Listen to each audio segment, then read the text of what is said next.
Hey, how you doing? This is SEIJIHITO here to bring you another live stream on this great day. It is what Wednesday, May 20th, 2026. I said 20th, 26. It's always with the intros every single time. Something always gets me. So we got, a variety of things that we're going to talk about here. We got things dealing with Trump. You got the J6ers that are going to get a form of reparations. Crazy work out of a $1.7 billion fund just appeared out of thin air, right? On top of some stuff dealing with Chud the Builder, right? Yes, he's racist, Chud the Builder, right? We got that along with some other videos that we will be going directly over as well. So hey, what is up, D Love? What is up? What is up? What is up? So let's get directly into the first video. America is accusing the United Nations What's up, of Pink? efforts to, quote, advocate and facilitate replacement immigration in the United States and across the broader West. Let me just read that to you again. That is a very controversial statement. They've accused the UN of trying to advocate and facilitate replacement migration in the United States and across the broader West. The forum is the UN's main platform for members to review the implementation of what's called the Global Compact for Safe, Orderly and Regular Migration. Now, in a statement issued by the US State Department, it reads, "Opening our doors to mass migration was a grave mistake that threatens the cohesion of our societies and the future of our peoples. Americans witnessed firsthand how mass immigration laid waste to our communities, crime, chaos at the border, states of emergency in major cities, and billions of taxpayer dollars funded towards hotels, plane tickets, cell phones, and cash cards for migrants." Now, in a thread on X, also announcing the move to object to the declaration, the department said the UN agencies systematically facilitated mass migration into America and Europe, even as citizens of those nations called for restrictions on migration. Now, of course, the United Nations would deny this, and they would point to the compact as being non-legally binding. Now, there's the issue with that, and again, this is a video that I gave to you guys in a short form content. The problem directly with this is that everybody, which when I mean say everybody, white Americans were completely fine with mass migration as long as it heavily affected and only affected Black Americans. That means stripping jobs directly out of Black communities, of which that Black people normally had, right? So again, if we go back and we look at construction, you had a certain number of Black men. Let's go back to the early 2000s, the 90s, and 80s. You had Black men in construction and a lot of these other jobs. What they opted to do, right, was that, hey, we got to have some token Blacks, right, directly there. So we're going to have you guys directly on the outskirts, but we're going to allow everybody else, right? Meaning that if you are Latino, Mexican, white, European, maybe even Asians if they're out there working in the sun. We're going to allow all of you guys in. We may not specifically like you as well, but we like you a little bit more than the Blacks, right? So we're going to allow you guys directly in and have the Blacks directly out there in Pluto somewhere getting lost in the the Kuiper Belt or something like that, right?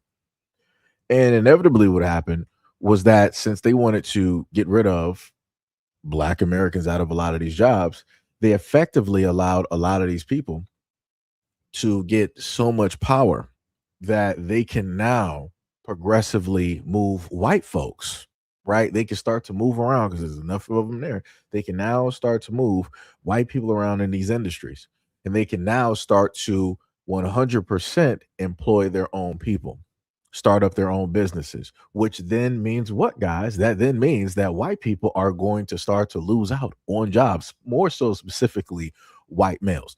And I'm like, well, it'd be like that. Because for the longest time possible, I tried to tell people because of the amount of overt and covert racism that is here directly in the United States, this is what specifically is going to take place and happen. Because you got folks directly out here that's like, hey, we don't really like or care for the Blacks. We don't want them to move. We don't want them to do this. We don't want them to do that.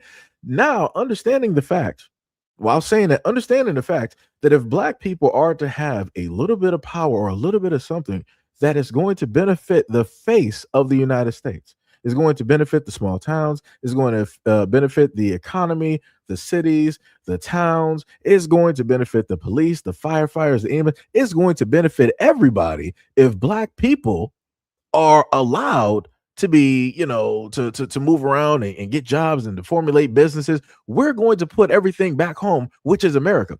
White people are like, nah, we don't really care about that. We're going to cut off our nose to spite our face. So it doesn't matter how it makes us look, as long as it's not there because we say so and we don't want it to be there. That's what's going to happen, no matter how much hurt, no matter how much pain, no matter what it's going to specifically do to the United States. It's just going to be done. And here we have it. Here we have it. That's some crazy work. That is clear cut diabolical. And again, you have a lot of white folks even still past the whole thing, right, of those types of jobs. Even looking at farming, who are the main ones crying about they can't get out the produce. They have nobody to work. They have nobody to do this. They have nobody. White people, the main ones who have made sure that over the many decades that, hey, whatever farmland is directly out there, that we're going to give that directly to the whites. Even if black people did have that land and we specifically gave it to them, meaning the government, we gave it to them, we're going to take it back and we're going to give it directly to the whites. And again, if you would have just allowed things to progressively go the way that it was supposed to go, you would have had black farmers out here feeding the American people. You wouldn't have had a whole bunch of farm issues. You wouldn't have tons of farmers going online crying and weeping and crying, talking about, we don't know how we're going to sit up there and do this and that. And, this is our livelihood. You wouldn't have had none of that because black people would just sit up there and work, because that's all we know how to do. It's like, hey, we got a job. We're going to sit up there and do it. No ifs, ands, or buts. We're going to sit up there and make a way. But nope. Sounds too much like right. Again, y'all opted to do what? You opted to cause problems. Even right now, we got problems where black farmers have people encroaching directly on their land, doing things to the crops, livestock, and many others. You've had black farmers directly under attack as well. But those stories aren't going to really make headlines. Those stories aren't really going to be spread directly all over, because the current climate that we're in, a lot of those folks don't care. So, it'd be like that. So I guess people are just fine with starving. I guess people are fine with, continuing to allow the corporation, aka the United States, to outsource and place and put jobs everywhere else. I guess people are fine with not allowing American people to work, but allow everybody else to work. I guess that's where we are. That's crazy. That's diabolical.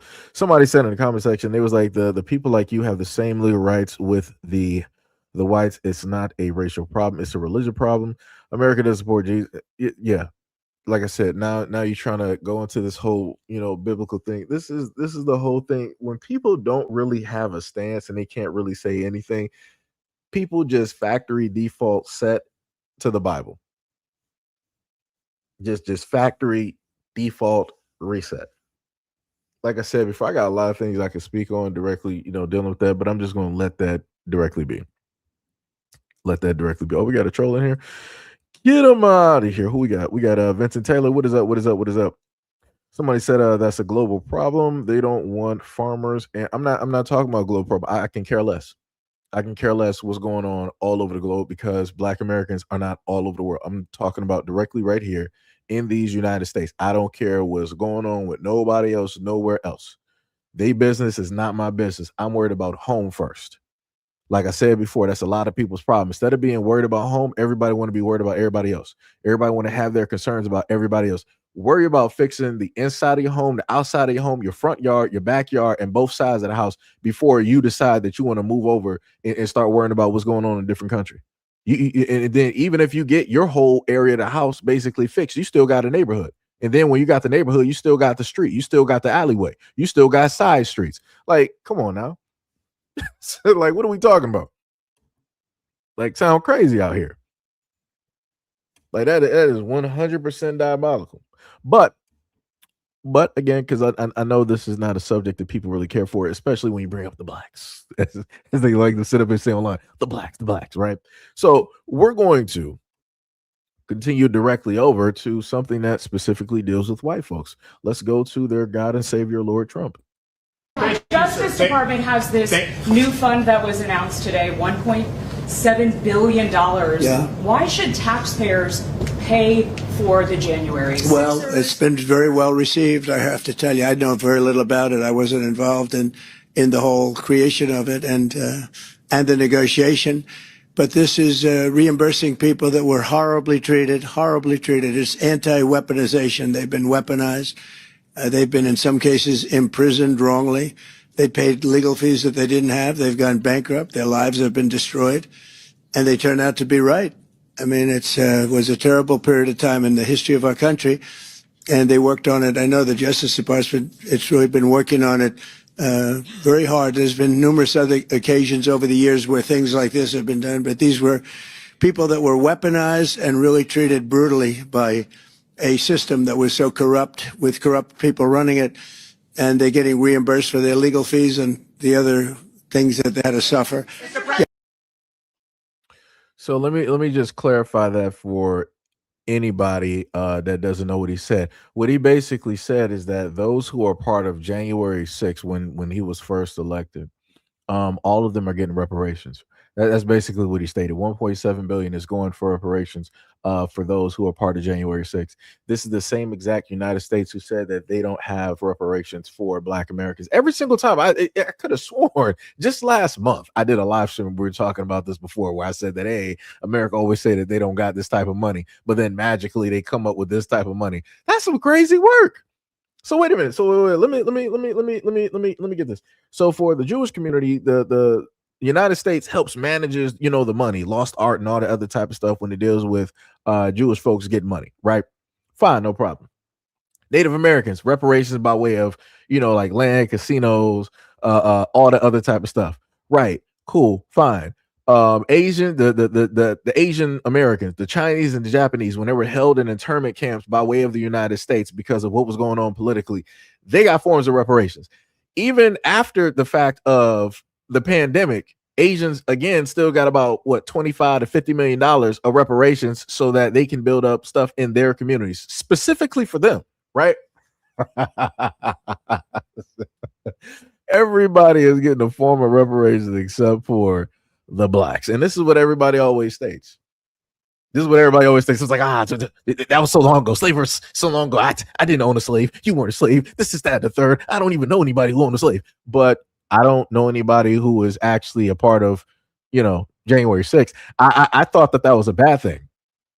I thought everything that happened on January 6th, where you had all of these white, 99.9% of white people all flood directly to the Capitol, going to federal buildings where they were just treating it like an outhouse. They were stealing computers, paperwork. They were doing whatever it is that they wanted to sit up there and do. They were stealing government laptops and all this other type of stuff, right? Taking pictures. They were just making it a movie, making it a whole scene. And now they're getting paid for it. That's crazy. That's diabolical. That is crazy. That's crazy. Somebody said, bro, I know you're part of the younger generation. You said, but how can you have your hand out for something you never went through? The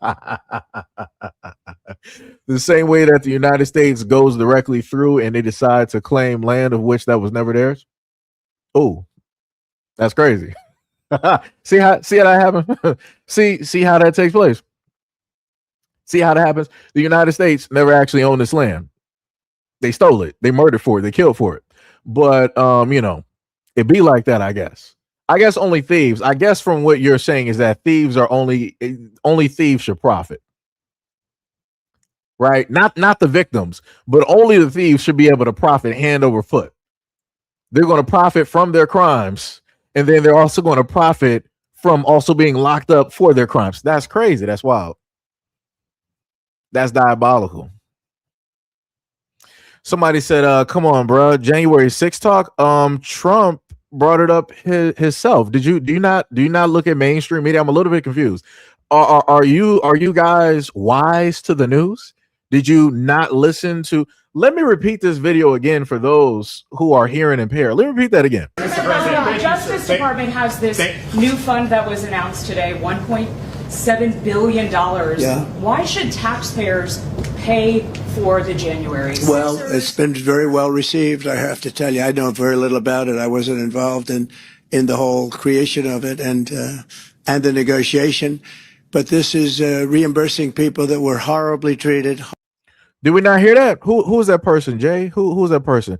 Right? You said, come on, bro, January 6th talk. So this is a reporter specifically asked about a $1.7 billion fund. I thought America was broke because we're about close to $40 trillion in debt and we barely have any types of jobs or barely even an economy. We're not even really competing with anybody globally, especially when it deals with tech. But somehow, some way, we got $1.7 billion to reimburse, right, or give reparations to those who are part of January 6th.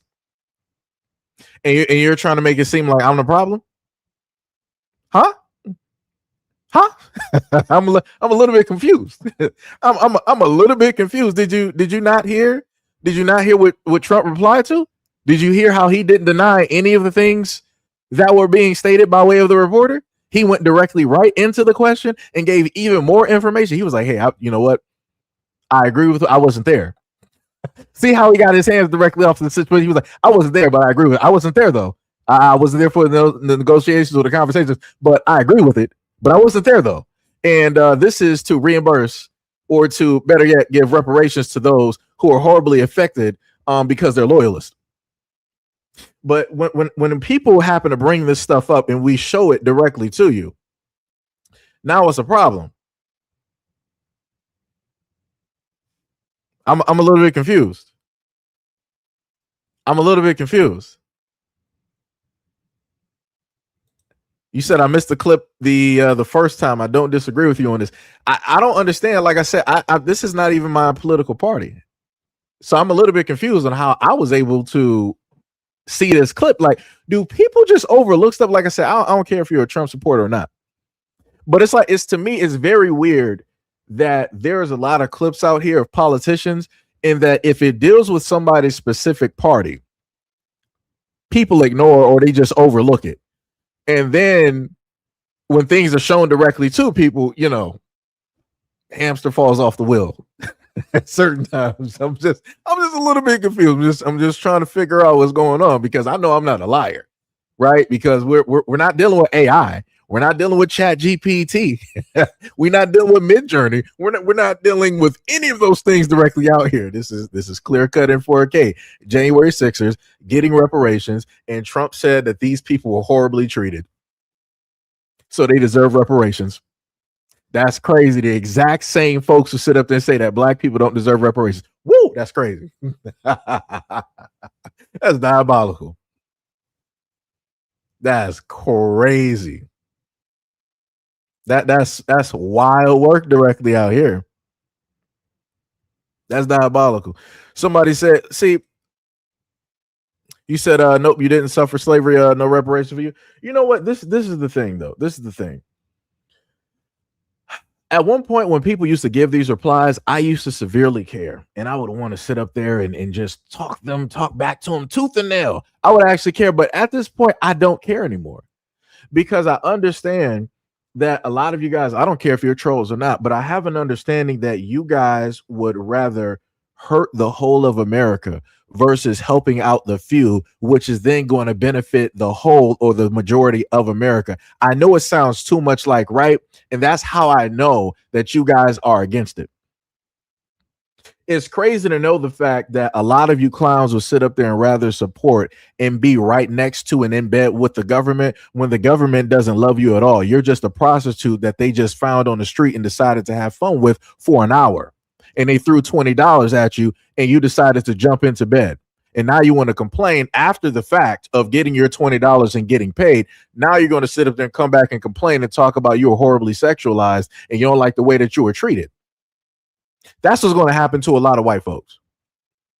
when it deals with the falling down and the collapsing of America as we know it at this moment in time. Like I said before, I'm going to sit up there and enjoy this ride the exact same way that I've been enjoying this ride for the get-go. So for the white people directly up out there, when the next pandemic basically comes directly forward, y'all better be out there protesting. Do not pull up to the doors or try to go on social media like you did previously when they dealt with this election and try to get Black Americans involved. When who and anybody else basically comes knocking at the door and they start inundating y'all with a whole bunch of stuff and telling y'all what to do and what not to do, don't sit up there and look or try to shift the point of view directly to Black Americans as if we're at fault like you did with the last one. Because let me go back into this again, white people.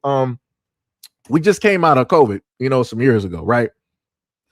Now we got the Hanta virus, whatever it is, something that's been around for a minute, right? It ain't just show up. It's been around for a minute if you do your research, right? And now all of a sudden, didn't they just sit up there and say we got Ebola now? Y'all are some clowns. Y'all are some straight clowns out here. Yo, y'all are some straight clowns out here. Yo, let me tell you something. Yo, I don't care. That's the main thing. Like you're talking it technically into a void, but luckily I'm actually here to look at how stupid you are and what it is that you're writing. So like I said, I'll make money off of this and you won't. Like I said, you're writing for free. I'm talking for money. So it's levels to this. So like I said, keep writing, and I can keep responding, and I can make this live stream as long as possible. It'd be like that. Now, the other thing with what it is that you stated, it doesn't matter. America's in debt anyway. You guys are completely fine with the United States government, the corporation that is, being in bed with other governments, supplying money to other governments versus giving back directly to the American people, no matter what the situation is. Like I said, y'all are the dummies. Y'all are going to be the exact main ones to lead the revolution when it deals with digital IDs and police states and digital surveillance. You're going to be the main reasons why a lot of these states are going to be a 2.0 version of what it is that they are at this moment in time. Y'all are the reason. But like I said, I'm fine with it. Like if Mo happened to show up, like I said, bring in Skynet. I don't care anymore. I'm just going to sit back and relax because I know what's going to sit up there and happen. You and many others that pull up to the scene and always want to leave comments, y'all going to be the main ones crying. Your families are going to be the main ones crying because, like I said, for the longest time, Black people tried to warn and tell you guys for the longest time possible. And it's going to get to the point where Black people are just going to stop talking. We're just going to stop caring. You guys are going to be left fully 100% to your own devices to figure this whole thing out. Like I said, y'all are the real lost children directly up out here. That's some crazy work.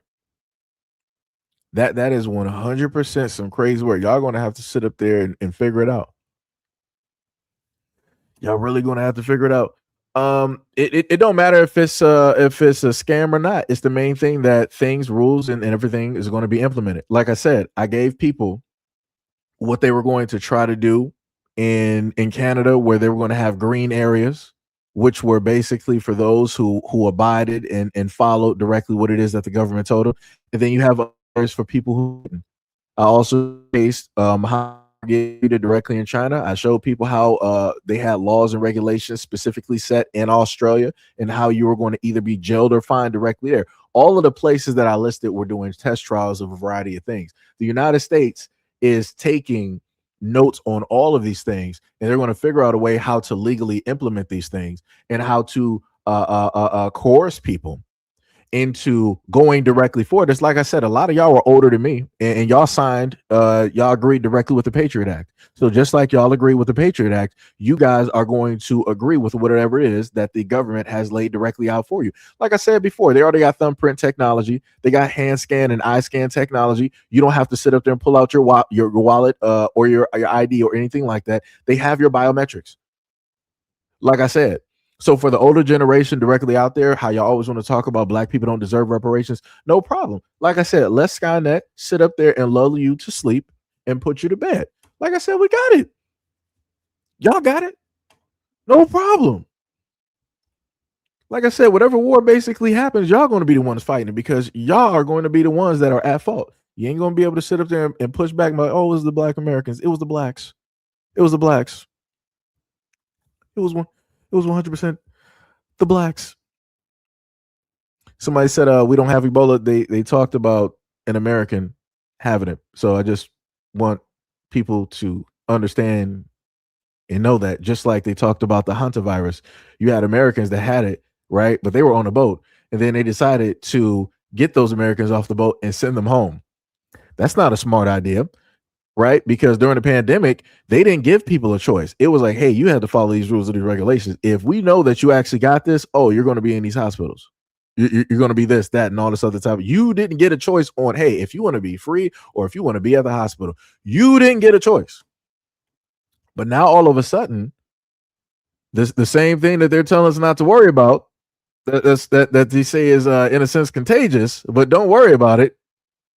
Now you allow those people off the boat and to come directly to the United States, knowing the fact that back during the pandemic, mainstream media came out. I remember because I reported on it.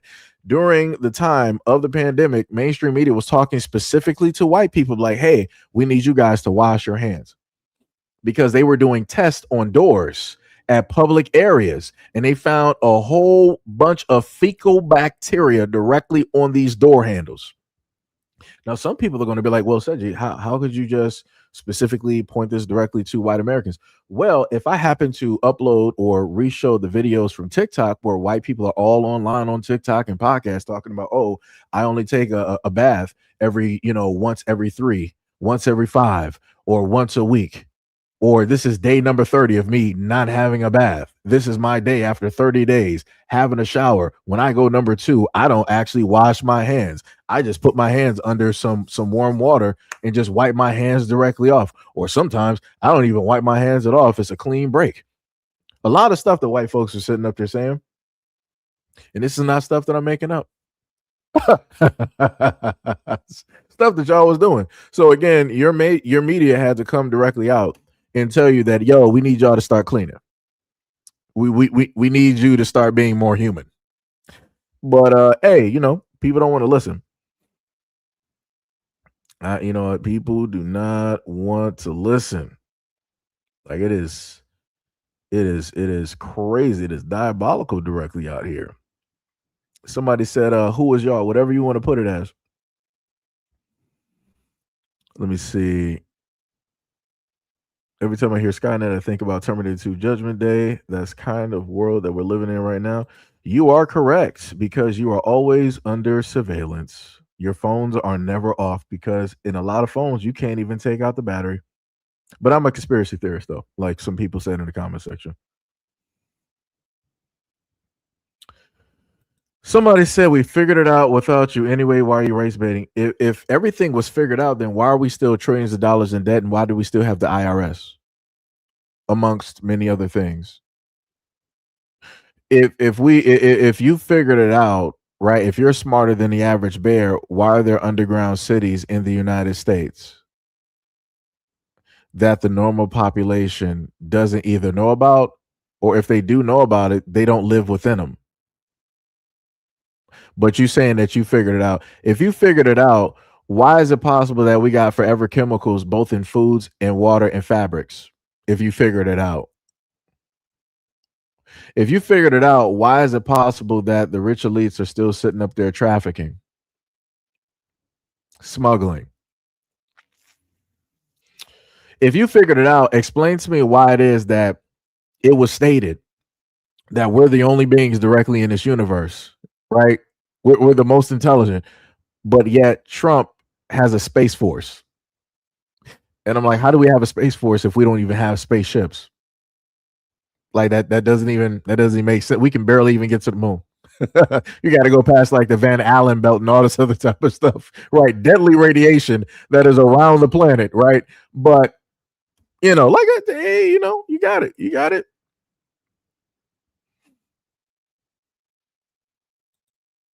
You said, so you're saying that white Americans are helpless without the solutions provided by Black Americans? Nope, I didn't say that at all. I said that you guys tend not to listen. White Americans tend not to listen because they think that they know better. Even the smartest people need help. Even the smartest people need advice. Like I said, if the president of the United States was supposed to be the end all to be all, he would not need other people in order to inform or tell him about all and every other things that's going on directly out here. President of the United States can only have two sets of eyes, two, sets of ears. That's it. I'm sorry. Well, one set of each. You know what I'm saying? Two eyes, two ears, one mouth. You know what I'm saying? So if that is the case, right, then that would mean that the president of the United States should be the end all to be all. He should know pretty much any and everything, be able to do everything himself. He shouldn't need advisors or anything of the sort to inform him of anything. But that's not what we're dealing with. So that would also mean that when it deals with white people who think that they are the masters of the universe, who pretty much put themselves the center of everything, they think they know the end all to be all. And they don't. This is exactly why Europe, the population of whites in Europe was almost wiped out by themselves.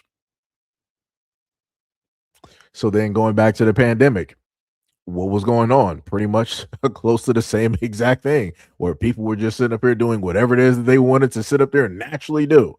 Did not care how it was going to affect everybody else. But then mainstream media, white mainstream media, had to come out and basically say, like, hey, you can't be doing this.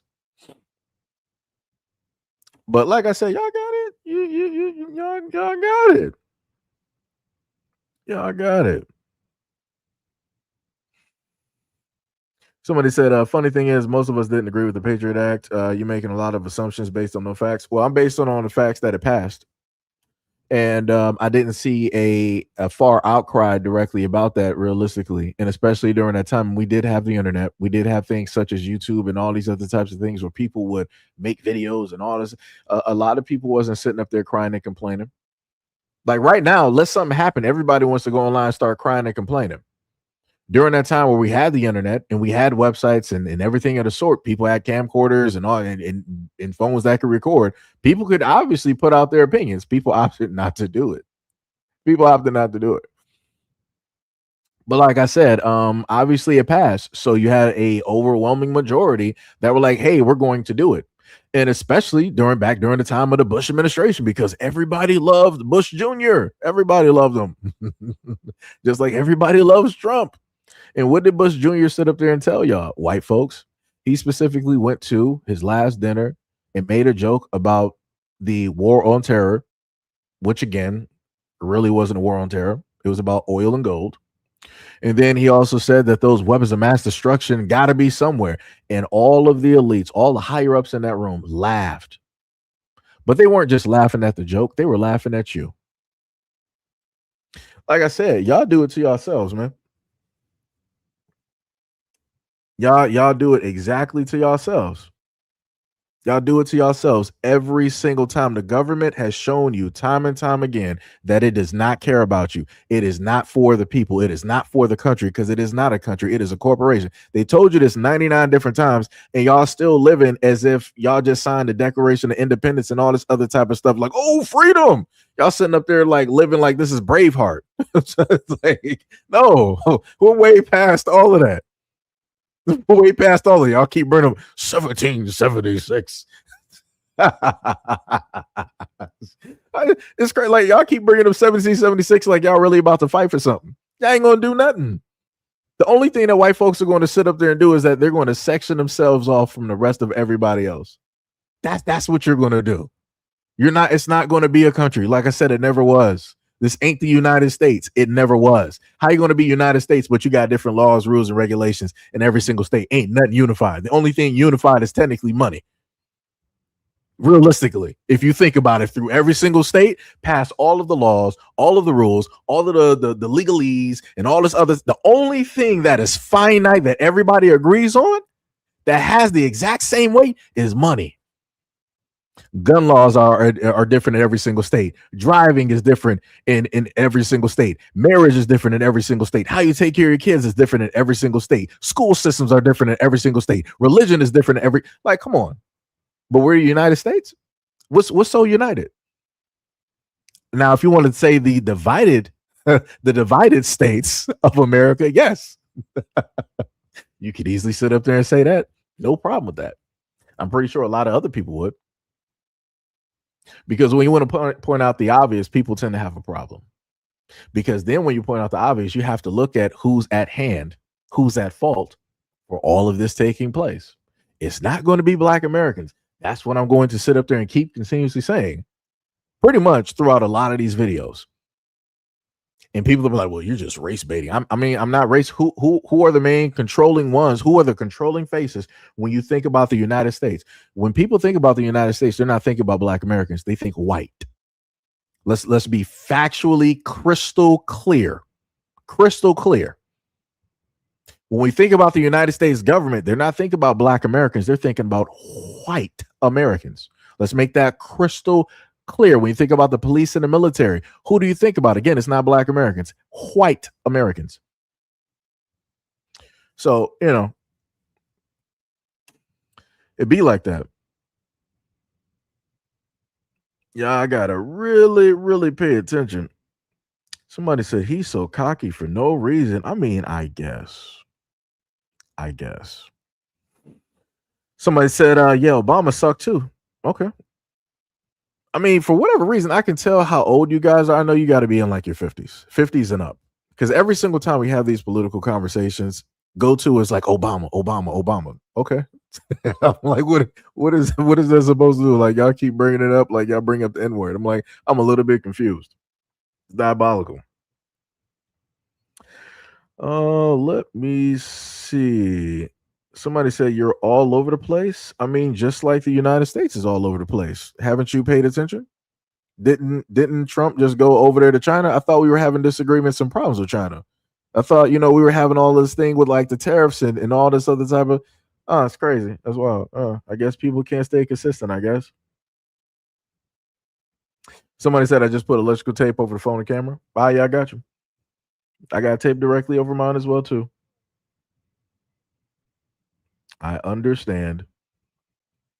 Somebody said we need our own party. Hey, Pink. So Pink was like, yo, Seji, you want me to resend some of the old hygiene videos? I mean, you can possibly, yeah, you can send those. I might just sit up there and do a redo, just a refresher. I'll have it. Either I can put it in a live stream or I'll do a standalone video, and I'll have it directly up there as a compilation so that people can understand what it is that we're talking about. Like I said, it's crazy. That is crazy. Like I said, that time was diabolical. Somebody said, why are you still eating those forever chemicals, etc.? The hypocrisy is glaring, bro. So let me put it to you like this. So you got food, air, and ground. We got GMO and bioengineer. We got all types of stuff going on directly out here. And I also sat up there and specifically stated that on top of the fact that you have these forever chemicals, let's say in water and also in food, I said also clothing. Genius. Like I said, I love when people don't pay attention. It's like people think that they got a gotcha moment, but you didn't fully pay attention to what it is that I stated. Because I'm looking at your comment, because I know I specifically also stated clothing, because they found forever chemicals, especially in women's clothing, which has an effect on their reproduction. It can also cause chemical imbalances on top of other things, because those chemicals are getting absorbed directly through the skin. So I know I said clothes, but like I said, you didn't specifically listen because you wanted to have a gotcha moment. Good job, genius. Good job. You did great. You did good. You did good. You really did good. Yo, it's crazy. Let me see. HM said the Space Force is pretty much the use of satellites for intelligence, intercepting communications, providing recon tracking other countries' satellites. What is it? Somebody said, you accuse us of supporting it without any basis. Move these goalposts like a good hypocrite. The funny part is, if you actually disagree, you could actually move around, but you opt not to because this is the only place where you could actually get attention.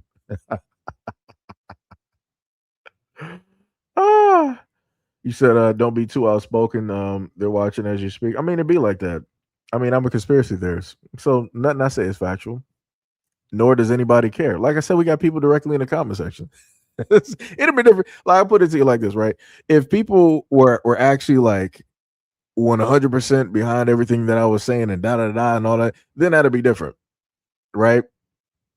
That'd be different. But like I said, a lot of people not going to sit up there. Like I said, I'm black all day long. People ain't going to sit up there and pay attention and listen. They're going to be like, whatever. It's race baiter, this, that. Like I said, it's real easy to move people directly around. Like I said, all you got to do is just say a few things, move people around. That's it. That's it. Like I said, I get the same comments directly in these live streams every single time because it's easy to move people around. Like I said, I can say this directly to them and they're still going to do it. Like, yo, that's not crazy, but I get what you're saying, Rafa. I get you. Let me see what else we got. Constitution, to my knowledge, doesn't have the expiration date. Somebody said, "Now you look smarter, well spoken." You said you're helping divide, just like Daddy Obama. That's how I know you're white. That's well, I put it like this. That's how I know that you're not Black American. Because specifically, more being very, very specific, this is language that I've specifically seen from white Americans. They were the main ones to come up with the terminology talking about Daddy Obama. I'm like, who does that? Who? First of all, it's like it's a weird. I just want you to understand, because I gotta highlight this. I want you to understand how weird this is. Right? You're a grown man, and you're referring to a previous president of the United States as Daddy Obama. Those words did not come from me.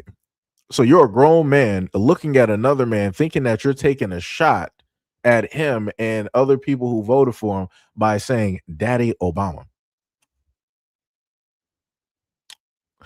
I'm not sure if you're trying to put your kinks or whatever it is directly out there, but this is not the form. This is not the form for that. I'm just gonna let you know. This is not the form. Not the form. Shout out to HM. What is up? He said melanated built everything except the motherland. What was it? What else we got? I'm trying to roll directly through here. Somebody said that they're 43. I could tell. You said NSA. Pink said, give me 5 minutes. I'll send it through IG. All right, I got you. I'm going to have to go through and probably filter. I'm probably going to have to take some time out after and filter some of that stuff. If I remember some of those videos correctly. Somebody said that some people were kind of shocked with that NSA leak in 2013. I wasn't shocked by nothing. They've been spying. Like I said, I knew about that back during the mid 2000s, I guess you could say. And like I said, it was explained and it was told. Like I said, I read all of the stories where I remember Yahoo News specifically, AT&T caught up in lawsuit, and because they were giving information to the government and many other, like I said, everybody was caught up in it. It didn't matter, AT&T, Sprint, everybody was caught up in it. You know, what else we got? Somebody said, can we all just get along? No. No, we cannot all just get along. Nope, not at all. So now we're going to continue, and the reason that we all can't get along is because we have folks out there like Chud the Builder, and we got his apologies. But before we get there, we got an Asian man here, and he has the first Trump phone. I didn't know anything about a Trump phone.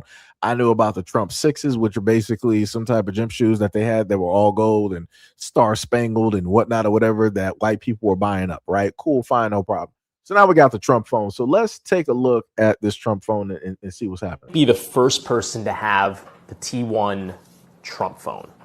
And this is real, but I want to explain a few things before I walk you through this phone. First off, why am I doing this? So I'm a correspondent at NBC News, and I cover business and tech. And we've been following a lot of the president's business ventures, including those of his family and those of his sons. So Don Jr. and Eric, in June last year, announced Trump Mobile. Today, we're here to introduce Trump Mobile. But then alongside that, they said they'd be selling a hardware, a handset called the T1 Mobile. It was going to be gold. It was going to have the American flag on the back. It was going to be made in the U.S. And so we, as a test, we decided, all right, let's put $100 for that deposit down. The phone's $499, and we'll see if this phone ever exists. Woo, people pay $500 cash shout out to you true Trump loyalists and believers, putting down $500 of your hard-earned American money directly to a United States president for this phone. Shout out to y'all. Y'all really love Trump. He can sit up there and sell y'all anything. Y'all sit up there and buy. That's crazy. Thinking about how the government, has government surveillance. You're going to buy a phone directly from the president of the United. This is incredible. This is just thinking about that. That is incredible. That is incredible. So you already know that that a lot of these corporations spy on American people. So now it's like, okay, well, let me just throw money directly to the president of the United States because, at least there I know I'm getting spied on, but I'm fine with who's doing the spying. I don't have anything. Oh, my God. This is incredible. This is incredible. And August came and went. September came and went. It was supposed to be promised by then. October, November, December, nothing. I should point out, even when we put the $100 deposit down, I got a fraud alert from my company saying, "Is this a charge you really want to go through?" And we were like, "Yes, we want to see this through." January, they said, "We don't have anything for you. Maybe by the end of the quarter." And then April, we still have nothing. And so we did a report last week for NBC News Now, where we reported that the phone still has no signs of existence. Here we are in May of 2026, and there appears to be no sign of it. There were some FCC documents. The Verge has done some really good reporting on this. Didn't look like it existed. And then the day after that report, I get a phone call from someone that says they're working with Trump Mobile, and they said, "Hey, we're sending out phones to the press. You're going to get one." Oh, okay, here it is. Here is the long-awaited Trump Mobile phone. The phone is taller than an iPhone 17 and comes with 512 gigabytes of storage at a relatively cheap $499. 6.78-inch screen, wraps around the sides, gold back. It's got 3 cameras, 48 megapixels in the main camera. There's an American flag on the bottom. Only 11 stripes, which has been catching a lot of attention on social media, but a charitable reading would be that the 13th stripe is the Trump Mobile. Regardless, it runs on Android, and it's pretty standard. I mean, playing around with it all day. I made phone calls, I made text messages with an active SIM card that Trump Mobile provided me. Out of the box, you would need to provide your own SIM card, but it seems to be working fine. And all the apps on here, pretty standard in a Google phone. You'll see the Google Suite, but you'll also see that it comes preloaded with Trump's Truth Social. That's his social media platform. But outside of that, this is a fully functional phone. I mean, it feels pretty all right. It's a little bit bigger than your standard iPhone. This is an iPhone 11 here. We think this is a repackaged phone of some other sort. Because again, they said it was going to be made in the USA. There are FTC implications behind that. You cannot say that something is made in the USA if most of its parts do not come from the USA. You will not see a mention of made in the USA on the website anymore. In fact, even on the box, the only thing you will see is proudly assembled in the USA, which... So you mean to tell me that they told y'all, first of all, they gave you a look of a phone that was, close to an iPhone, but then they gave you something that was an Android. Then on top of that, you had to pay $500, but on top of that, you had to put down $100 deposit. So technically that's like a $600 phone. And then it was like delayed for several months. And then it finally, it seems as though almost like as if after Trump went to China, that seems as though when the phones started getting delivered, when they started getting those phones directly out to folks, and it just looks like a basic repackaged Android phone of a previous model, and people paid $500 to $600 for this.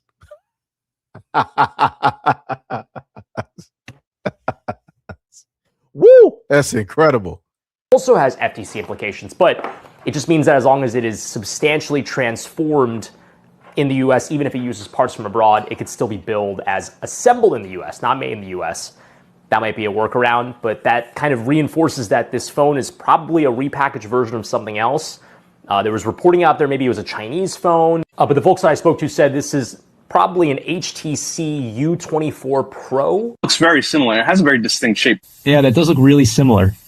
Almost identical so far. We're not set up for a mid-range, kind of mid-budget phone to be made in that way here in the United States. if I had to put money on it, I would say that's the HTC U24 Pro. So it's possible. HTC did not respond to our request for comment. Trump Mobile did not respond to our request about where this came from. If it is a repackaged phone, how many pre-orders were actually put in for this thing, we don't know. But what we do know is that the Trump T1 phone does exist. It looks like this. It's not made in the US. Again, it's not an American phone. The person I spoke to said that it's as American as a Taiwanese phone, but with an American flag with 11 stripes on the back.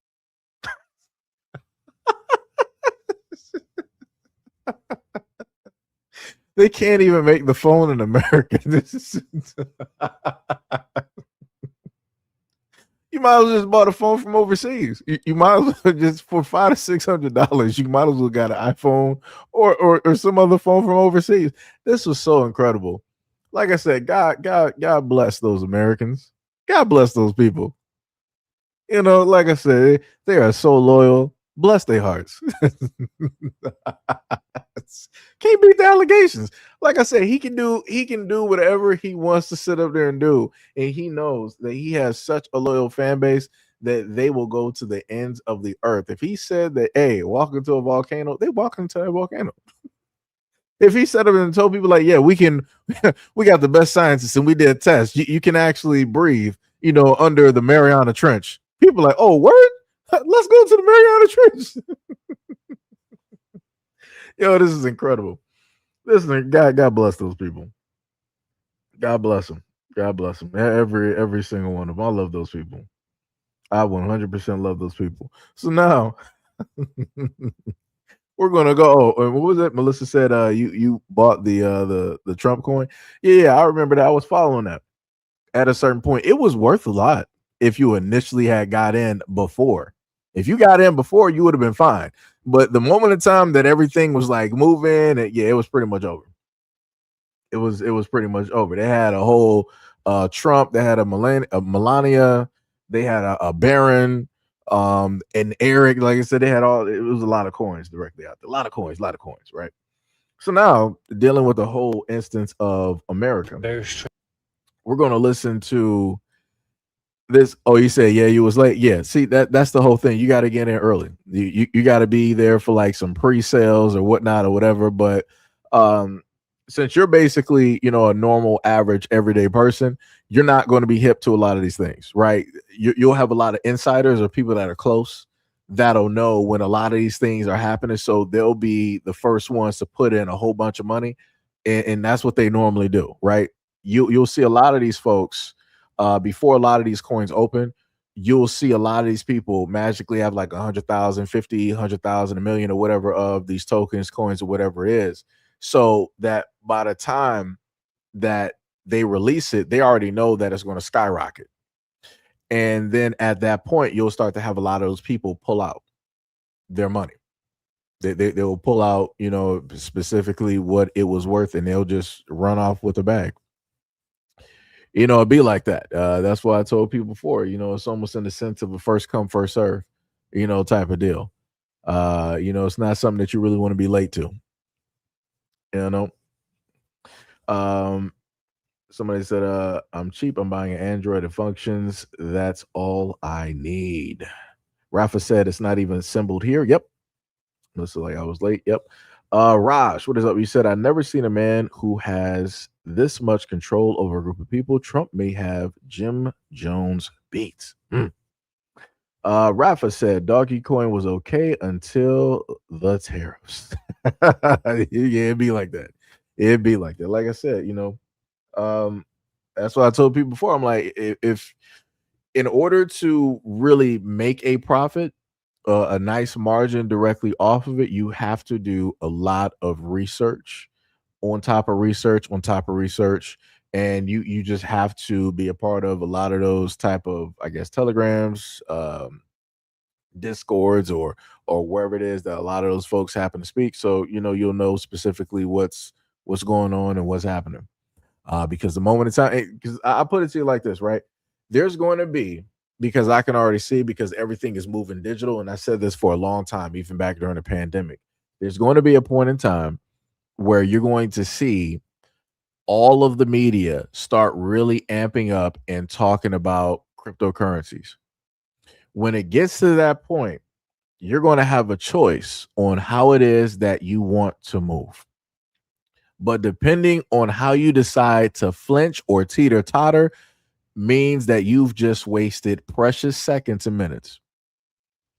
Right. And you're going to have to make calculated risks. And again, I am not a financial advisor, so do not listen to follow any of the advice that I'm telling you.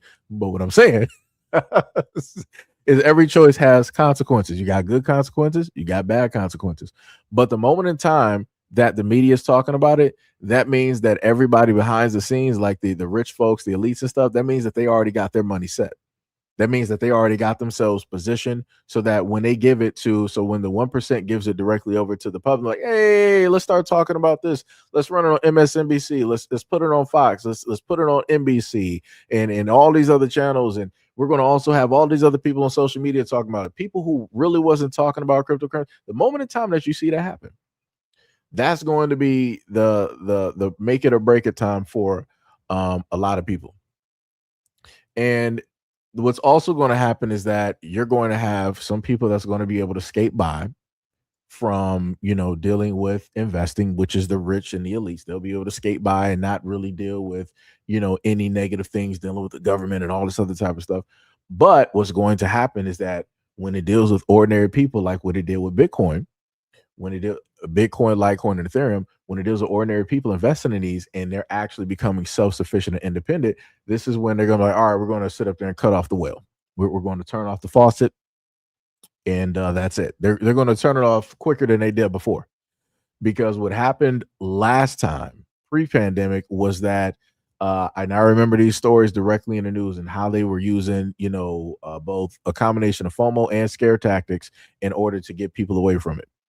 They were like, hey, if the government basically catches you with such and such and such, you could potentially face jail or prison time because they're going to think that such and such, you're trying to get away from this and that and the third and rah, rah, rah. And they were like, yeah, the reason why cryptocurrency is bad because, you got bad actors directly out there, such as these terrorists in these sleeper cells. And, we got information that, these terrorists in these sleeper cells are doing X, Y, and Z. And that's why cryptocurrency is bad and that the American dollar is good. But yet, criminals have been using the American dollar since the beginning of time, pretty much, well, since the inception of the American dollar in order to commit crimes. So I'm like, that doesn't make sense. I'm like, just say that you want people to do the crime while you still profit off of it at the same time. You don't want people to do stuff and you're not able to get a red cent directly from it. Just be honest. Like I said, if they would just come forth and directly be honest like they did with the Georgia Stone, people wouldn't really have so much of a problem. But they feel that they can't actually be that honest because people would go into mass chaos. I mean, which is partially true. That would happen. You can't tell everybody everything. People are not fully prepared. People are not fully prepared. Somebody said I got to run. So you just wanted to say it was fun to talk. Don't be offended, amigo. I think maybe you rely on fallacies of extremes too heavily, but no worry. Have a great day. It's just the fact that a lot of folks don't want to pay attention specifically to what's being talked about and what's being referenced. You gotta, filter through a lot of stuff to get to the core of what I'm talking about. But it'd be like that. Melissa said, and then it will be too late. Yeah, I mean, you got the first wave of cryptocurrency that happened. That was the very early wave.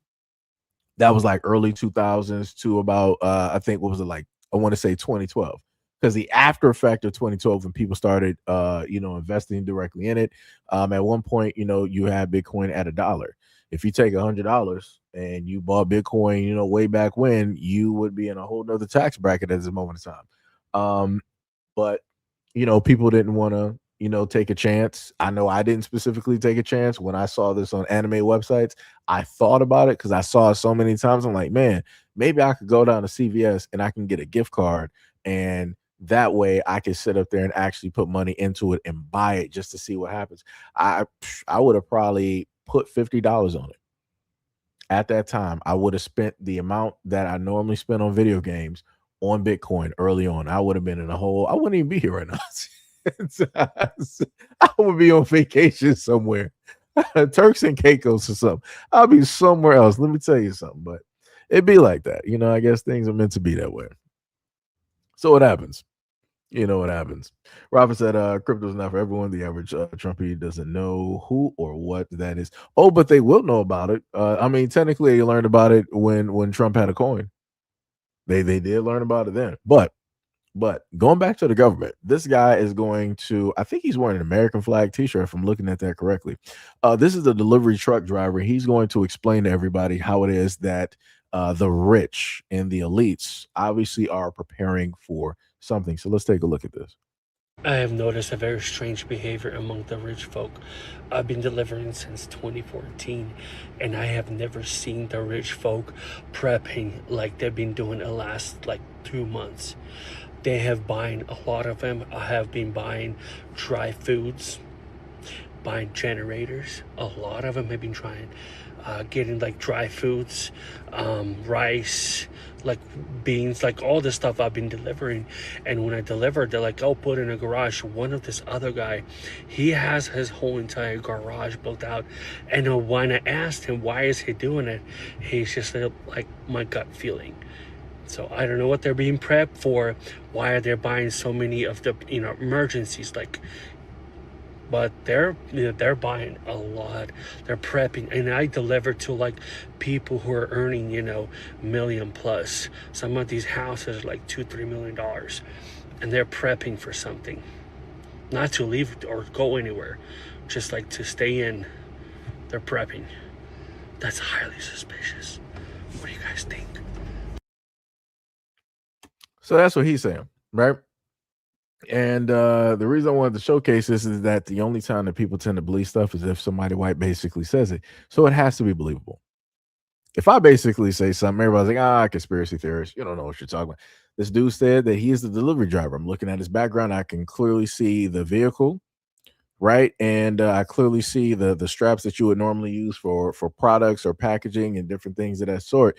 But this is something that I've known about for a while. Shout out to Jesse Ventura. He's talked about this back when he had a television show, and he's been highly vocal about a lot of these things going on, especially about the Ozarks and many of the things. There's been stories directly out there about the rich and the elites creating bunkers all over the world. You can go back and listen to Trump talking about the White House, the ballroom.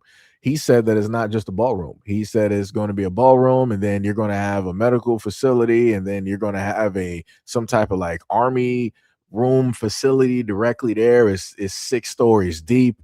It's going to have shielding, so that you're not worried about any type of attacks happen. Like I said, yeah, that ballroom ain't just a ballroom.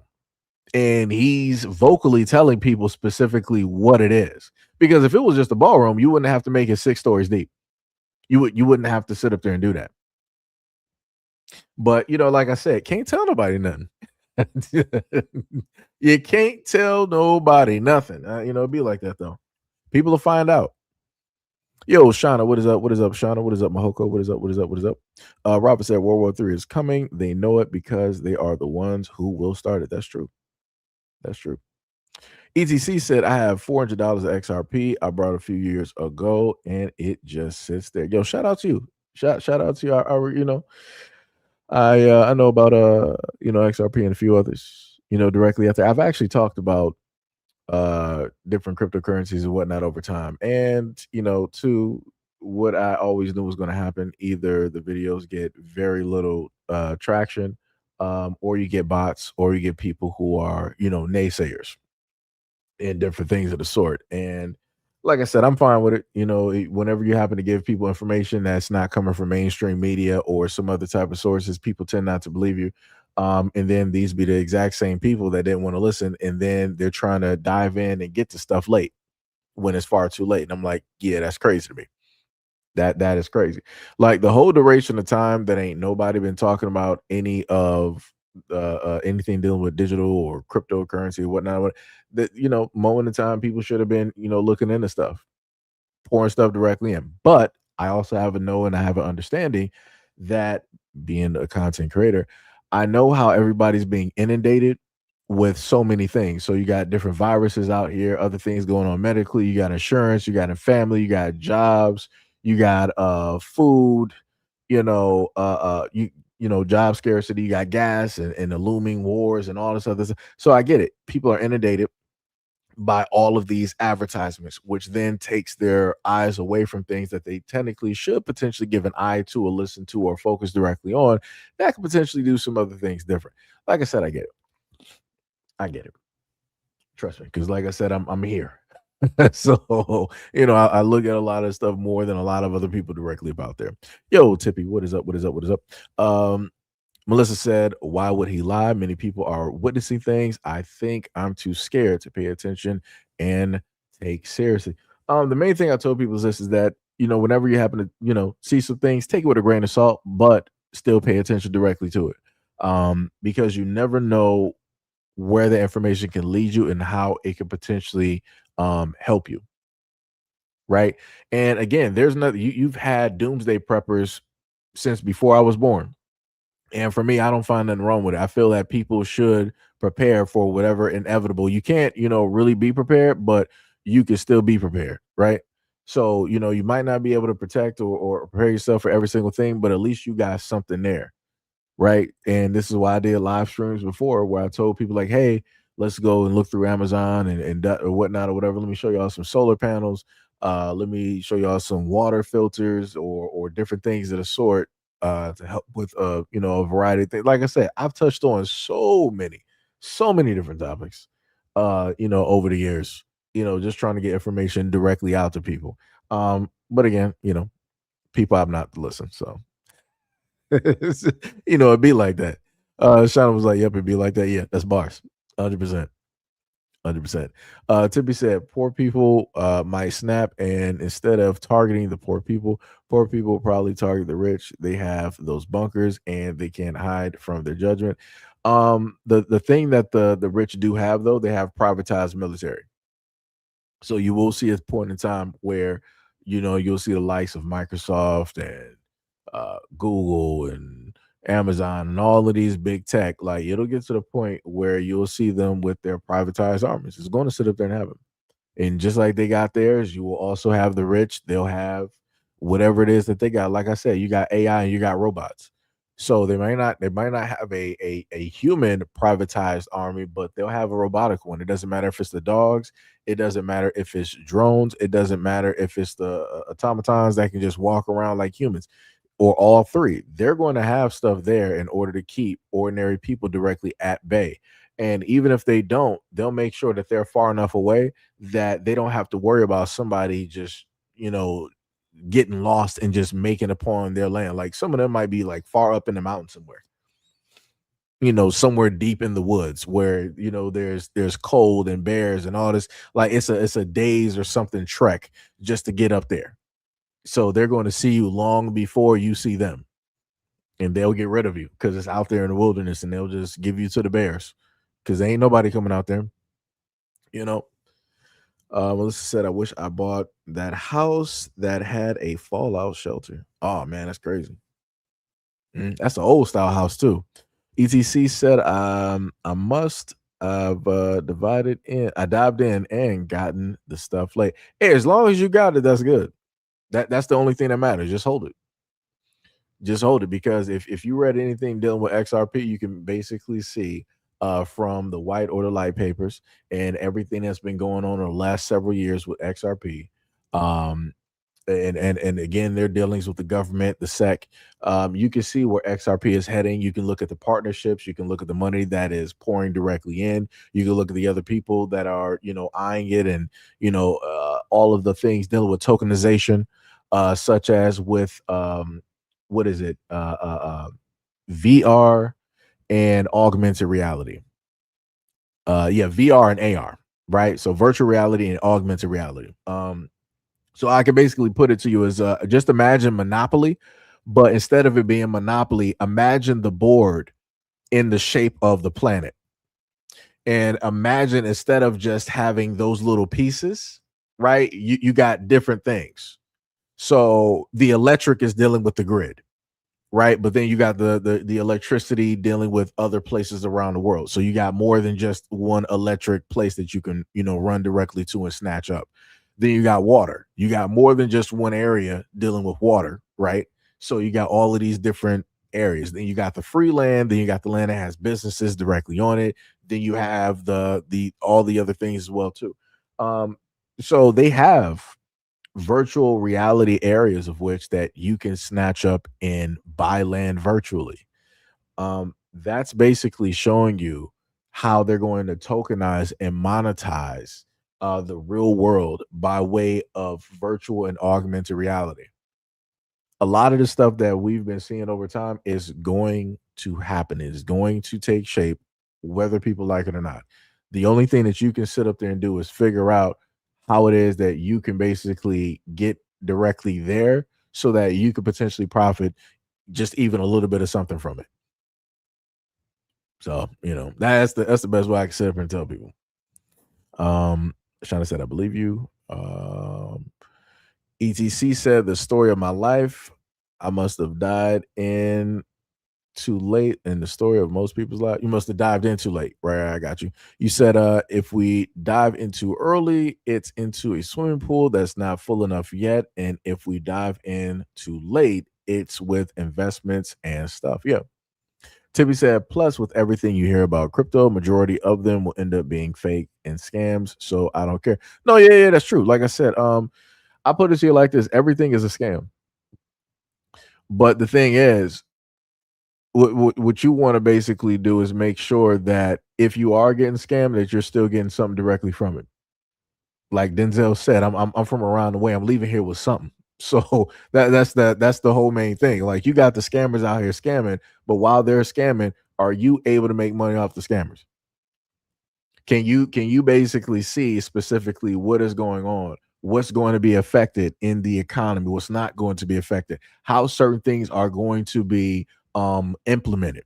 Like I told people a while ago, you got a thing such as the Fed Now, right? The Fed Now has been up and running for a few years now.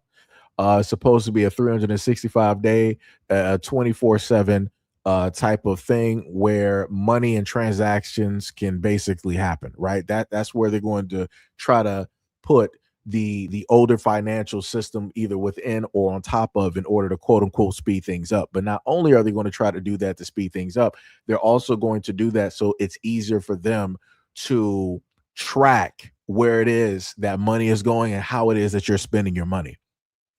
Because once they get this digital system implemented, they'll be able to, in a sense, shut or slow things down. Like, well, let's say if they have a meat allowance, it's like, well, we see that you do got a lot of money and you can afford things, but you're only allotted a certain amount of meat and you went over that allotment. So if you decide to buy meat again, it's not going to work. We're not going to allow you to buy meat. Right. Just like in certain other areas around the world, they have water meters where you have to use a card to turn your water back on. So, hey, like I said, hey, I try to tell all of the stuff that I happen to look at and see directly online over the years. I try to, blurt a lot of those things out when I happen to get live streams, because sometimes I may have time and certain things may click and I can just, pull certain information directly from. So yeah, like I said, that's why I tell people, like, you have to look at other alternative sources when it deals with news and media directly out here, so that you can get a sense of what it is that the United States will implement or try to implement or what they're thinking about. That's why I try to tell people years before about hypermarkets.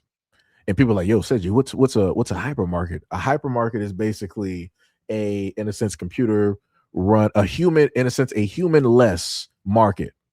So you can go to that market, like they show case some of this directly in Japan and in China, where a person with their phone, they can go directly to the market.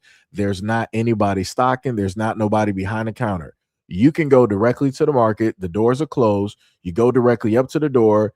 It registers your phone. You go directly in. They already have, your balance and everything like that. It's already being surveilled. So they know that you're in the market or who's in the market. They know what you're taking and what you're not taking. You can go directly to the register and you can, cash directly out. Or in some instances, depending on how advanced the system is, you can pick up the stuff and put it directly in your basket. And it's already deducting whatever you touch. They already deducting that directly from your bank account.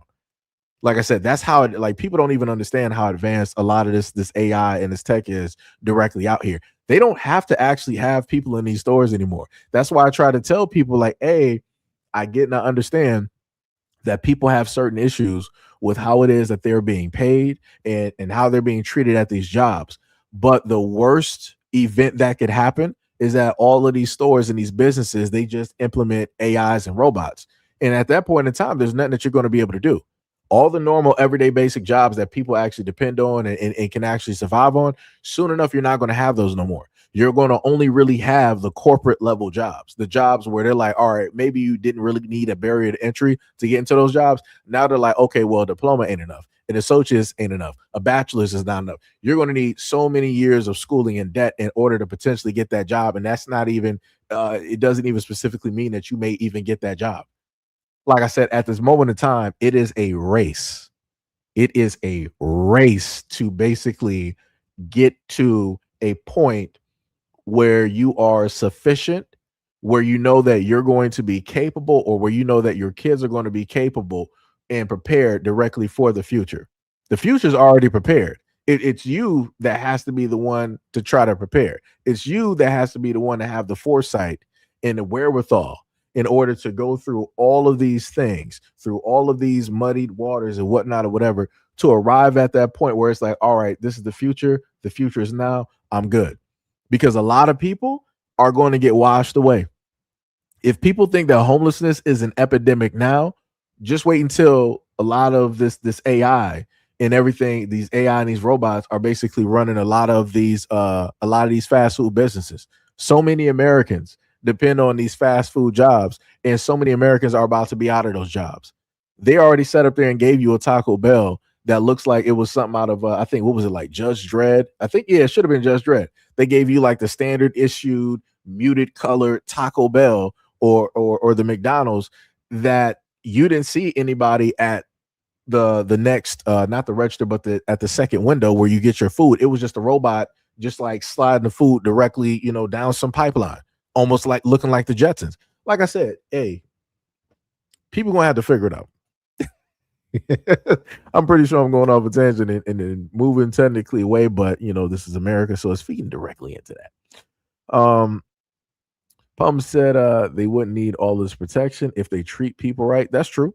ETC said the problem with real estate is that the market is cynical and you've got to get into it at the right time. However, it wasn't always like that. True. Shauna said, how about people start preparing their lives and their families ready? That's true.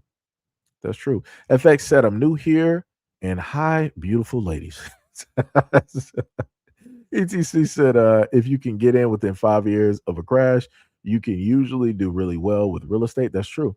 ETC said that the 6th year is usually when the recovery starts in real estate, with the lowest prices being 5 years after the crash. True, because I remember what happened when we had the economic fallout. What was it like? What, 06, 7, 8, 9, 10, and I think around sort of like 11 and 12, that's when things started picking up. You also said, but that's not always the case, and it depends very much on the area and the market. That's true as well. Tippy said, well, those robots can't stop server heavy storms. Just saying. No, right. Shauna said, got a point, Tippy.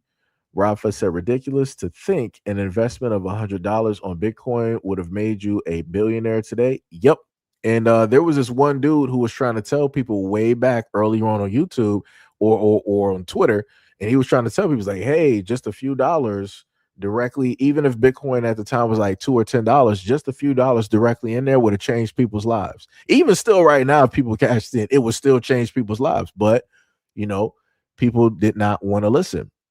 And that's normally how it works. But I guess, realistically, it's beneficial for those who actually got in, because they were just able to get in and get directly out. So like I said, you had some people with Bitcoin, then you also had a Litecoin family. Litecoin was out there too. You had Monero, you had Ethereum. That's another big one too, but the gas fees on that are astronomical. But I think with what is it? Ethereum, isn't it immutable or something like that? I forgot. It's been a minute, but they put like another layer directly in there in order to try to halve the gas fees. If people don't know what gas fees are, that's basically when you want to exchange money. right? So it's multiple things. So if you're on the blockchain and you want to exchange money, you got your USD, whatever your currency is, and into that you're gonna suffer gas fees, right? But then after you now have that currency and then you want to go into a platform and spend that currency, you're going to face gas fees and then taxes directly on that. So then after you exchange your money, get that currency, take that currency to a platform to basically spend and invest it and or wrap it, which again, you're going to suffer through gas fees.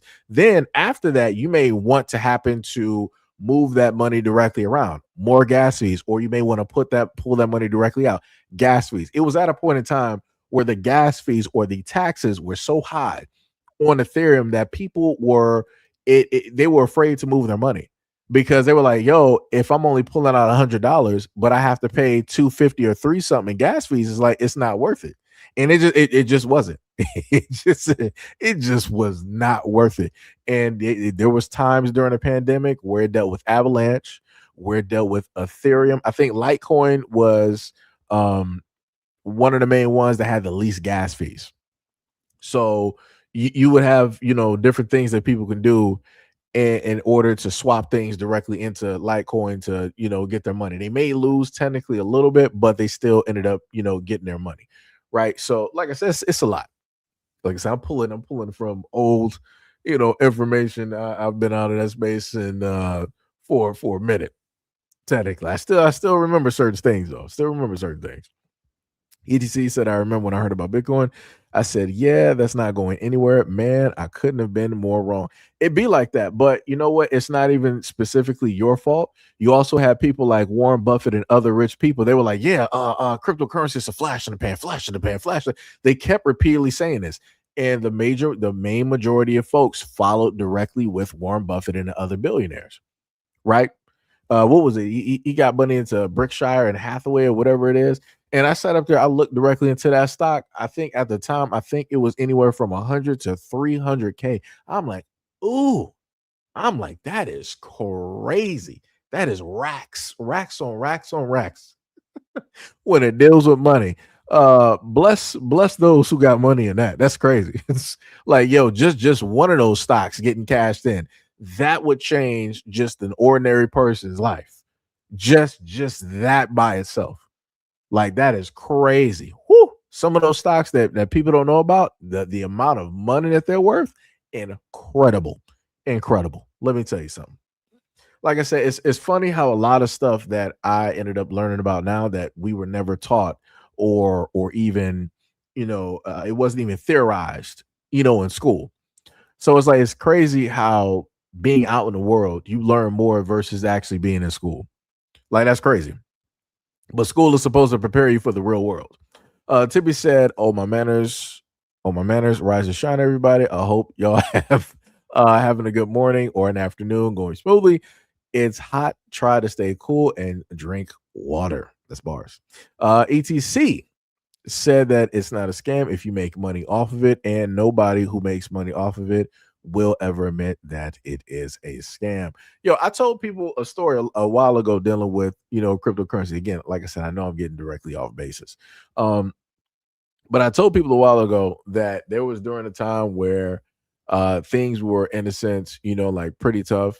And if you were to, in a sense, do that, right, it would actually, help out. Again, we all know that everything is a scam, right? So we're just putting that directly out there, right? But there was a certain point in time where things were not, specifically going as I needed them to go. And I'm like, all right, well, I'm going to just sit up there and risk it and see what happens. And lo and behold, it per day, it was basically helping out so that I can manage to go directly to work so that I can sit up there and buy food and everything, of the sort. And I was like, all right. Like I said, what worked for me, I would not recommend anybody else, doing. You got to be willing to sit up there and lose. Like I said, it's just like going to the casino. How much are you willing to lose? What is your limit? Right? And is that loss worth a potential gain? Because a gain is never, 100%. It's never stated that if you ever bet money that you're automatically going to win because you bet money. No, if you bet against the house, always be prepared to lose. Always be prepared to lose, right? That has to be the mindset. If you're going to put something directly out there, automatically count it as a loss. And if something does happen from it, it's like, oh, okay, that's great. If it doesn't, well, you already knew it was a loss from the get-go, so it ain't nothing, right? But like I said, you gotta, in order to gamble, you gotta be prepared to lose, and you gotta put up whatever it is that you're prepared to lose, but never exceed what it is that you're willing to put up. Never do that. Like I said, I went to a casino once, and I think the most I spent was about $20 or $25. I almost lost that $25, and then I kept playing, and I got a little bit over that $25. I'm like, that's enough for me. I'm cashing out. I'm cashing out. I'm like, I'm good. It's like for me, I won the lottery. It's like I almost lost $25 and I gained it back. I'm like, I'm good. No more, no less. We out of here. Like I said, you ain't about to get me. I'm leaving out here with something. Rafa said a time machine would end up ruining the world's economy. Too many people would travel just to invest in Bitcoin. I mean, no. It wouldn't be too many people. A lot of people would care. A lot of people would go on census. That's the thing. If you gave people a time machine to only use once and you can only do one thing, a lot of people would go on sentimental type of stuff. Or some people would maybe go off on, some random ideas or whatnot or whatever. Like I said, people would be highly 100%, selfish. They wouldn't even be looking at anything cryptocurrency related. Like I said, some people, they would try to get back with their kids, parents, or friends, loved ones, whoever it is. They would try to pull back a lost dog or something. Spend more, like I said, it would be something vastly different versus money. Some people are like, I don't even care about money. Just give me that one thing. Just give me back that one person that is no longer here that I can't talk to. Like, just give me more time with a child that we had an argument with, but they ended up losing their life because a bus crashed into them or something. Like I said, it would be something like that. It wouldn't even be like the whole world be jumping directly into that. Some people go back in time to sit up there and relive the 80s because they feel like the 80s and the 70s was the best time directly for them. Different things of that nature. But I get what you're saying, though. ETC said some guy went around asking people would they take an ounce of gold or one Bitcoin, and a lot of them said that they would take the 1 ounce of gold, and I couldn't believe it. Yeah, it'd be like that. Yep. You could probably, well, no, at this time, it'll probably be a little bit different. You'll probably have to, do a whole nother coin that's not as known in order to, to get the same result. If you basically were to do Bitcoin now, people would be like, I'll take the Bitcoin. But again, you got a lot of people that are technically visual. So some people are like, well, that's the gold right there. I'll just, take what's specifically there. Hold on.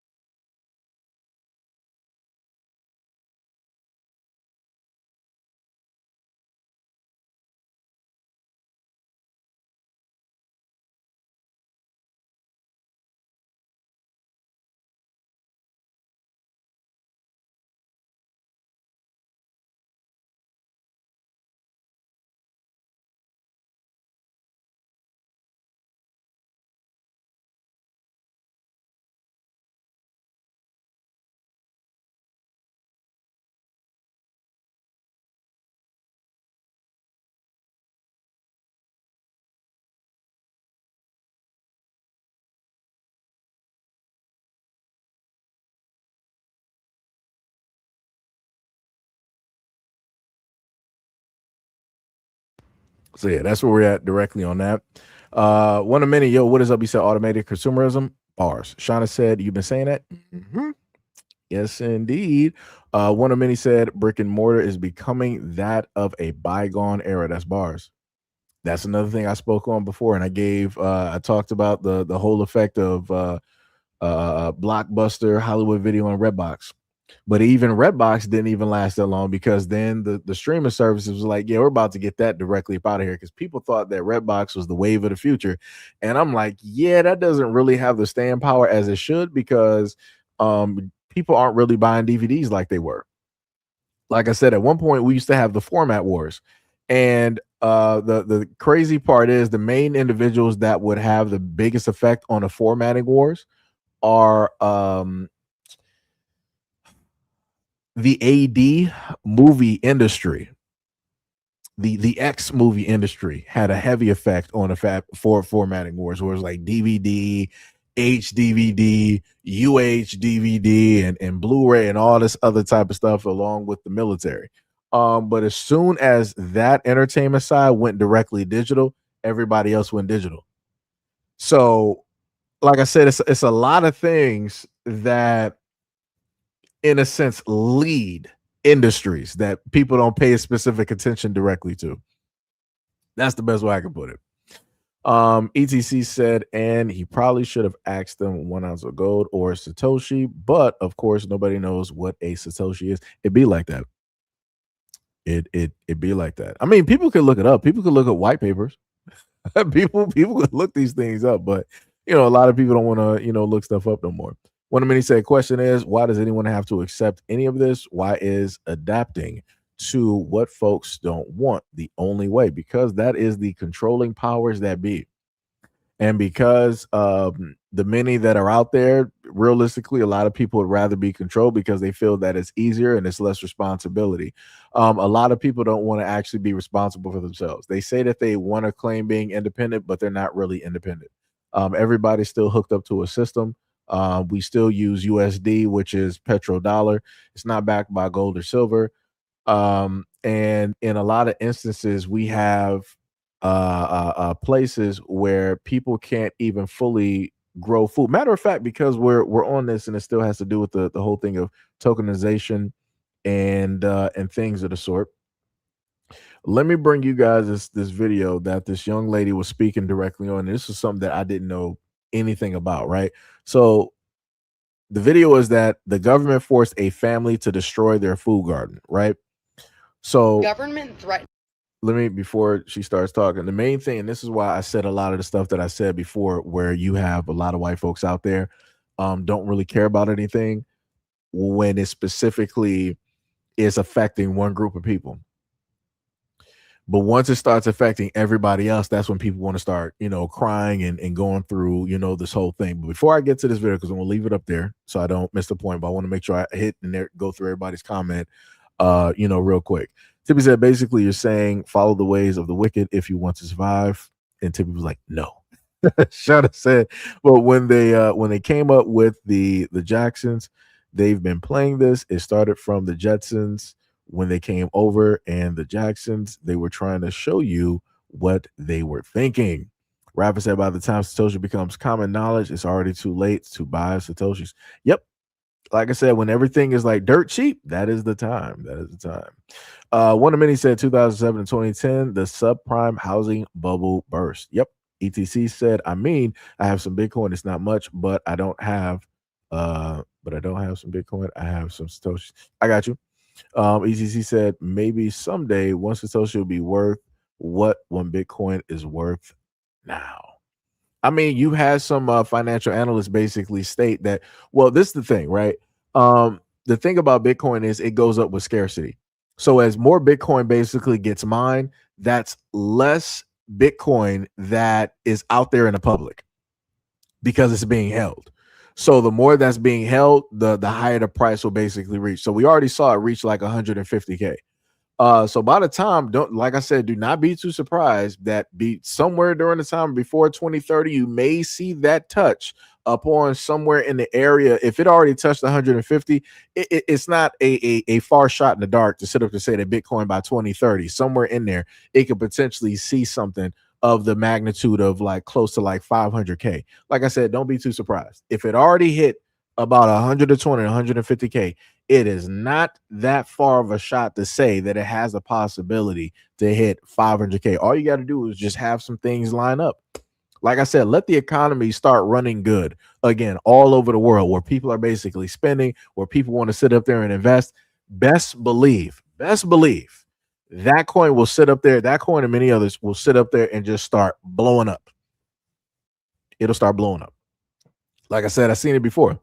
ETC said maybe someday. Oh, yeah. Rafa said, what do you think about Libra from Argentina? The funniest thing is the first time I heard about anything dealing with Libra or Libra coin, I remember Facebook. Facebook had a coin that was supposed to be the Libra coin.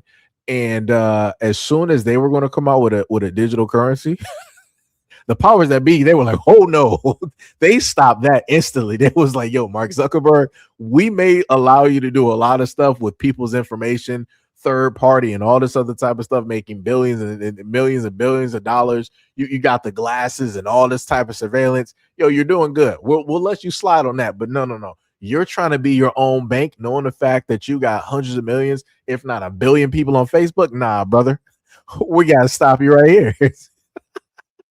They did not want him to be great. They didn't want him to be a king. And that's exactly what would happen. That's exactly because of the amount of people that move on Facebook. That man would have made more money than he's ever seen in his life. It would have been insane. And they were like, yeah, we're stopping this right now. Like I said, I'm shocked that Elon Musk ain't tried this on Twitter. I'm very shocked. He got a whole platform where the whole world basically is on it. I'm very shocked. I am ultra shocked. Let me tell you something. Like I said, it'll get to a point though where all of these platforms, like you might have YouTube doing it, you'll have IG with little people are on IG, maybe Facebook, even though they've been in the target areas before, TikTok and many others. Like I said, it's a lot of stuff out here. You said ETC said with so many people who are unprepared in this country, when the shift happens, is going to be utter pandemonium. New Jersey is the most densely populated state, and it's a small area. Yo, Bushido, what is up? What is up? You said I wanted to invest because I wanted to have something for the future, but I'm not smart enough to keep watching the stock market and don't really know what I'm doing. You got AI now. That's the one beautiful part. You can use AI to do a lot of things. People have showcased, different things that they've done with AI in order. They give, like, let's say they gave AI like $1,000 or $5,000, and then that AI, as well written as it is, it ended up making them pulling back, a good 10, maybe 15. So again, I'm not saying that that's automatic or that's going to happen in everybody's case, but if people do enough studying and they have the wherewithal to go directly through with it, you can profit directly from it. Like I said, I've seen AI being implemented in trades for a very long time.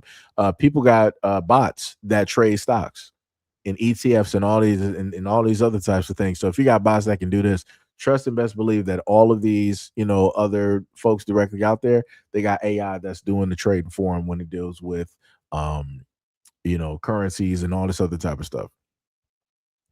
Fountain, what is up? You said I'm traveling to the transatlantic trade. Baffa said, what happened to all the haters? I don't know. One of many said 2 worlds, Black Mirror bars. Bushido said, if I had a time machine for one thing, I would invest all I got in GameStop during that time.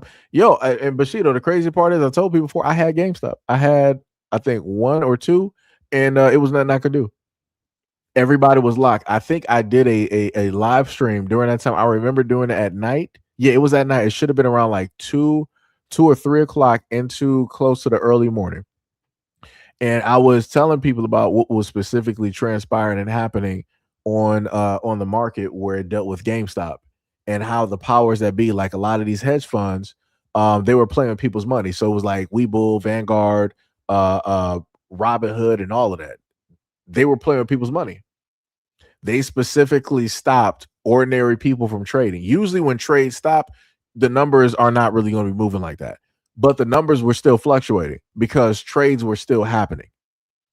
And this was during the time that Robinhood, they had to stop the trading because they didn't really have the money to facilitate paying out all of that money that people were going to get from having GameStop and the airline and BlackBerry and all these other types of stocks that were fluctuating. Like when other stocks during that time after GameStop, when other stocks started fluctuating, when normal people had money and they wanted to pull money out, they were like, yeah, we're going to put a stop to trading. You can buy if you want to, but you won't be able to, sell. Because they did not have the money. They would have went bankrupt. And this is why the heads of Robinhood had to start going on this whole march where they had to start getting money and shaking hands and greasing these wheels so that they can continue to run as they are. Like I said, that's why I said before, everything is a scam. Like I said, especially if you're a normal person. Oh, yes, especially a scam. It'd be like that. But if the scammers can make it, so can you.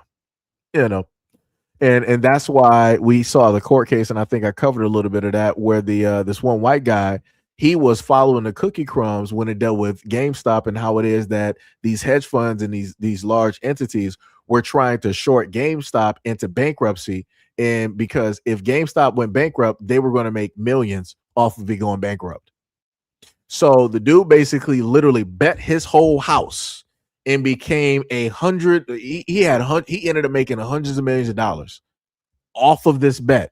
But it was an educated bet because he was following the cookie crumbs that were directly out there. And the craziest part is that you got the United States government that called him in order to question him because they thought that he was like an inside trader, had inside information and all this.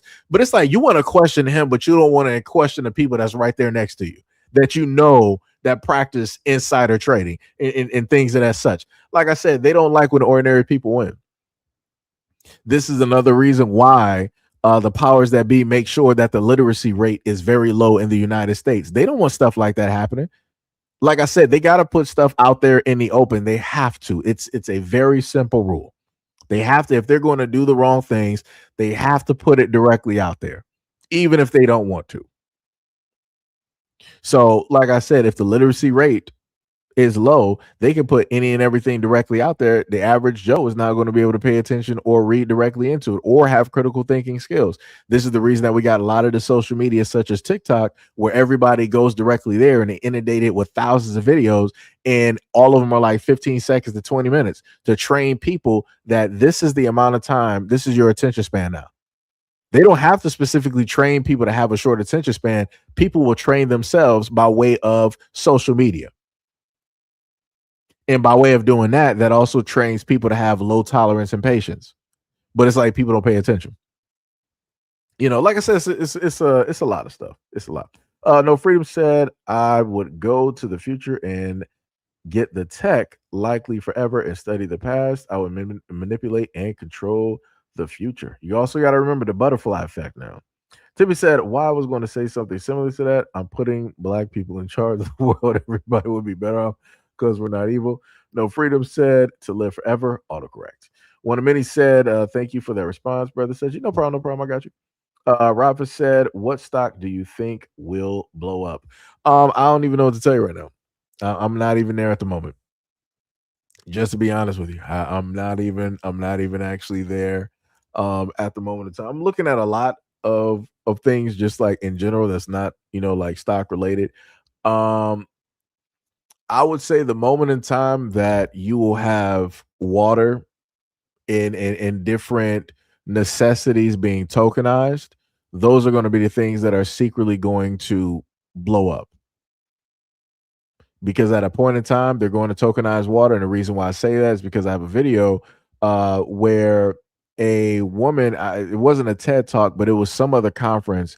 And she was saying that what needs to happen in the future is that the everyday basic needs of people should be tokenized and that it should be treated as a resource so that people just can't, go to and from and basically get it whenever they want it, so that it's controlled, tightly controlled. So if something is controlled, that means they can control the market, they can control the price and the scarcity and whatnot, just like the same thing with Jordans, right? If you got a low supply, even though Jordans are made with a ridiculous supply, if there's quote unquote a scarcity directly to it, there's going to be a high demand. If there's a high demand, that means that people are willing to pay technically any and every price directly for it. We've seen this with Jordan, right?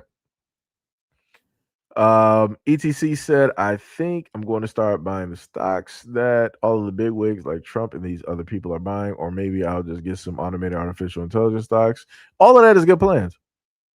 All of that is good plans, along with what one of many basically stated as well too.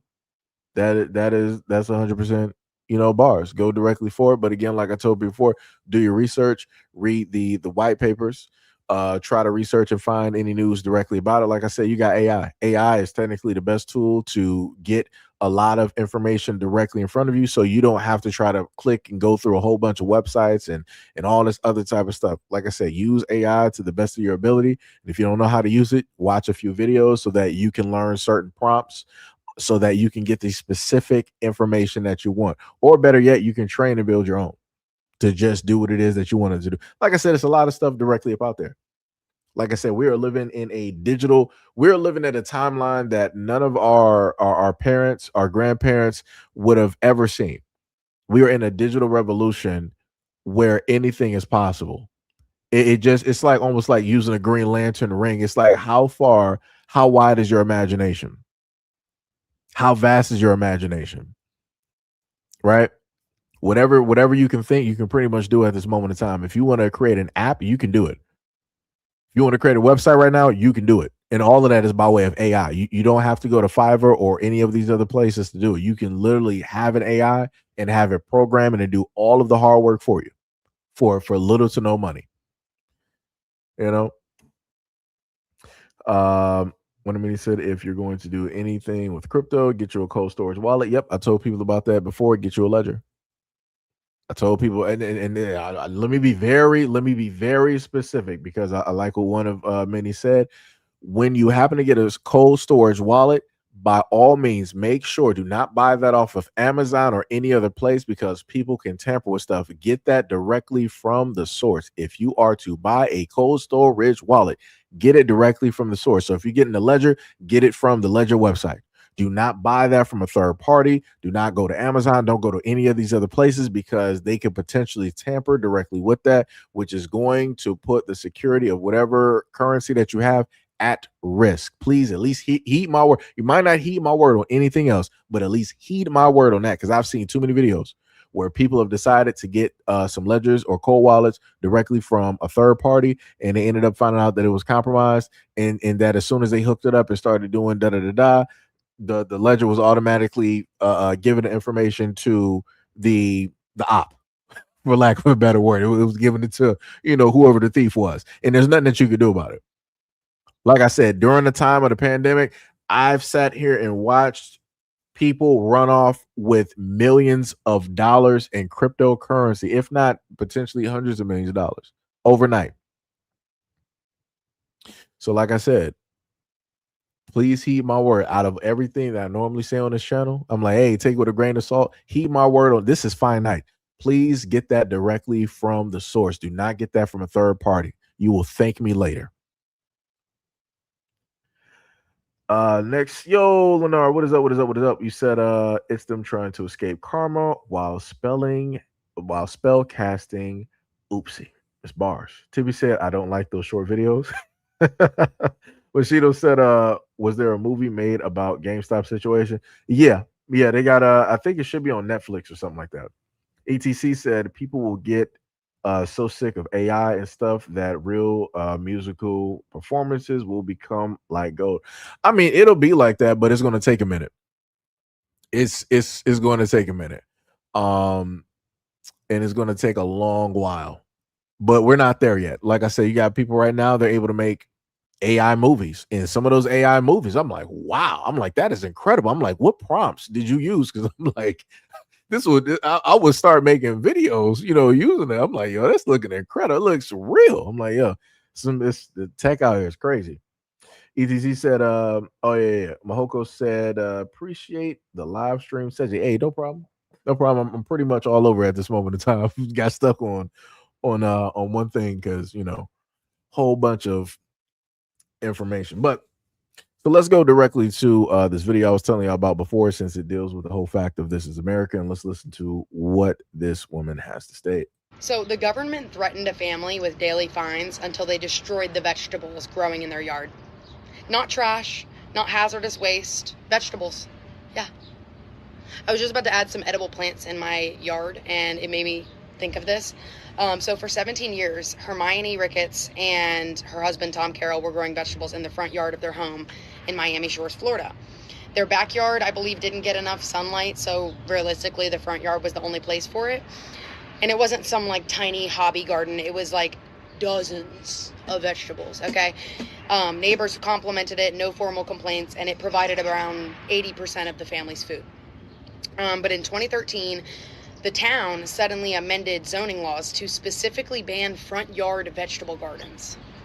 Not flowers, not fruit trees, not lawn ornaments, specifically vegetables. And then code enforcement officers showed up and threatened the family with $50 per day fines unless they destroyed the garden. And they eventually had to uproot it because they couldn't afford the penalties. And then the case became Ricketts versus Village of Miami Shores.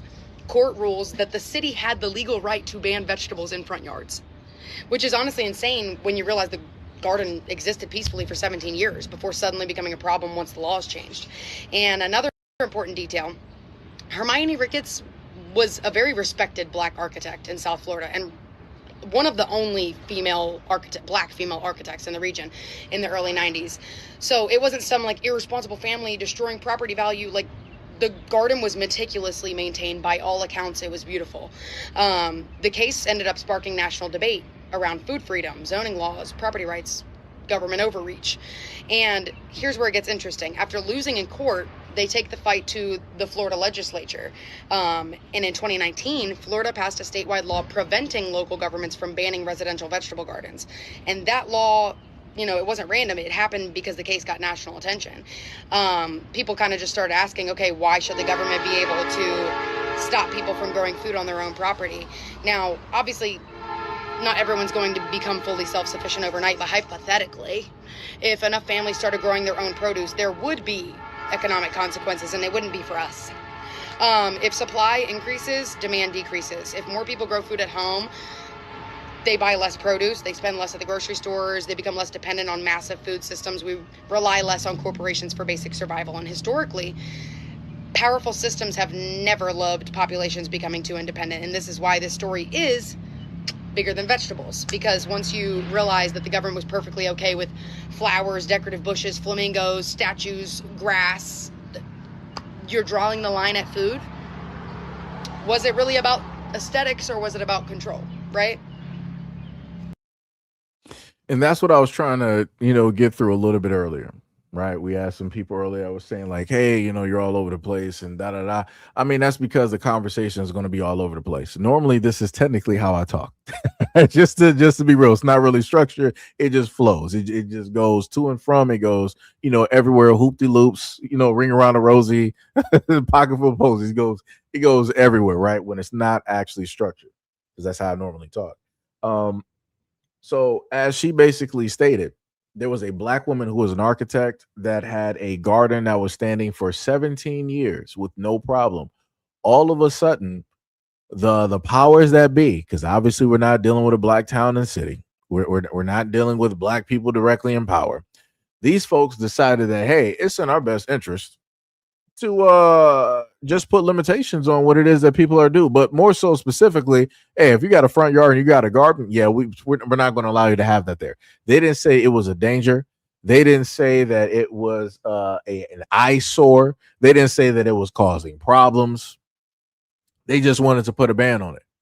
And again, they wanted to put a ban on it because they wanted to control, because they knew if more people were able to do just that people would not go to the local markets. If people are not going to the local markets, that means that local markets are not really going to be there. If they're not going to be there, then that means that the distributions for a lot of these fruits and vegetables are not going to be able to go to and from and whatnot or whatever. When that happens, you're not going to be able to pay the people that's on the 18-wheelers, which means the 18-wheelers are not going to be able to be bought and sold from whoever distributes those 18-wheelers. Then that also means that those corporations who make those 18-wheelers are not going to be able to, make those, invest and put money directly in there. That'll affect the people with the gas. That'll affect the tires. That'll affect the metal workers directly out there. I can keep going before I even get to the farmers. So it's going to affect a lot of other industries before we even get directly to the farmers. But again, all of this is opposite of you. Like I told people before, they don't, the United States government or any government, they've never wanted people to really be independent. They wanted a false sense of independency, so to say. They wanted you to think that you're really independent, but you're not. Because if you look at everything that you basically do, if you look at your cell phone right now, look at how many apps and how everything is integrated and connected. Look at how if you have, let's say, what is it called? What is it called? If you have a touch pass or whatever it is, right? if you got some type of authentication, somebody might write it down in the comment section because it's killing me right now because I know what it is. A2F authentication, whatever it is. But if you got a certain type of authentication that you got to go directly through on your phone in order to gain access, that locks you pretty much out of everything. So that's your banking, that's your social media, or even work apps that you may have as well, right? Because you're dependent. If electricity goes out, you're dependent. If water goes out, you're dependent, right? If a storm basically happens, you're dependent. The United States have made it so possible that everybody is just almost pretty much 100% dependent on the government and what it is that they are able to supply. So this is how the government can basically then get to the point of like, hey, if you don't basically listen to us, we are supposed to do this for you, but we don't have to, right? But if you listen to us and you do what we tell you to sit up there and do, then maybe we'll think about giving you some bottles of water. Maybe we'll think about giving you a generator or something like that. Maybe we'll think about doing what it is that we're supposed to do, even though we don't really have to, even though we're supposed to by way of, the amendment, Constitution, all this other type of stuff, right? Because you're supposed to be for the people, not the people for the government.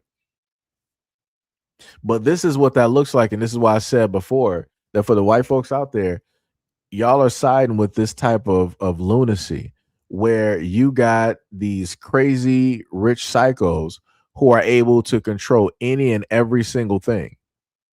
If just like I ended up finding out years ago because I didn't think that was actually possible because I didn't understand it.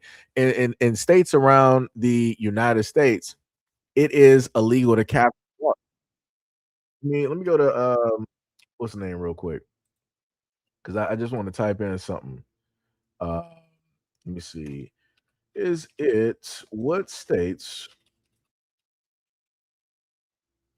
is it illegal?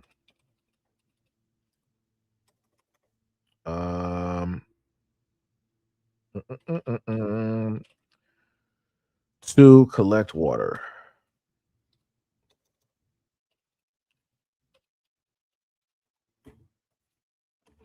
See what we got so far.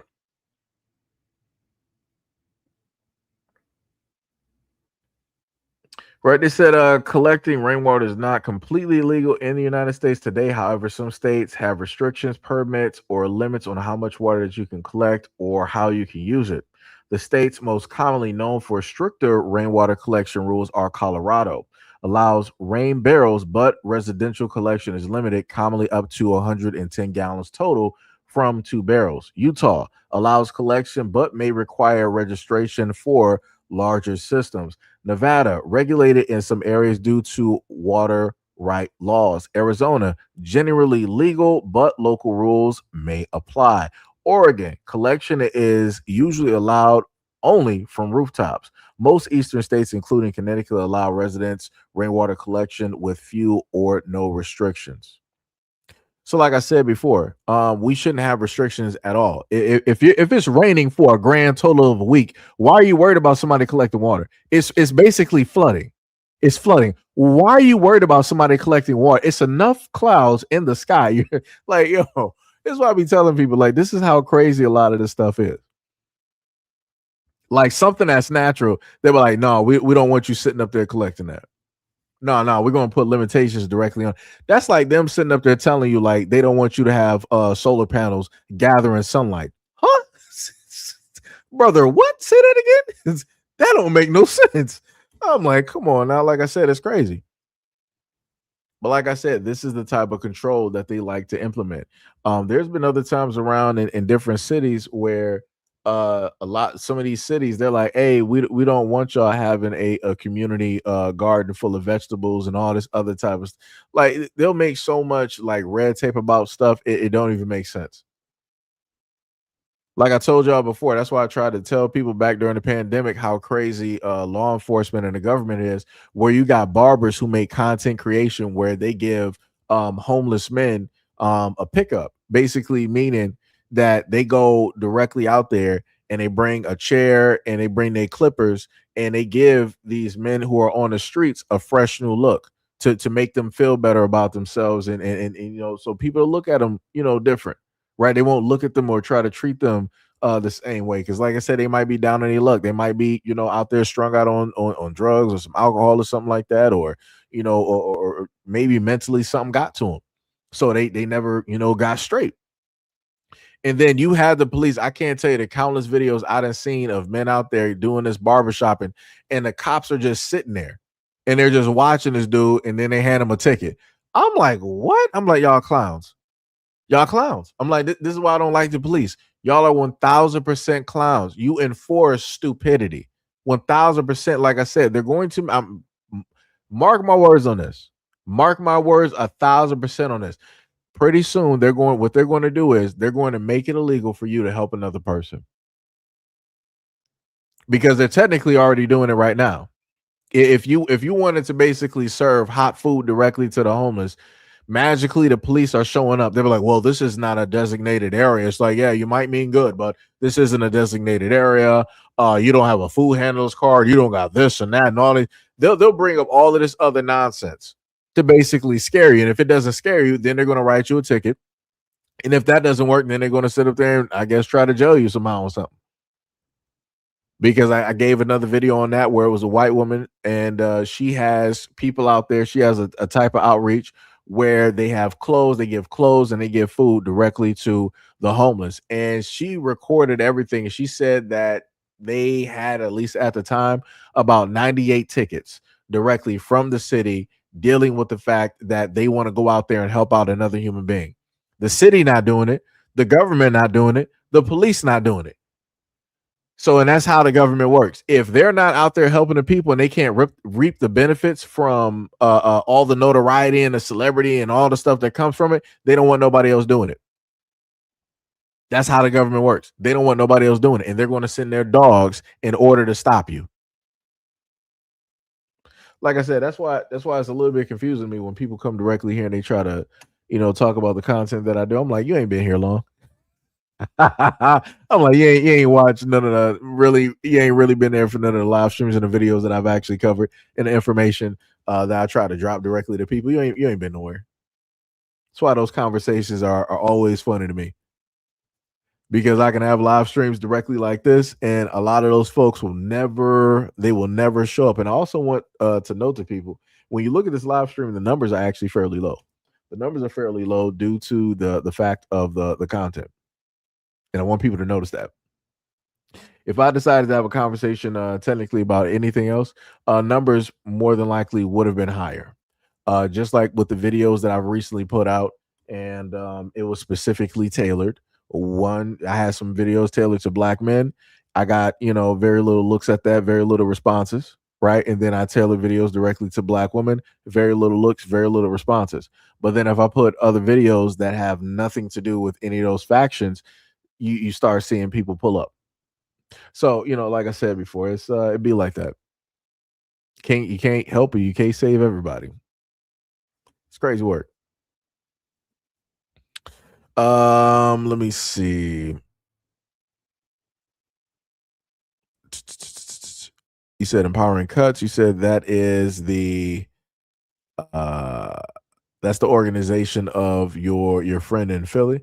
All right, shout out to your friend in Philly at Empowering Cuts. Shout out to your friend sitting up there, you know, helping out the folks out there. You said that's all he does is he cuts hair for the homeless all day long. That's dope. Shout out to that man. Much love, respect, and appreciation to him and others, you know, out there doing it. Like I said, doing the Lord's work. Like I said, that's for me, that's the, like, realistically, and I said this before, if I had a choice to really do something for a job, for me, I would want to go out there and help out those who need help. That's realistically what I would want to sit up there and do. But, you know, it'd be like that. You know. And like I said, trying to, you know, get people to support you know, things like that is very tough. It is a you know, a very tough thing. So, you know, that'll be on the back burner. that will be, you know, on the back burner. Like I said, I feel like for me, that would be way more interesting, content, along with having conversations with real people directly out there, getting to know them and their lives, and a different story. Like I said, I felt like it would be a very dope thing to be able to do. What else you got? You said that Tippy said, please stop the group of people feeding the homeless. Yep. Michael Zulka, you said Second Amendment. Alive Tree, what is up? You said you are speaking that knowledge. Let me see. You said he got his own trailer going through a GoFundMe, donations, and etc. That's dope. That is dope. Like I said, shout out to those people who support him as well too. Shout out to those people. I would normally sit up there and say the person's name, but your name is crazy up here. I wanted to like highlight your comment, but I'm like, yo, your YouTube name is wild. I'm like, yeah, I can't. That'd be highly suspect for me to repeat that name. Can't do that. No Diddy. Can't do that, But like I said, all respect though. Let me see. Patricia Griff. Hey, what is up, Mr. Griff? What is up? What is up? What is up? What is happening? Alive Tree said facts. They push brain dead content. Yeah. Like I said, they push all of the content where it leads people to be more selfish versus actually just wanting to, in a sense, help folks out. But it'd be like that. Tippy said exactly. If the government cared about human beings, nobody in America would be homeless and or starving. That is true. That's true. Cooley said that's YouTube doing that. Actually, it's trust me, I get what you're saying because I've been there. I've been here for quite some time, going through the algorithms and different things of the sort, right? To an extent, for Cooley, you do have a point, but also to the other extent, I know for a fact that people will overlook certain videos if they don't think that it's interesting or entertaining, or if they feel that it's about them, even though it's not. So again, I've been doing this for quite some time. Soon enough, I'll be able to say that I've been doing this for like 10 years. But I've been doing this for quite some time, and I can safely tell you, been well over like 3,000 videos that I've done.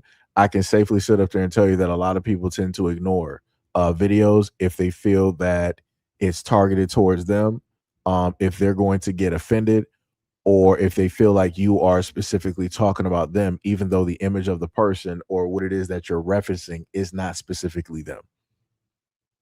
What is it?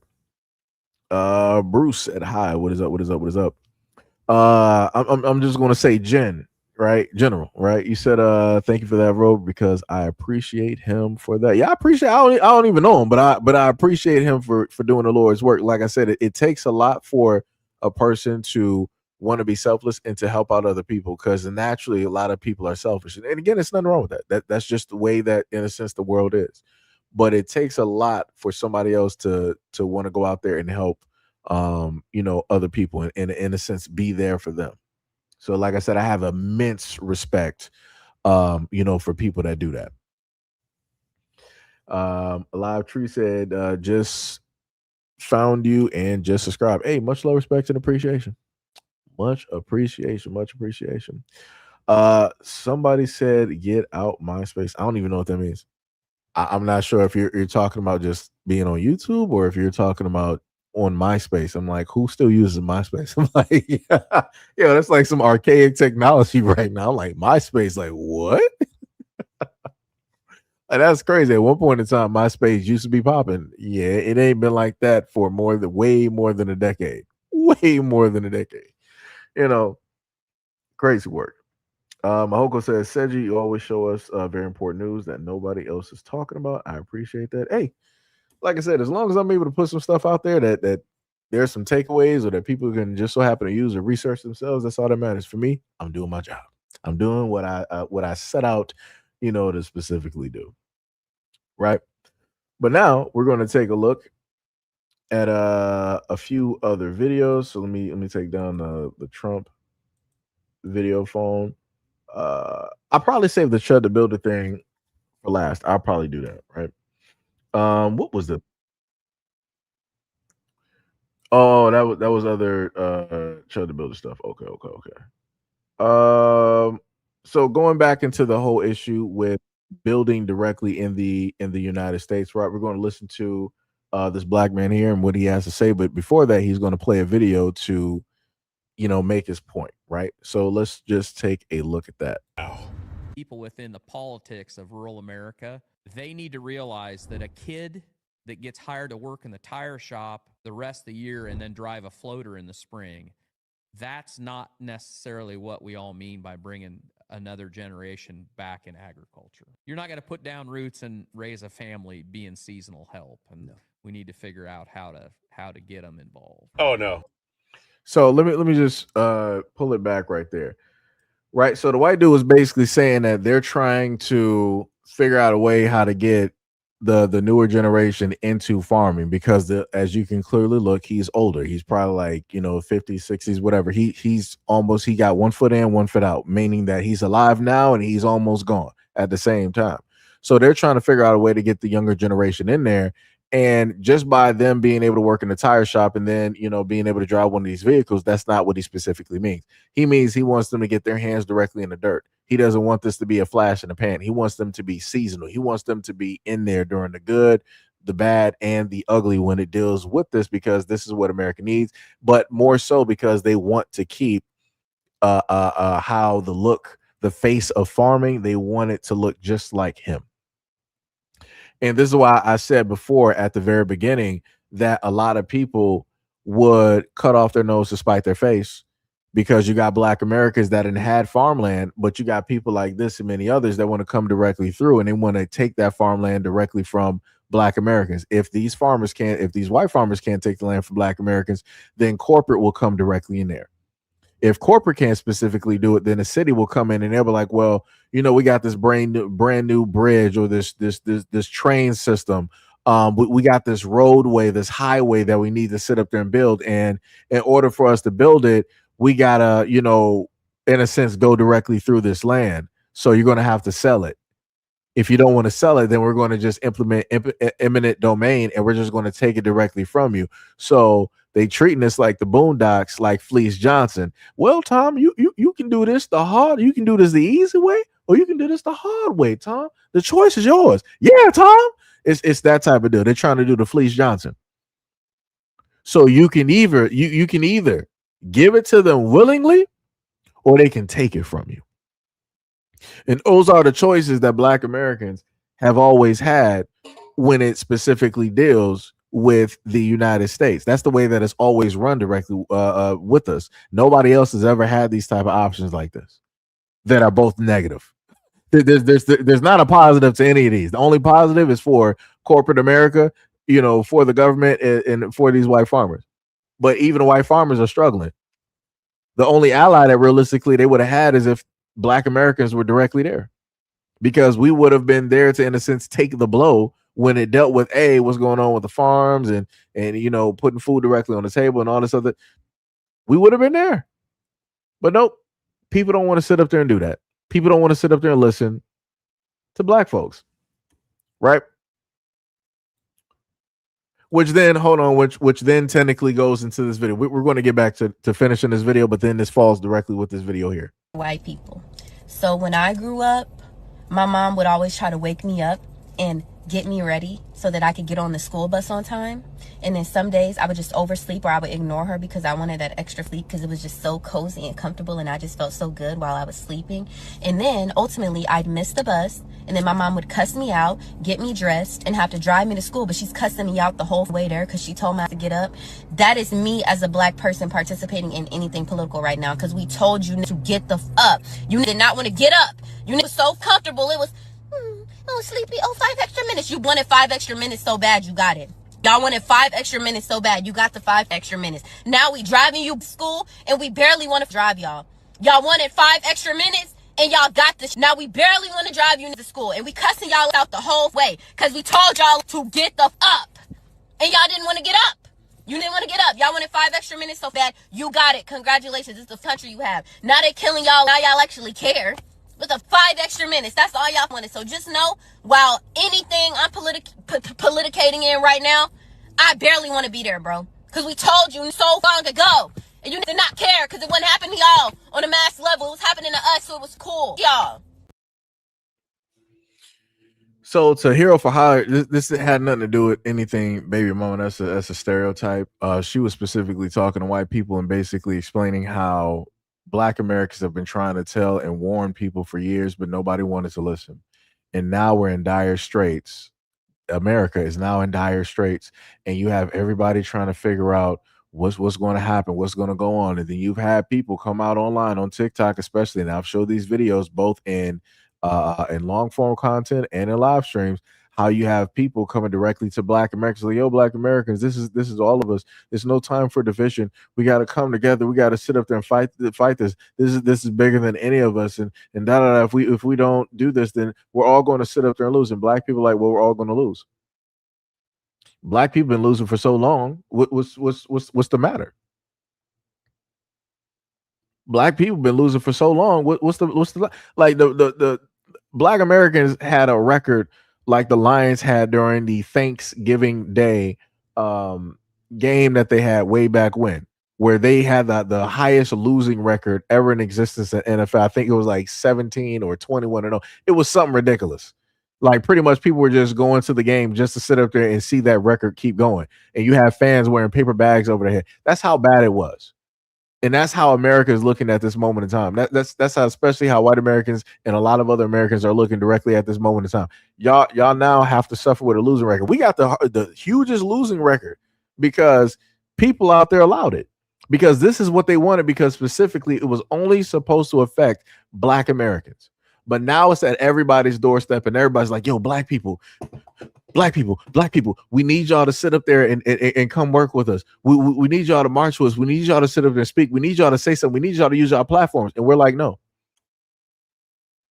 We're like, no. Y'all ain't never want unity in the first place. So why should we sit up there and do unity? What? Because you're asking now, and you're not even really asking.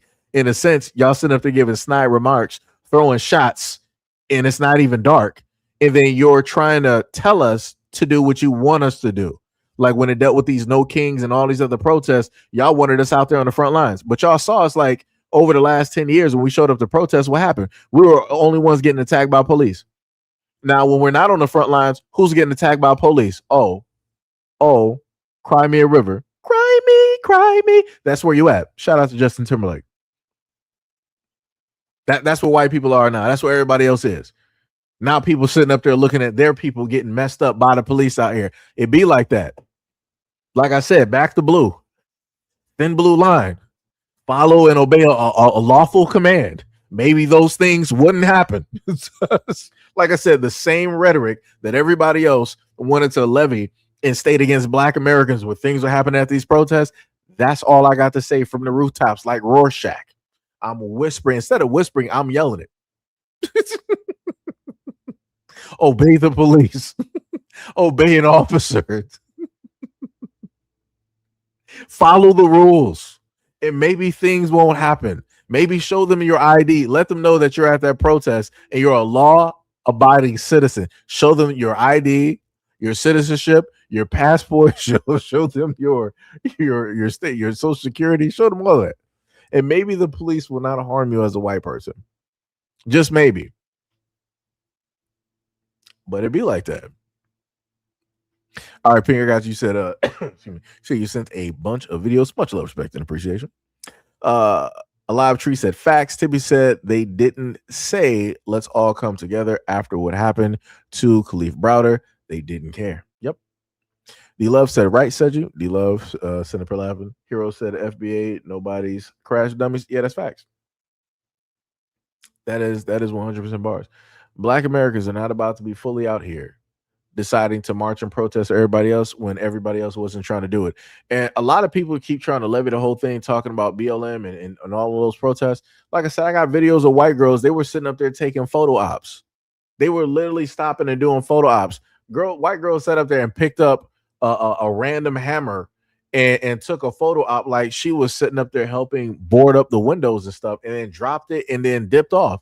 I'm like, yo, like I said, the insanity that was happening during that time is crazy. That's why I can't believe nobody when they say stuff. It is straight clown work out here. It is straight clown work. But like I said, I'm probably what I'm going to do is when I redo this video, I'm going to pair up her video with the other video. So let's go back to this real quick. Oh no, they know how. They just don't want to. Story time. In the middle of the town I live, there's a 40,000 square foot former Coca-Cola bottling plant that's been sitting vacant for the better part of 30 years. 5 years ago, it came on the market, and I had a plan and an investor all lined up. It was going to be beautiful. The centerpiece of the operation would be a small-scale poultry slaughterhouse, completely self-contained and invisible to anyone outside. The building would also contain affordable housing units, a butcher, a baker, and classroom space for training new farmers to operate the farms that would supply the slaughterhouse. The plan would create over 24 full-time year-round jobs, serve as a tourist attraction, and bring in millions of dollars of retail revenue, subject to local sales taxes. It would revitalize farmland, keep it in agricultural use, and protect it from developer pressure. But in order to do all this, we'd have to get a zoning variance from the town council and the town manager. A bunch of old people. You want to know what these mother said to me? They said that they really appreciated the small butcher and the small restaurant and the baker part of it, but the jobs and housing part was going to be a problem because it conflicted with the small town character called for in the town's master plan. And that's when I understood what I was dealing with. These elder boomers who run these sparsely populated towns and counties, they do not want thriving rural communities. They want a quiet little tomb to die in. They want to go to the DMV, there's no line. They go to the restaurant, they don't need a reservation, they don't wait to sit down. There's roads, but there's no traffic on them. There's no property crime. They don't have to fight for parking. There's no noise, there's no kids. And they want just enough money coming in to keep these few services on life support. Economic development would mean people live here full time and it would ruin their good time. So the next best thing is to convince rich people from the nearest city to buy second homes here. That way they don't live here full time, they pay property taxes, they increase their own property values, and everything stays the same. So naturally, young people flee this environment as fast as a used Nissan Altima can carry them, leaving old people to pretend that they don't know why it's happening. And until they're willing to compromise at least a little on their own personal comfort, rural communities will decline into the grave right along with them. So that is where we are, where you have the boomers, you have the older folks that are stagnant. They are stopping creativity. They're stopping evolution. They're even stopping new blood from being there. They would rather people pay some stuff and really not be there, just so that they can just keep it alive on life support for a little bit longer. All because they don't want growth to happen. They just want some old graveyard, as he stated before, where they can just die. And I'm like, that's crazy to me.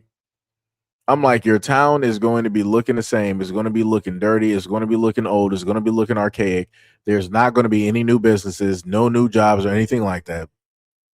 In order for people to actually make a livable wage, they have to leave out of the city and come back. So you're forcing them to sit up there and travel because you want this town to be some type of time capsule. Like I said before, this is how things happen because you still got old folks in power with an old mentality. And what people don't understand is that it's very difficult to get a lot of older folks to see beyond themselves. A lot of older folks, and this is fine night, a lot of older folks do not like change. And it could be something so simple as like you might have moved the remote control where it normally is. Their newspaper. You could have cleaned the refrigerator and made it nicer, had everything filed away. But because it's not where they've been seeing it for the last 10 years, they're about to rage out, get angry, and throw you directly out the house. Like I said before, it's like, yo, no. And I've told myself before that I'm going to do my best in life. Out of everything else, I'm going to do my best in life to not be that. Because I refuse to sit up there and be at a point in time where I'm in my 60s and my 70s and I'm just like looking around and I just want everything to look the same.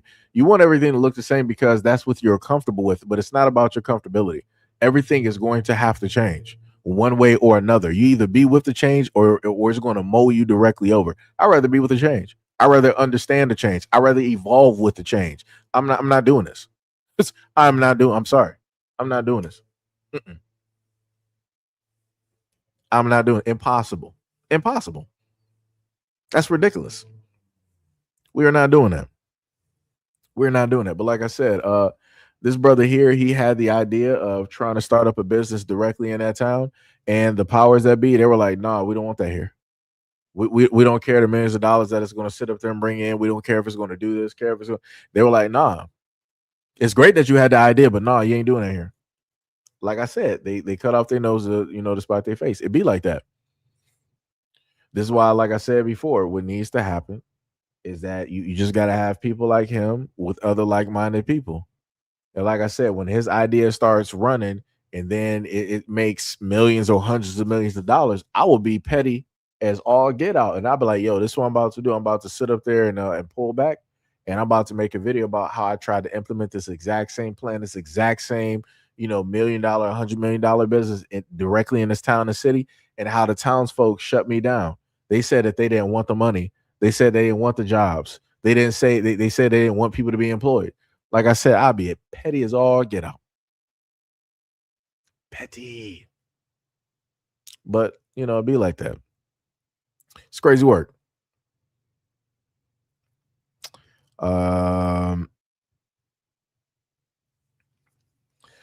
Let me see. A Live Tree said old heads stuck in their own truths, and I had the same conversation with parents. They thought I was talking crazy. Oh, with your parents? Yeah, like I said, it's crazy. Like I said, I remember having conversations with my grandmother during the time where, mentally she was, declining, and she would start losing it. If certain things were moved around or whatnot or whatever, like it was bad. And I'm like, yeah, I can't do that. Nuh-uh. We're not doing that. We're not. I don't care what vitamins, whatever it is that I got to sit up there and take. We're not doing that. We're not doing that. What is it? Shauna said, question is, they don't want the jobs and the money because it will come from a black man. Is that what it is? Probably so. That probably is it, to be honest. So now we're going to go directly into another video. Let me see. Let me take a lady's video down right there. We can take her video down.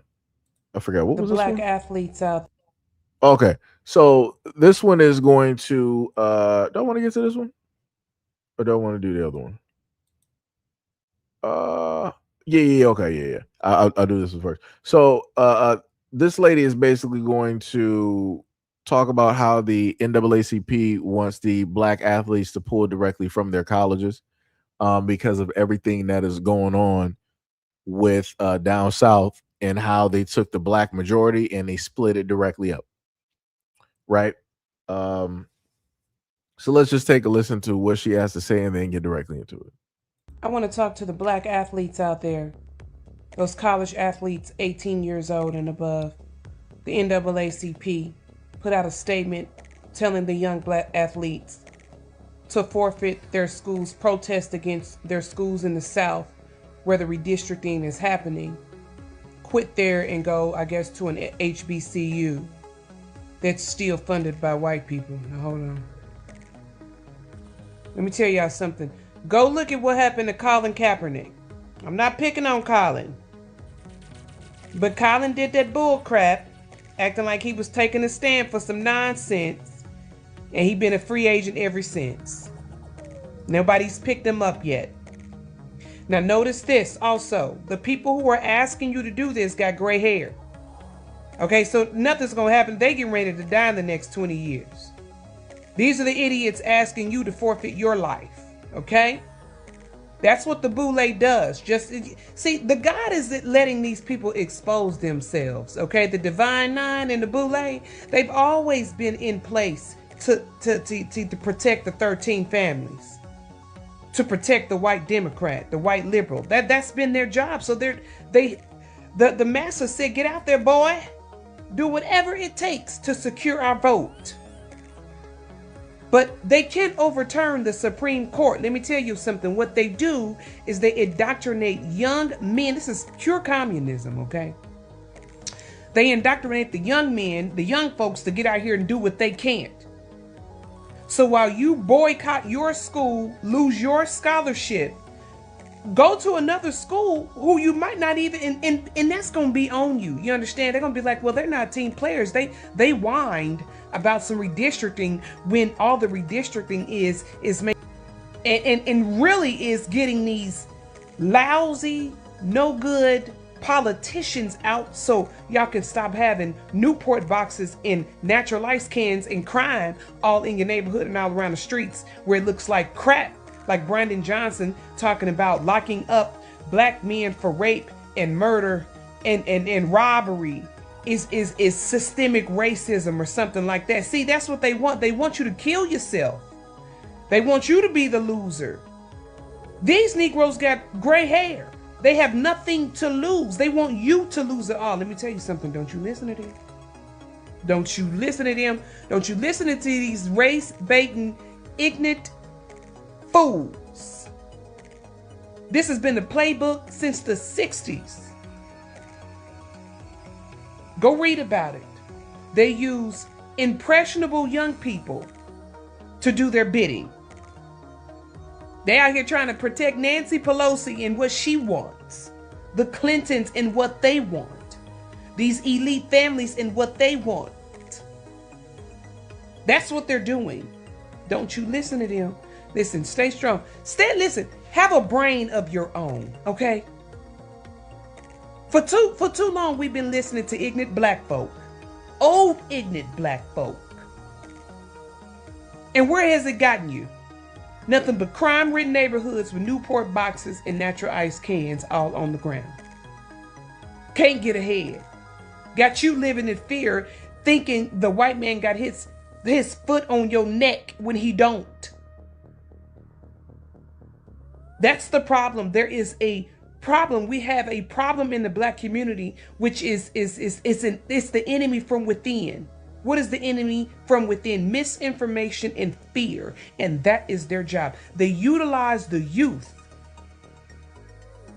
to get their foot because they're too coward and lazy. Won't they give up something?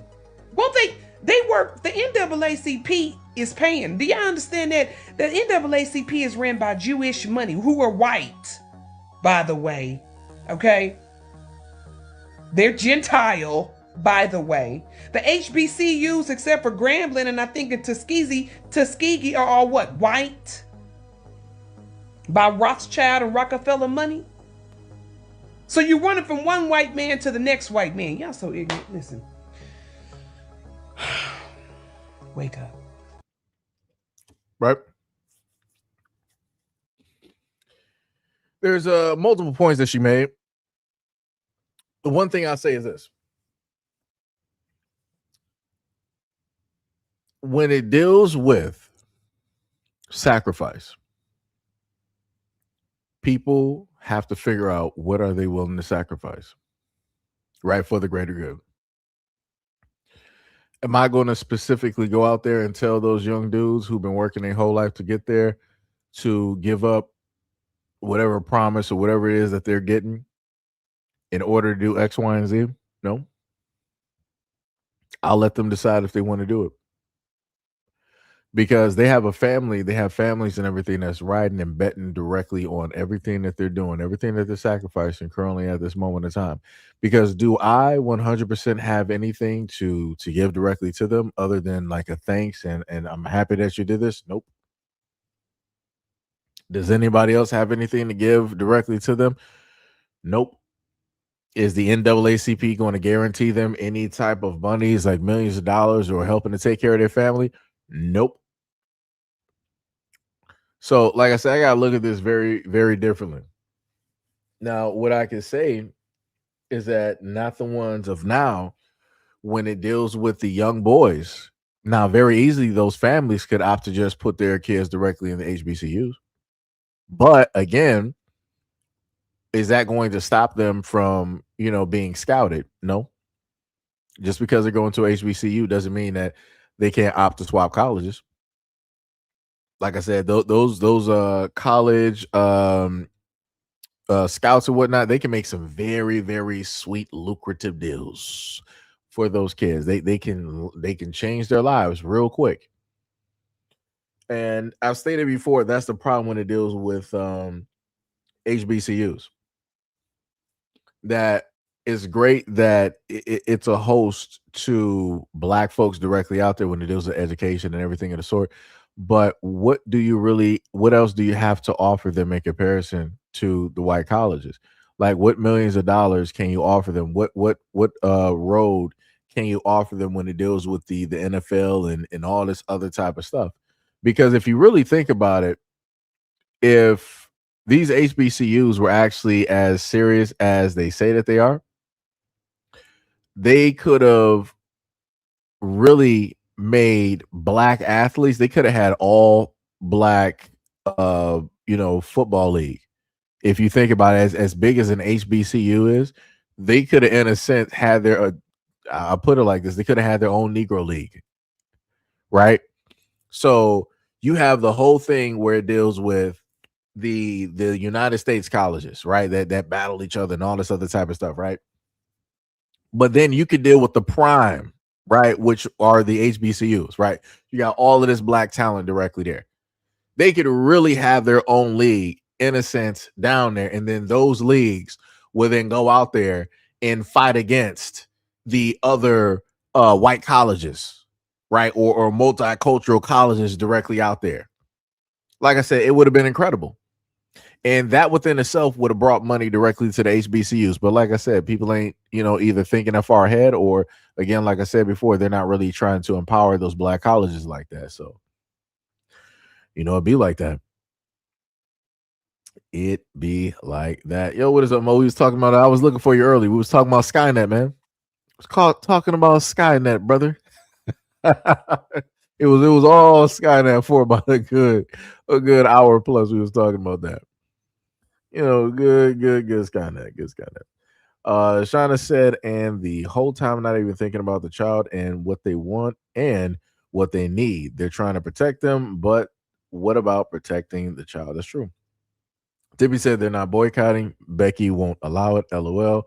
What's going on in the South? This one.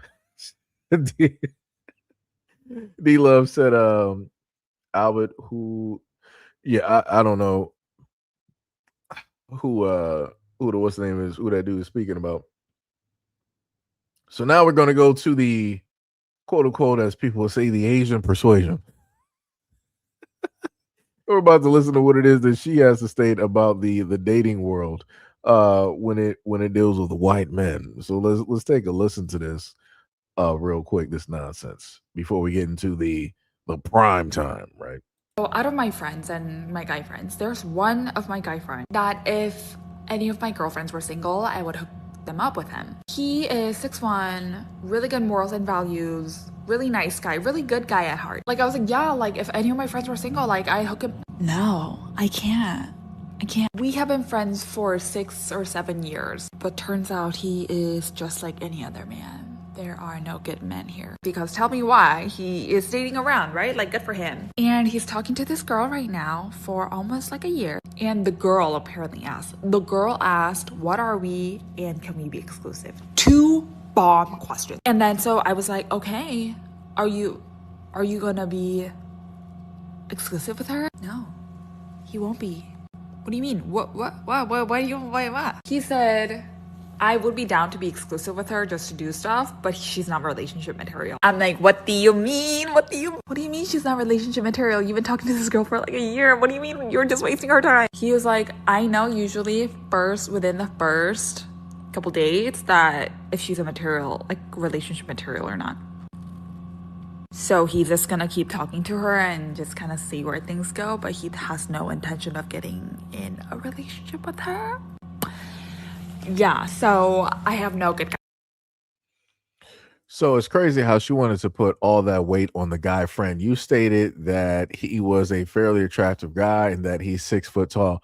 Why on God's green earth do you think that somebody that has the pick of the litter at a very young age is going to decide that, okay, I'm going to lock myself down? Are you stupid? You said yourself that your friend specifically was, whatnot or whatever, and he's with this girl, and like, yo, like, are you like, just because, like, this is the thing that a lot of women got to understand, just because you think that your friend would be great in a relationship does not mean that they would actually be great in a relationship with a guy, because you're overlooking red flags. Like, however they act with you is not how they're going to be acting with a guy. Like, I Lord have mercy. The deafness in this video is crazy, because she wanted to act all surprised. Like, what do you mean she wouldn't be in a relationship? As he said, he was like, I usually know within the first, few days if a person is relationship material. More than likely, he was able to get things done in that first couple of days, and he was like, yeah, she's not worth it. That's probably what happened. He was probably, able to do stuff directly with her and, enjoyed it, but he was like, yeah, this ain't the one. Because he's thinking to himself, he was like, well, if I was able to easily do this, then how many other guys that were able to also easily do this? That's what he was probably thinking. But like I said, you can't tell somebody like this that they're not going to listen to common sense, because they think that they know every single thing. And especially when it deals with guys, they think that they know everything. And then she wanted to try to put all the weight on the guy and basically say, like, oh yeah, there's no good guys out there. No, how about your friend maybe just easy? How about that one? How about maybe she's not as great as you think she is? Like, if you feel that she will be a great relationship, why don't you date her? If you feel that she is that great, and you are trying to pedestalize her or back her up that much, why don't you date her? Like I said, it's crazy out here. It's wild. 100%. 100%. So now we're going to go to the creme de la creme, right? I got my beat down low and my top laid back. So now we're going to go directly to this video where you see it here. And it says that free Chud the Builder. N-words are allowed in this space. Crazy work. Crazy work. And they said it was probably something else above it. They said something words are allowed, and you see they got the Chud the Builder link down there. And you got somebody by the name of Ryan Gabriel, color me surprised on that name, who decided to, share this initially. So let's just take a look at what they're saying directly in here. You see somebody that they got, Chud the Builder's picture directly up there. Crazy work. I'm like, y'all really idolize this dude. That y'all other. I'm gonna let it be, but let's keep going. Have to get together and get this guy out of jail for real. Like, to do it by telling the truth, do it by contributing a little bit. But man, I'm serious, bro. If y'all saw that live stream, write a statement to his lawyer and come testify against him. Like, do this lawfully. But man, come on, guys. That person should not have any victory party, bro. I will literally prioritize this shit for even catching the pedos. Pay attention to what he said. He said he would rather prioritize trying to free Chud the Builder versus adults who are going after minors. This is a what, man. Y'all ain't beating allegations. Let me tell y'all something. That's out of all of 2026, that by far is the craziest statement I have heard so far. You would rather prioritize focusing on and freeing Chud the Builder and him being able to do the content because y'all love it so much, over trying to save the family, trying to save the ones who need the utmost protection from predators. Wild work. Let me just repeat that one more time. Lawyer come testify against him. Like, do this lawfully. But man, come on, guys. That person should not have any victory party, bro. I will literally prioritize this shit for even catching the pedos, because that just pissed me off, man. Well, Alex, I mean, I think you of all people have seen how bad the justice system can fail. Like, we've seen literal chomos with like 4K evidence just walk free because of a lazy piece of garbage cop. You know what I mean? Absolutely. Because they don't want to write a report. So you think they're lazy? You think it's laziness? Oh no, in this case, it's the opposite. It's just outright, I don't know, treason to disregard the Constitution. But do the minimum thing you need to do to keep your job. You know how many? And then they tried to say that it was treason because he's getting charged. I ain't never in my life. All right, yo. So now this is, oh man, you can't make this stuff up. You can't make it. They literally, I have to make sure to put this in some type of standalone video, or I might put this in a short. Like I said, for the white boys out there, I ain't beating allegations up there in this whole group chat directly on probably on X, talking about you would rather prioritize Chud the Builder versus the ones going after children. That's wild. So this is why no celebrity names got released, huh? I got you. Racism is more important. Gotcha. But to further put nails in that coffin, let's go with the final exhibit. Hey, something, man. Let me tell you why I respect this dude, Chud the Builder. He was giving motherfuckers their own medicine. If you see everything online now, everybody's talking like, you know what I mean? Oh, he got what he deserved. Oh, you should sit in there. What happened when Carmelo and Anthony killed that kid? No reason. Self-defense? You know, started GoFundMe, raised $750,000. Parents went and bought a house, all this other shit. Like, what happened with that? He killed that kid for no reason. Went in there starting shit. Like, and y'all didn't have a problem with that? What about that chick Irina that was sitting on a train, minding her own business, listening to music? Dude stood up behind her and stabbed her and said, I got that white. Y'all ain't a problem with that? Crazy part is he's listing all of these things, but he's not, stating what happened. Somebody can correct me if I'm wrong. Maybe I got a different story. But the European immigrant that came directly over here, that was directly on a bus that Elon Musk wanted to make 300 murals across the United States directly for.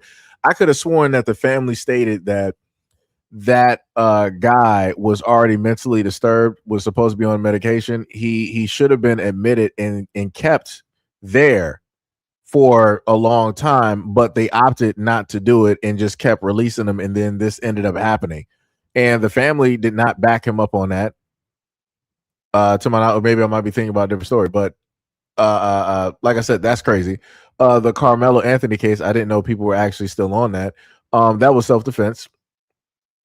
Like I said before, if you got people that are built like bulldogs and they're sitting up there instigating a fight, and you decide that you want to, try to, do to and from and potentially maybe jump somebody, it'd be like that. Like I said, nobody tells you that you own seats or whatnot or whatever. Like you're doing way too much. And like I said, I know how these white boys be acting and moving. I don't know why these folks out here be moving stupid and make it seem like every single time something happens, like they're just innocent. And they always talk about black folks having a victim mentality. Come on now. What? Let's keep going. I see content creators, black people going up to white people for no reason, beating up women, beating up old people just because, saying, are you racist? You know what I mean? Touching their hair with them, doing for no reason. You know what I mean? So, who's that dude that did whiteface? You know what I mean? But there's no such thing as whiteface. I need white people to understand that. They're historically speaking, whiteface is like a mountain or a cliff somewhere.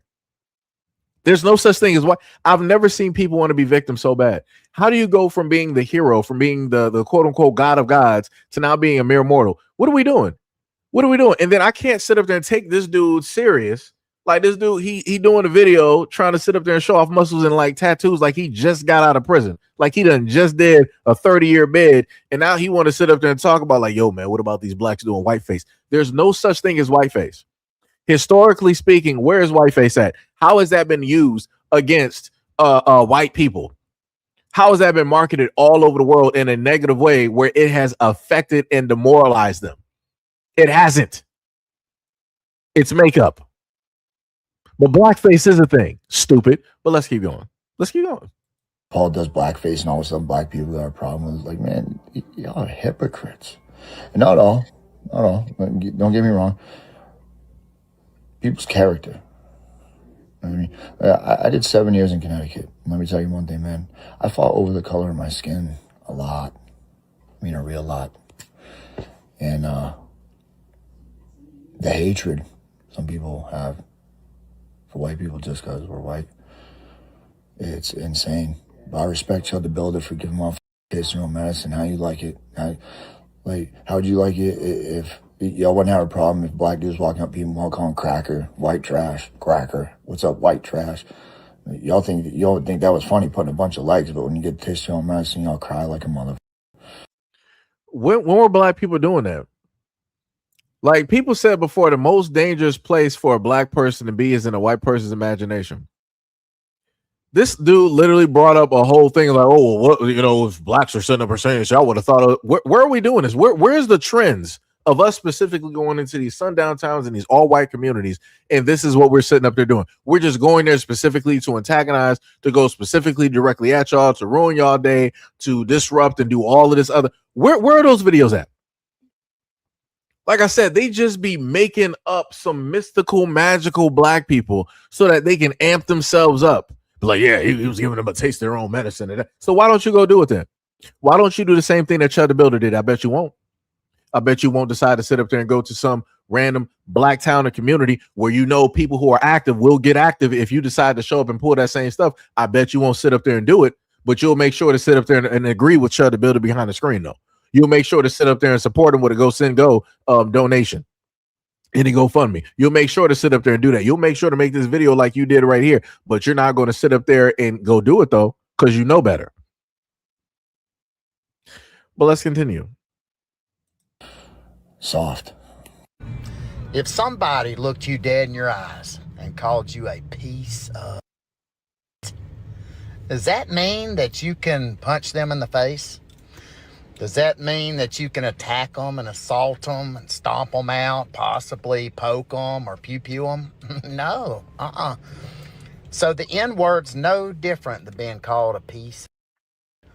So as far as Chud the Builder goes, I mean, we all knew he was on some dumb shit. We all knew what was going to happen. I said a long time ago, and I said, if he does get in a situation and he has to use his weapon, then he's probably going to be facing charges, because I hear people all the time, even guys I used to work with. Randy, if somebody touches me, I'm going to pew-pew him. I ain't going for it. Self-defense and let somebody, I'll carry my strap all the time. And I keep telling them, I'm like, and then some of these guys were like unstable to the point that like you could tell they wanted to use it and more likely they were going to get in trouble. It's not as easy as you think. You know, everybody thinks, you can use self-defense, pew-pew somebody. It sounds good, but you're going to end up in court. So you have to keep in mind, attorney fees are extremely expensive. Bond, you got to have bond money, or you're going to be sitting in jail the whole time trying to fight your case. Nobody wants to do that. And Chud, thank God he bonded out, because they would have to keep him in isolation, y'all. These jails and prisons, most of them are predominantly people of color. So, you know, they run the prisons and jails in most of these states. I'm not sure where Chud is, but, you know, I knew he was on a crash mission. I'm not so much taken up for the guy. I'm just saying the difference that we have in opinion is people of color think, not all of them, but think if a white man calls them the N-word, that somehow justifies murder or an assault and all that. And it's just a word. It's no different than being called a piece of. It's no different. And if you can't control your emotions, then you're weak. Because if somebody can get to you that easy by using a word, then you've already lost. Your life is going to be able to be taken if you say something racially offensive. Your emotions. So we heard it, right? And I'm looking at the, let me, matter of fact, I'm just going to put this directly up there, right? So, let me see. Right. So let's just look at local. I sat up here and just decided to type that in real quick because I wanted to see something. Right. And this is just dealing with locally.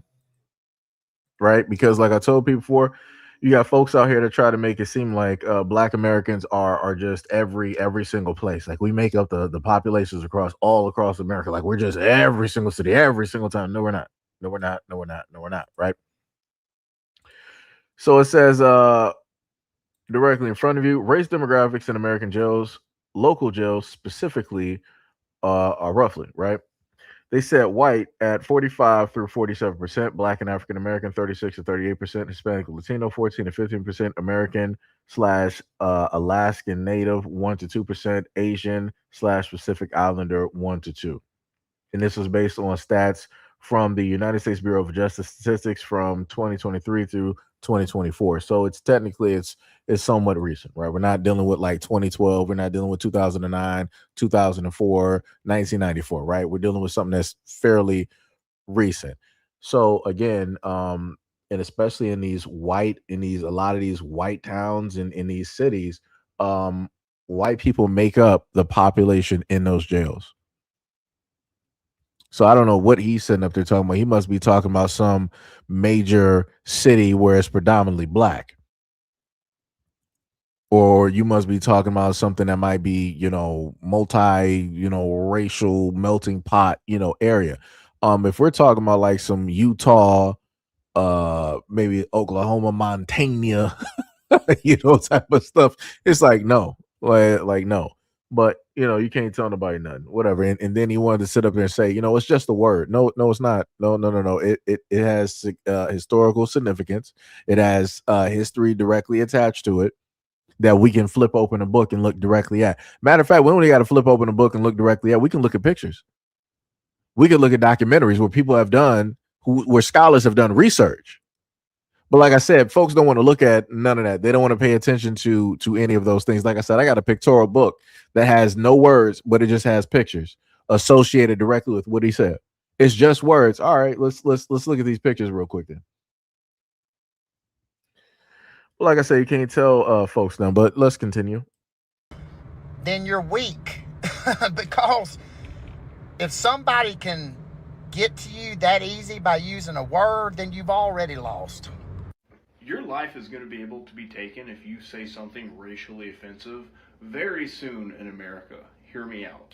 With what just happened with Chud the Builder and now in the UK, this is what's going to happen. And I fully conspiracy, full-blown believe this is why it's happening. For one, you have Chud the Builder who is going around, yes, being racist, but doing the very thing that I'll just say other people are doing, and he's showing the hypocrisy. For example, the trend among the Black community of holding the door for white people and then slamming it in their face. Let me just let y'all know something. When I first ran across this video, because I think there's going to be another person who's going to list this as well. I looked this up on TikTok because usually that's where you can find trends. I specifically typed that in. I didn't see nothing. I saw his video pop up, but I didn't see no videos. I didn't see no trend. Oh yeah, Black people are just going all across America and they're holding the door open for white people and then they're just slamming it. What? How do you equate that to being the same thing as going around antagonizing and threatening people like, oh yeah, do something. Do something, chimp. I'll sit up there. I got my gun on me. Do something. We got 18 rounds for you. Do something. I bet you won't. I bet you don't walk up on me. You'll get something. Like we're not doing that. Like how are you trying to even equate the exact same thing?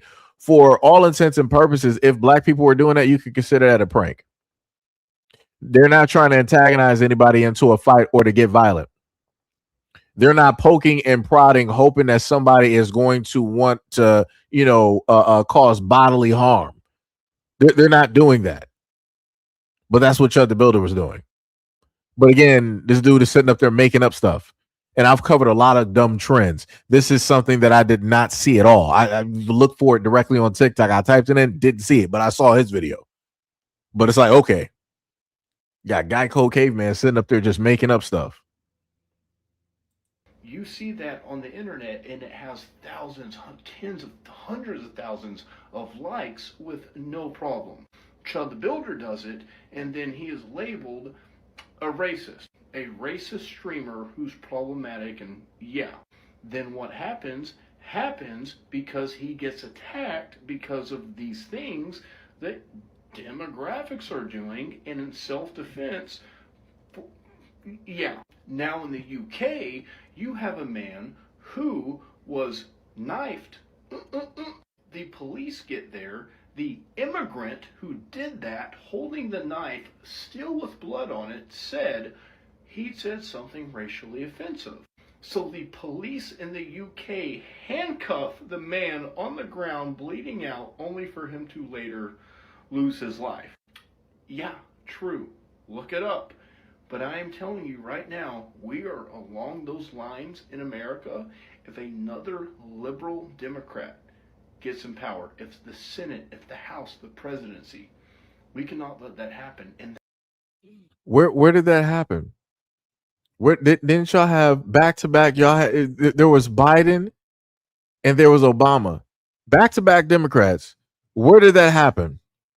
You're like you're on this fairy tale like this old, like, yeah, my granddaddy told me it's a race war coming. A race war, race war is going. It's a race war. I'm prepared. There's a race war. You going on that whole mythical type of scheme. The only ones that'll cause a race war is y'all. This is why you got Chud the Builder.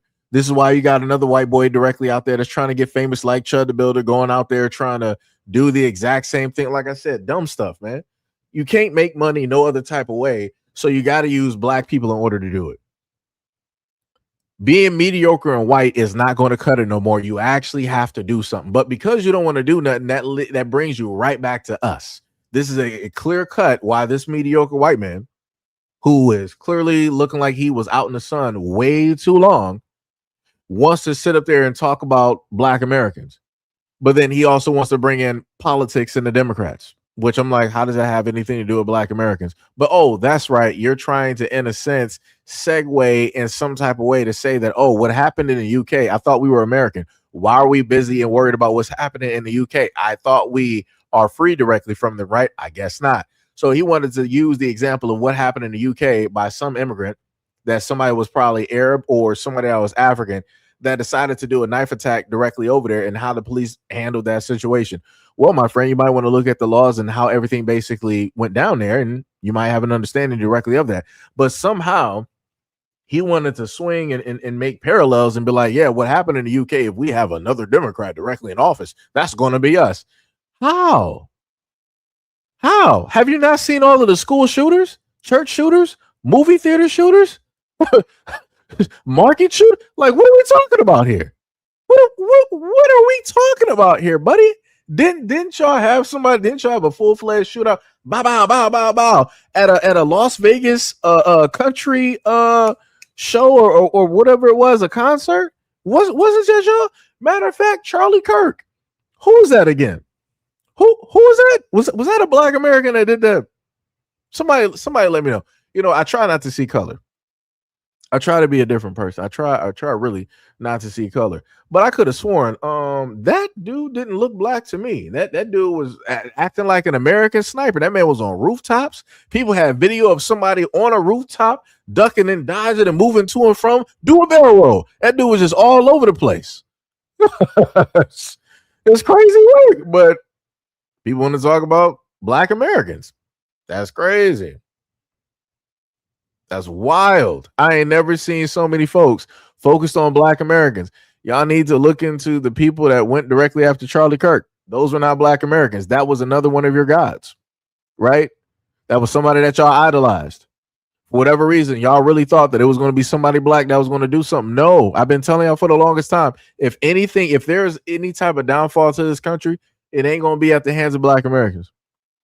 Rest assured, it's not going to be because of black Americans. Like I said, why are we in $1 trillion worth of debt? Why is there a black hole financially when it deals with the Pentagon? And there's, unanswered questions where money is basically going? It's not black Americans. Like I said, I've never known a black American to lose $2 trillion, to lose track of that. Only y'all can do that. Only you can prevent forest fires. And only you can make $2 trillion disappear. Only you. Can't nobody else do that. Only y'all can do that. But whatever. Y'all got it. Like I said, this Republican wants to keep doing the exact same. but Black Americans, but I promise you, they're the ones that sit up and say that Black people are the only ones focused on race. All right.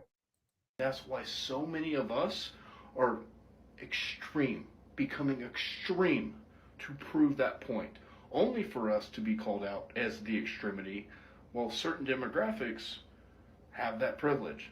So I just found out about Ted. What certain demographics have that? This is the thing. It's crazy how he goes in and out of basically just talking about Black people. And then it's like he's scared to sit up there and say it. But I'm like, you're supposed to be this tough white guy that's on gear. Because this is normally how they look. When the white dudes that are lacking testosterone, they're on like gear and stuff, they start looking like this. So like he looks like the Liver King. So I'm a little bit confused on how you say that you're emboldened. You say that you are He-Man, Master of the Universe. You say that you agree with Chud the Builder having freedom of speech and him being able to defend himself, but you can't even just say, you're not even trying to say the N-word. You just don't even really want to say black. You said it once, but you never came back to it. You kept making otherisms.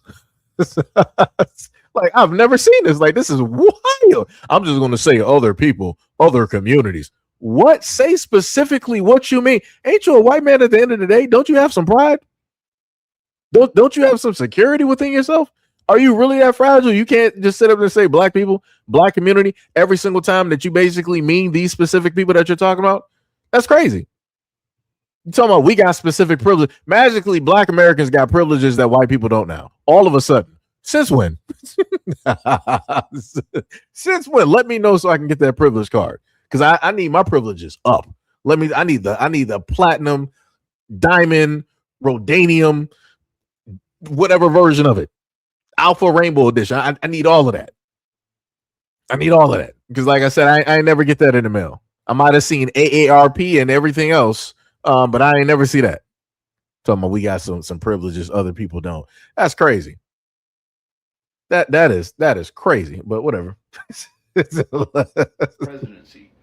We cannot let that happen, and that's why so many of us are becoming extreme to prove that point. No, they're becoming extreme to prove a point because they're doing what it is that they always wanted to do. Because the other thing that white people don't want to talk about is how when they grow up, everything is rigid, right? They're meant to be this one type of way, this one-dimensional thing. It's just that. Black people got the freedom, even though we've been through so many things, we got the freedom to go to and from, to be as we want to sit up there and be.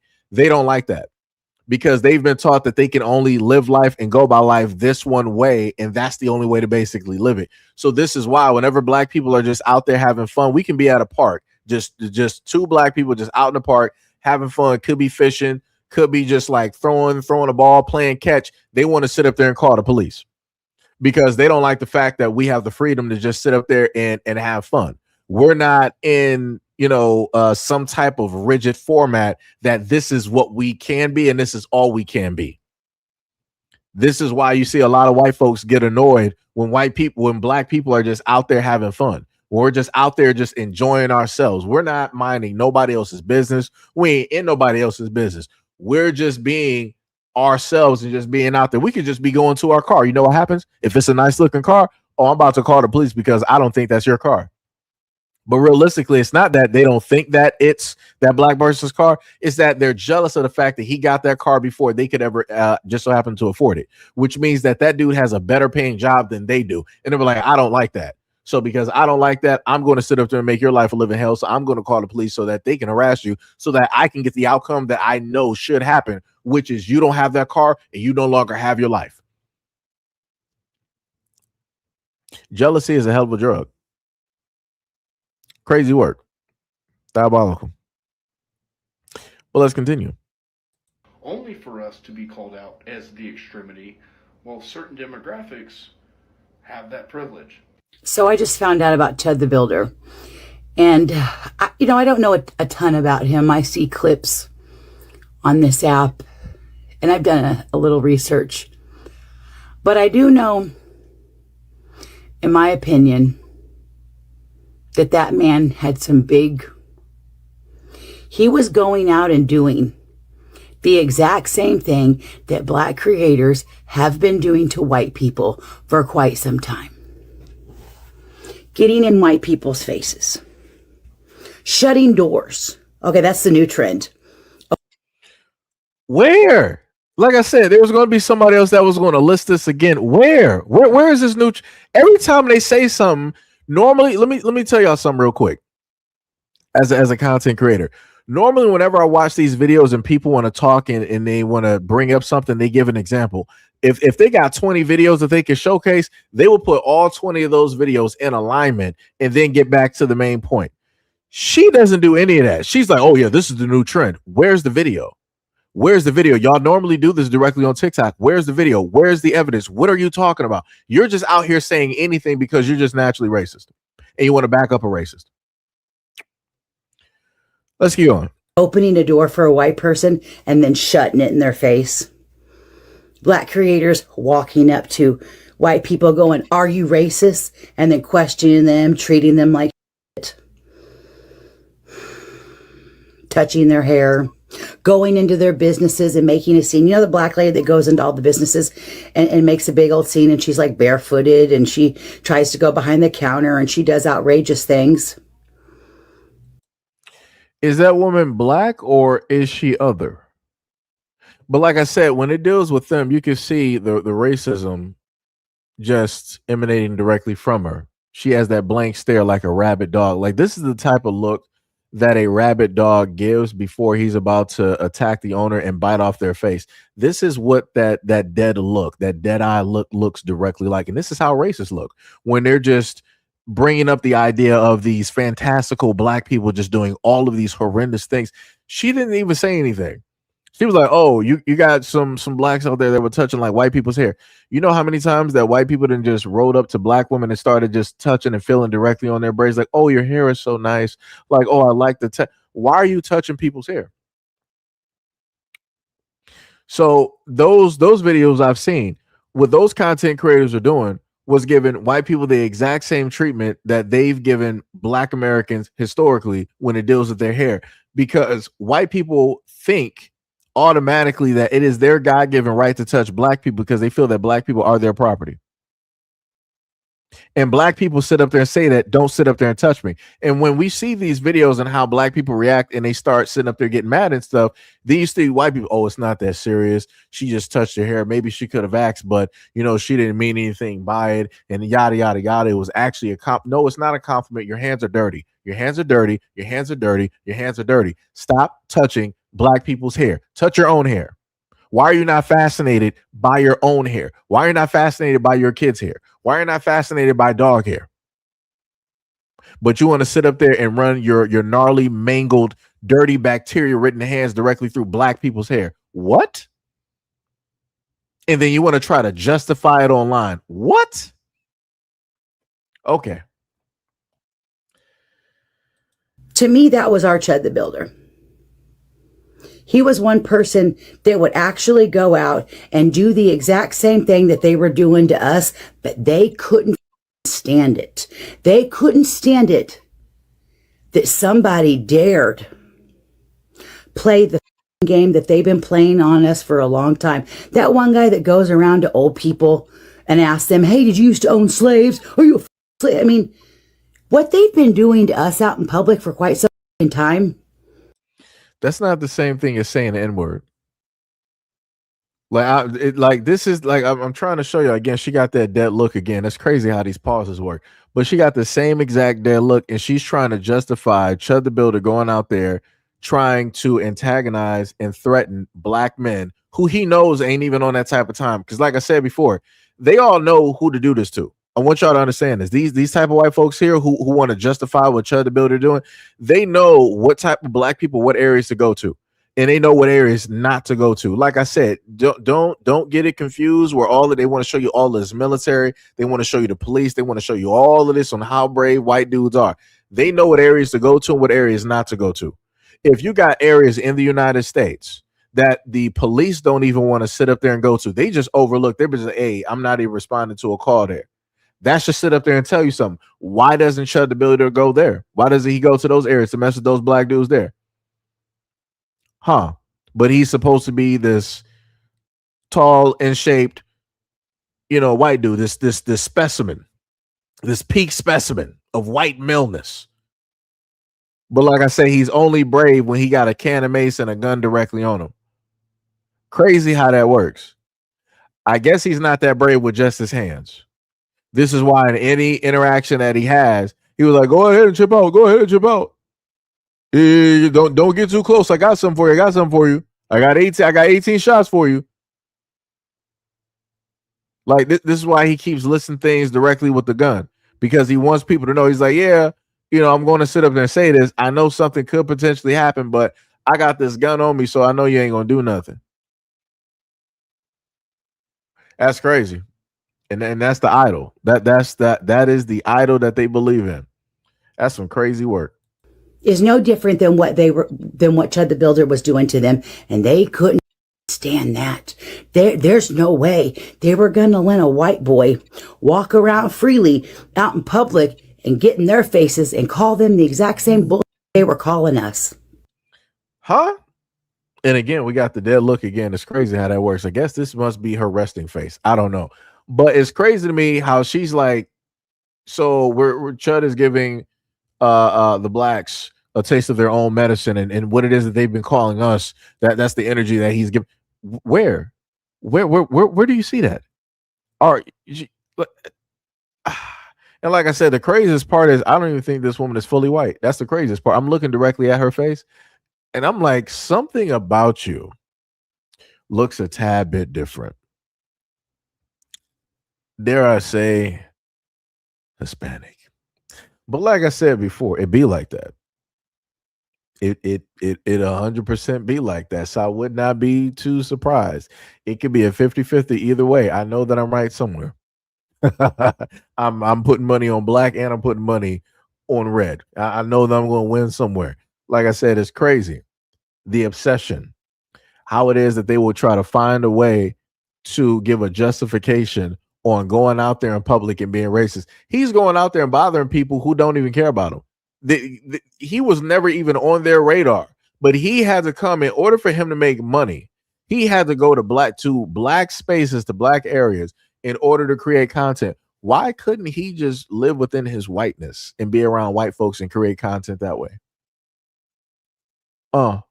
I guess white people aren't as profitable and monetizable as they think that they are. That's why I work. But let's keep going. And they're like, it was bound and determined to happen. You white people just kept encouraging him. You mean kind of like you black people encourage each other to slam doors in old white people's faces? And she brought it up a second time, and yet throughout this whole video of her murmuring and yammering, and the dead look that she just keeps giving, because that's the face that she was born with. Maybe she was born with it. Maybe it was Maybelline. I don't know.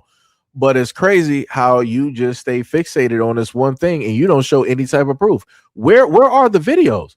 How are you a content creator and you're on the platform and you don't even get snippets or pair up the videos? That makes it seem to me that it doesn't exist. It seems to me that you may be fabricating some details. It is highly possible this woman is fabricating some details, because like I said, I've covered videos before where these folks just like her, they will pair up as they talk. They will pair up examples of what it is that they're talking about directly from the platform, because normally the footage is directly up there. She still hasn't done it for a second or a third time of her mentioning, oh yeah, the blacks, they were slamming door in old white people's faces. So that equates racism? Using a racial slur? Even if it were the case that they were slamming doors and closing doors in white people's faces, that's the same thing. Okay. Math ain't mathing, but all right. Kind of like how you were encouraging people to shoulder chuck white people on the sidewalk. Kind of like the millions of people kind of like the millions of views that those videos got of the black ladies just walking through white people and shoulder chucking them left and right. Oh no, though.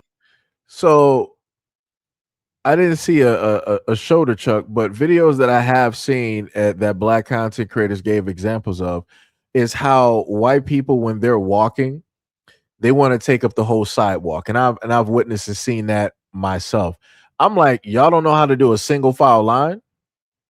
It's like it's three of y'all walking, and y'all want to take the whole sidewalk, and the unspoken rule is that you go one way and the other way is open for people to go the opposite direction. Y'all want to take up the whole sidewalk as if nobody is there, and then you expect other people that's moving forward in one direction in the opposite direction to basically make themselves smaller for you. No, we're not sitting up there doing that. Like I said, privilege. We're not sitting up there doing that.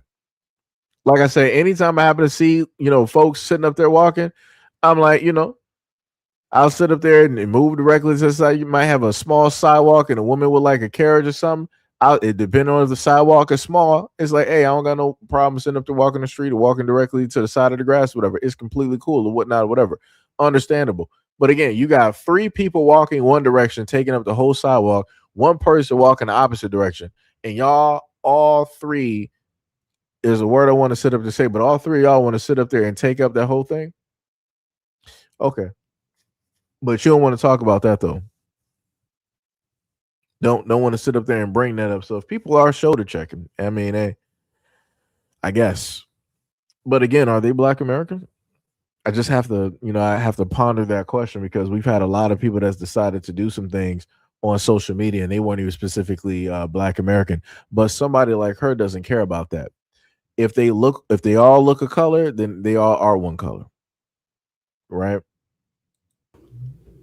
That's okay if y'all do it though. But white boy out there doing that? Oh, no. We can't have that. Now, can we? We're the only ones that can go around bullying whiteys because they deserve it. They deserve it, All I know is Chud has a GoFundMe. I'll gladly donate. But of course you will. I sure hope he's okay because he ain't done a damn thing that y'all ain't been doing to us for quite some time. Like I said, you just can't that, can you?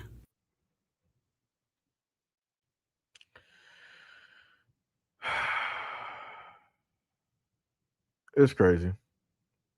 100% diabolical. Like I said before, she wanted to go on like this whole rant, and then she wanted to sit up there and whisper and spawn. You guys just can't stand it. Can't.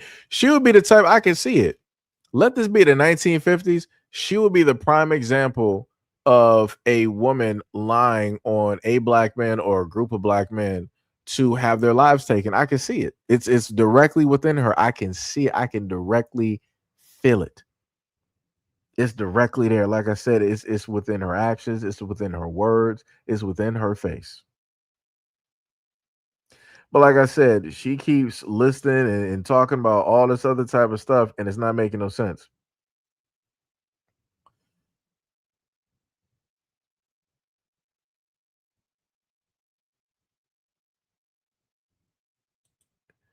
I need you to shut up. You must have just got here. I'm just gonna be real. You must have just got here to the United States. Because I normally hear nonsense like this from people who are really non-Americans, who in a sense just got here. You sit up here trying to tell people like, oh, the race card. I wonder who you got that from. Because I want people to understand anything dealing with a race card. We didn't even make a race card because Black people didn't even know there was a such thing as a race card. we didn't know that was a thing even existing. That's something that everybody else set up there made.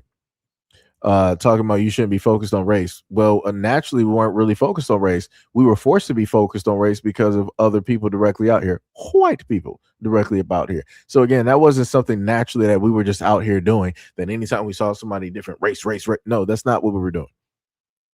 We didn't make up these whole constructs, these whole ideals, and all these other types of things directly out here. That's not what Black Americans just so happen to do. We treat people as people. We look at people as human beings first. It's everybody else about here that want to sit up there and start trying to look at people as a color, white people. Like I said, you're not going to point to a time where Black people were directly in the United States and we made laws, rules, and regulations in order to bar white people because of the color of their skin. We jailed white people because of the color of their skin. We had wars dealing with slavery because of the color of it. Come on, dog. Like I said, messing with all of this nonsense. This is why it's crazy and it's funny to me to see this in real time where you got white folks out here trying to portray themselves and play victim. Like, I ain't never seen this. I'm like, how are you the heroes, the masters of the universe, the quote unquote creators of all? You're Adam and Eve, you're Cain and Abel, you're the angels, Jesus, and you're coming around and you're painting yourselves as victims. What? That's wild. Y'all went from being Superman to Jimmy Olsen. Like, that's quite a downgrade. Like, that's crazy to me. Like, you know how much you have to fall in order to go from Superman without Lex Luthor's help or some type of form of kryptonite or even Batman with a contingency backup plan. You understand what you got to do to go from Superman all the way down to Jimmy Olsen? That's crazy. You're now street level. You went from quote unquote, as they would like to consider themselves, being the gods, to now just being a mere mortal. How do you sit up there and do that? And now you're doing like this tiny violin, woe is me type of deal. What? That's wild. That is diabolical. Shout out to Brandon V World with the $5 donation. Said, let's not forget the fact that he pew-pewed somebody after he instigated the situation. Yep. Yes, indeed. Yep. Like I said before, and I told people 99 different times, like the woman that you see directly in the video, this is why I set up and said that a lot of these folks are white. Because you heard what it is that she said. She was like, yeah, what you're doing to us white people. See? These are the same people that voted for Trump, the Republicans, twice. Both back in 2020 and now. Like I said, you can't tell nobody nothing. And like I said, I bring this up 99 different times. 99 different times where you got these exact same folks who believe that they're white, who fought all the way back in the 1940s, where they sat up there and fought with the United States government in order to be identified as white, just so that they can sit up there and start speaking like this. Crazy work. I can sit up there and look at her and know that this is not a white woman. I can look at her and just tell. It is apparent. But let her tell it. She said us white people. Yo, what's up, Shem? Oh my goodness. Shem was like, he worried about the race card and activated my oh my goodness. Shem was hilarious. Shem was hilarious. Jen said it's kind of like Chinese. I had a Japanese homeboy that worked on the boat, and he said that they were like seconds too, and then it goes down the line to the Cambodians being treated like straight up black people. Oh yeah, I get what you're saying. I get what you, because they're going by the lightest to the darkest. I get you. I know exactly what you're saying. I know exactly what you're saying. Tippy says she's probably talking about the only one black guy who streams making content about white people due to black people for years. He's just doing small things like holding his wallet when they walk by. Yo, Kinetic, what is up? What is going on? What is going on? Say, cut the check, and then I'll come to the side of the table.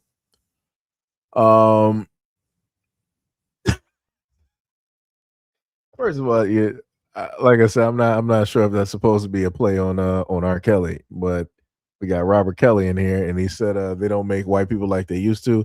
They're much weaker now. That's bars. Like I said, there used to be a point in time where white boys would go out there and they didn't need nothing on them in order to speak how it is that they normally speak. They were just out there. I'm like, I respect that. I'm like, you fully behind every single thing that you sitting up here saying, and you ain't coming out here with a weapon. I respect that. You got to come out there and talk with a big mouth with a weapon? Nah, that's weak. That's weak. Jen said, but yeah, that woman is definitely more than likely Mexican, and even my Mexican homeboy working with me, majority of his people think that they are white. He is watching and agrees. Like I said, shout out to that man for the honesty. Shout out to that man for the honesty. You know, because I would highlight the comment that you had up there, Jen, but it was just that one word directly up there. You two be acting funny sometimes. So, you know, but shout out to Jen. But yeah, it's crazy out here. and I've talked about this 99 different times. I've given proof, black and white evidence that anybody could look up. We even went over it. I God knows how many times on this platform.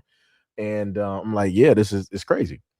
You got a lot of people that feel that they're white, and they will vote against their own best interest, even if it means voting against their own people and getting them up out of here. And I'm like, that's wild.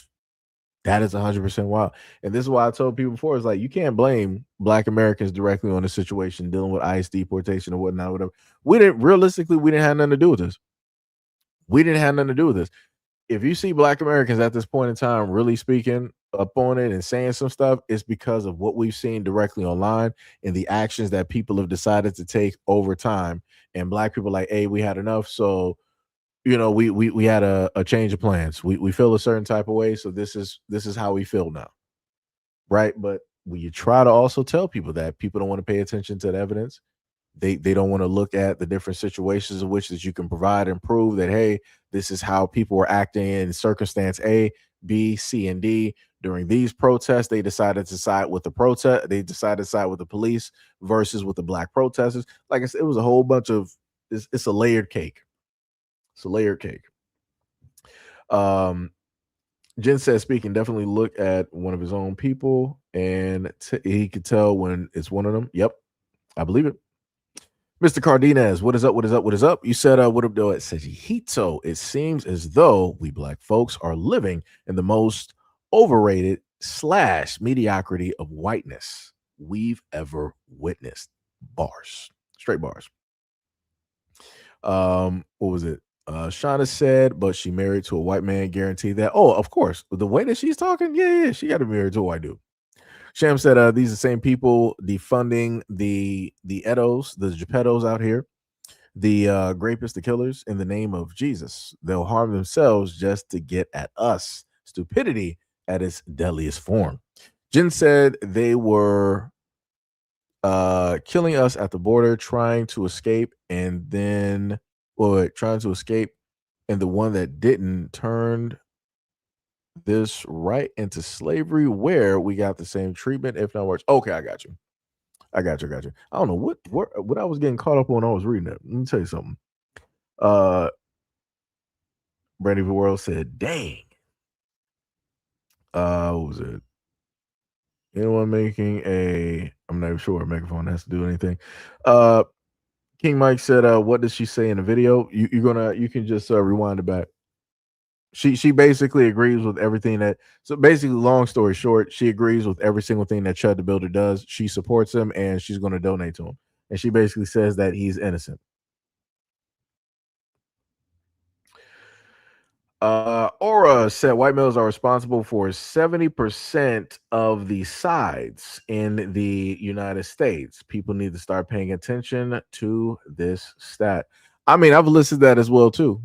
I've listed along, with drugs and alcohol and other types of stats as well too. But people don't care. Like I said, when you happen to give white people stats, people don't want to, pay attention to be like that though. And like I said, I was trying to help people out, even though I really shouldn't care about it. Be like that though. Jen said also it's only country. What? He said also it's the only country in South America that has no Afro-Latina on their census, but of course they have black Mexicans that they treat just like we're treated here in the United States. You also said that they revolted and Christmas treed their own black president back in 1829. Wild work, let me tell you. Wild work. Shauna said, yep, and they don't believe us, but it be like that. Bars. 100%. Jen said they actually had a black president, but it lasted for no more than 3 months, and he actually was changing things for the better. And they have a documentary on him that they go wild in the comments in denial. Oh yeah, I know who you're talking about. I know his face and his clothes and everything. I'm like, yo, that man was cold, but that's not what people want. You can't save everybody. Cannot save everybody. Let me tell you. King Mike said, thanks. No problem. Aura said, Yeah, I feel you. It is wild. Mr. Cardenas said, just like their daddy, Trump is proposing to give each J6er millions under the moniker of reparations. Go figure. The idiocracy is too much for me. Bars. 100% bars. Let me tell you. I'm trying to figure out if I'm going, because I think I have that video. Is it loaded for the in the back here? Let me see. Okay, I actually do have it up there, and I have another video that's supposed to go up probably around 6. Yeah, I'll probably put that up there. I'll figure out what I'll do with the other few videos that I got up there. We'll figure something out though. But one thing I did find out about, and this is a curveball. I'm trying to figure out if I'm going to what I might do is, am I going to put this up at yeah. What I'll do is I'll put this up at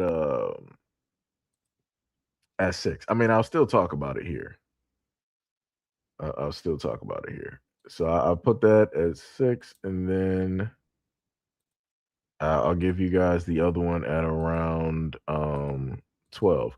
So I'm gonna bring because I talked to I was gonna say Outlaw, Brand of Your World, directly about this before, because it was something that I had just found out about, and it's something I'm probably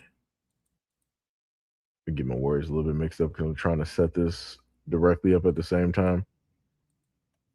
So let me just showcase to y'all this lady here. Like, so we all know. Let me just take that dummy directly off of the screen because I got tired of like seeing that lady's face. So we all know about the Tuskegee experiment, correct? Or at least a lot of us.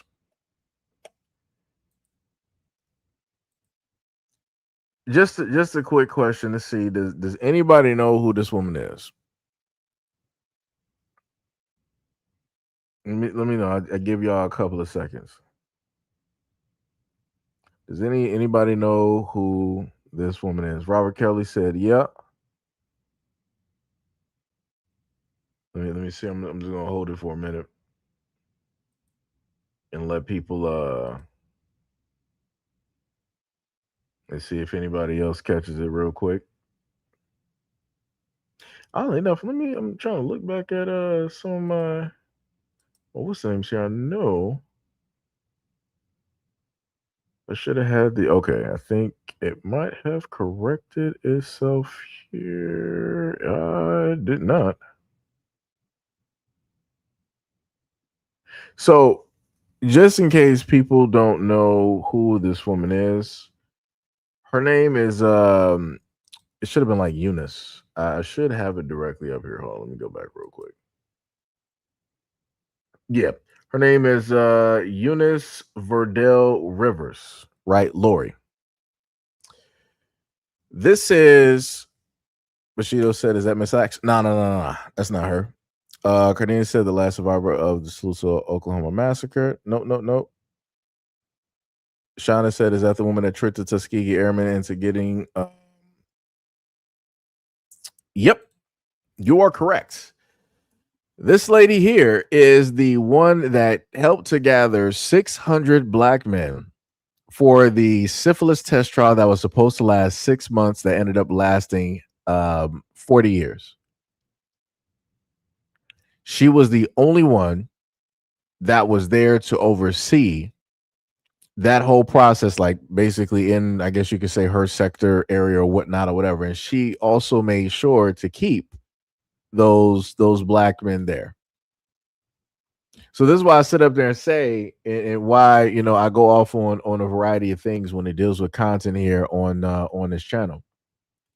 Because there's a lot of times that, yeah, you can pinpoint and sit up there and say, like, yeah, white people are at fault. And yeah, white people, when it deals with Tuskegee and syphilis, white people do have a fault to play directly in that. But also at the same time, this woman who passed, I think, back in like 1986, again, she was the one who gathered those 600 black men. And she was able to do that because she is a black woman. They looked at her and they probably trusted her. They was like, oh well, you know, she's in the medical field. You know, she's educated. She knows how to read. So, you know, if they say that we got bad blood, I'm going to sit up there and automatically believe her. And they did.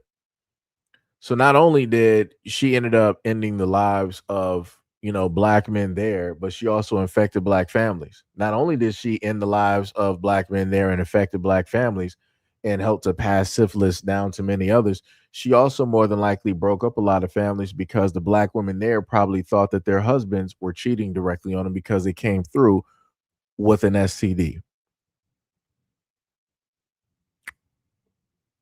Like I said, when and you'll probably hear it in the standalone video that I got directly up there. When I read this, I legitimately had like a tear directly in my eye. I'm like, yo, that's horrendous.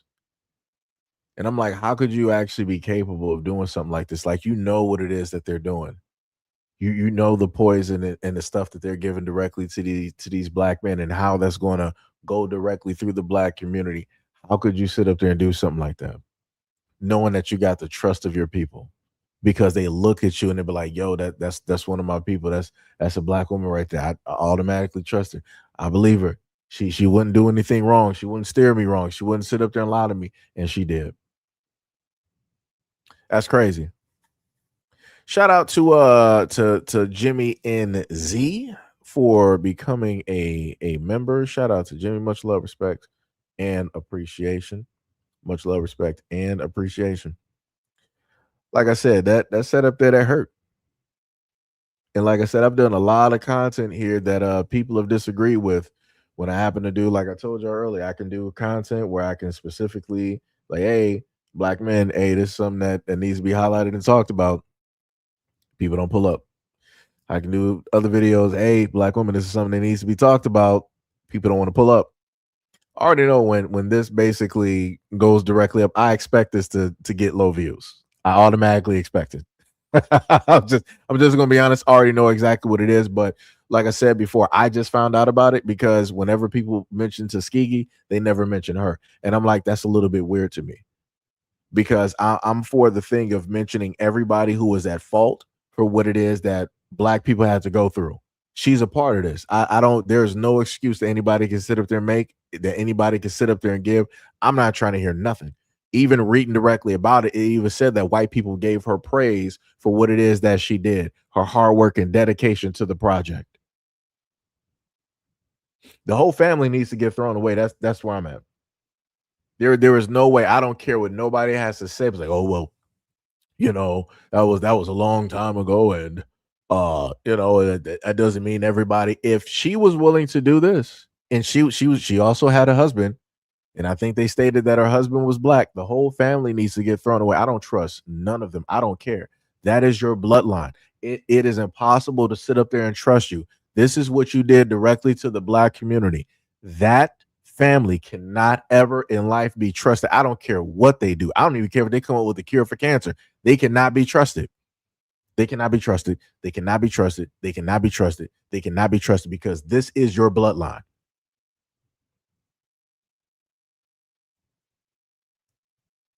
Like I said, I don't know. But like I said, that hurt.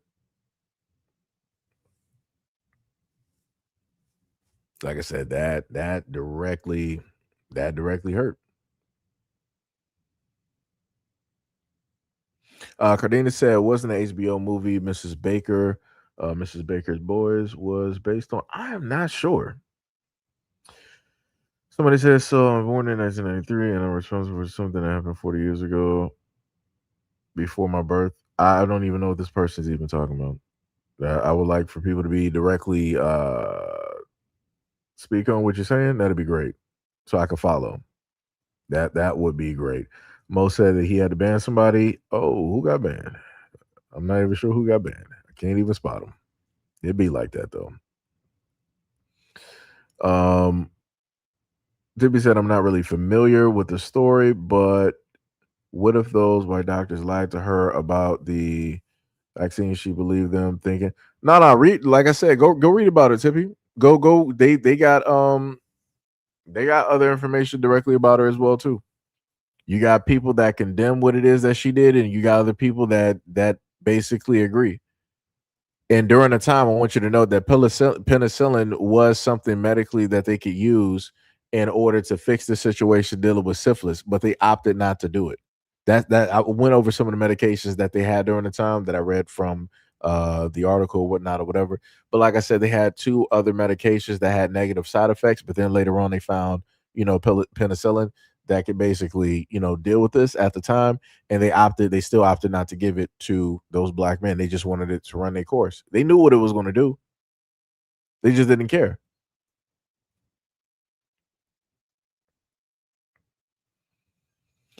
Okay, Mo said Miss Everest Boys is 1997. It's an HBO film based on the true story of the Tuskegee syphilis study, starring Alfre Woodard as Nurse Eunice Evers, who facilitates a study on syphilis in rural Alabama. Shout out to Mo for putting the information directly in the chat. Much love, respect, and appreciation. Tippy said they lied about black people owning slaves when they was really buying families and friends. No, they did. You are correct on that, Tippy. Sham said the cruel part was how she got them to stay. She told them if they carry out the program research, they will provide burial services for free if they died. Yep. Shauna said, yep, because they thought that the black man and the black woman's blood was stronger than anything else. That's why they did it. They wanted to research and see. Shauna said the black man and women and what would affect them. Sham said it was crazy how she was okay with being in the middle ground of it, knowing that they had lied about the treatment and the diagnosis. She was well aware and of what was happening. Yep. Yo, Vince Brown, what is up? What is up? What is up? What is up? But yeah, that's diabolical. Like I said, that makes me look at a lot of things differently. When it deals with the medical field. Like I said, there's stories out there where black women have stated like, yo, this is how we've been treated directly in the medical field by way of, white medical professionals and whatnot or whatever, and experimented on and all this. Like I said, fully I understand it. I can empathize and sympathize. But then we got this other side that nobody really brings up and talks about. Like I said, out of all of the stuff that people want to sit up there and bring up about black men, detrimental and this, that, you got an educated black woman in the rural South that decided to do this to 600 black men and untold numbers of other people that ended up being affected just because of this. Like I said, like that just, man, let me tell you, I had to sit up there and go find something to do. I had to go find something to do after sitting up there doing that video. Cause that's 1,000% crazy. But like I said before, I'm just waiting because usually it happens. It doesn't normally happen in a live stream most of the time.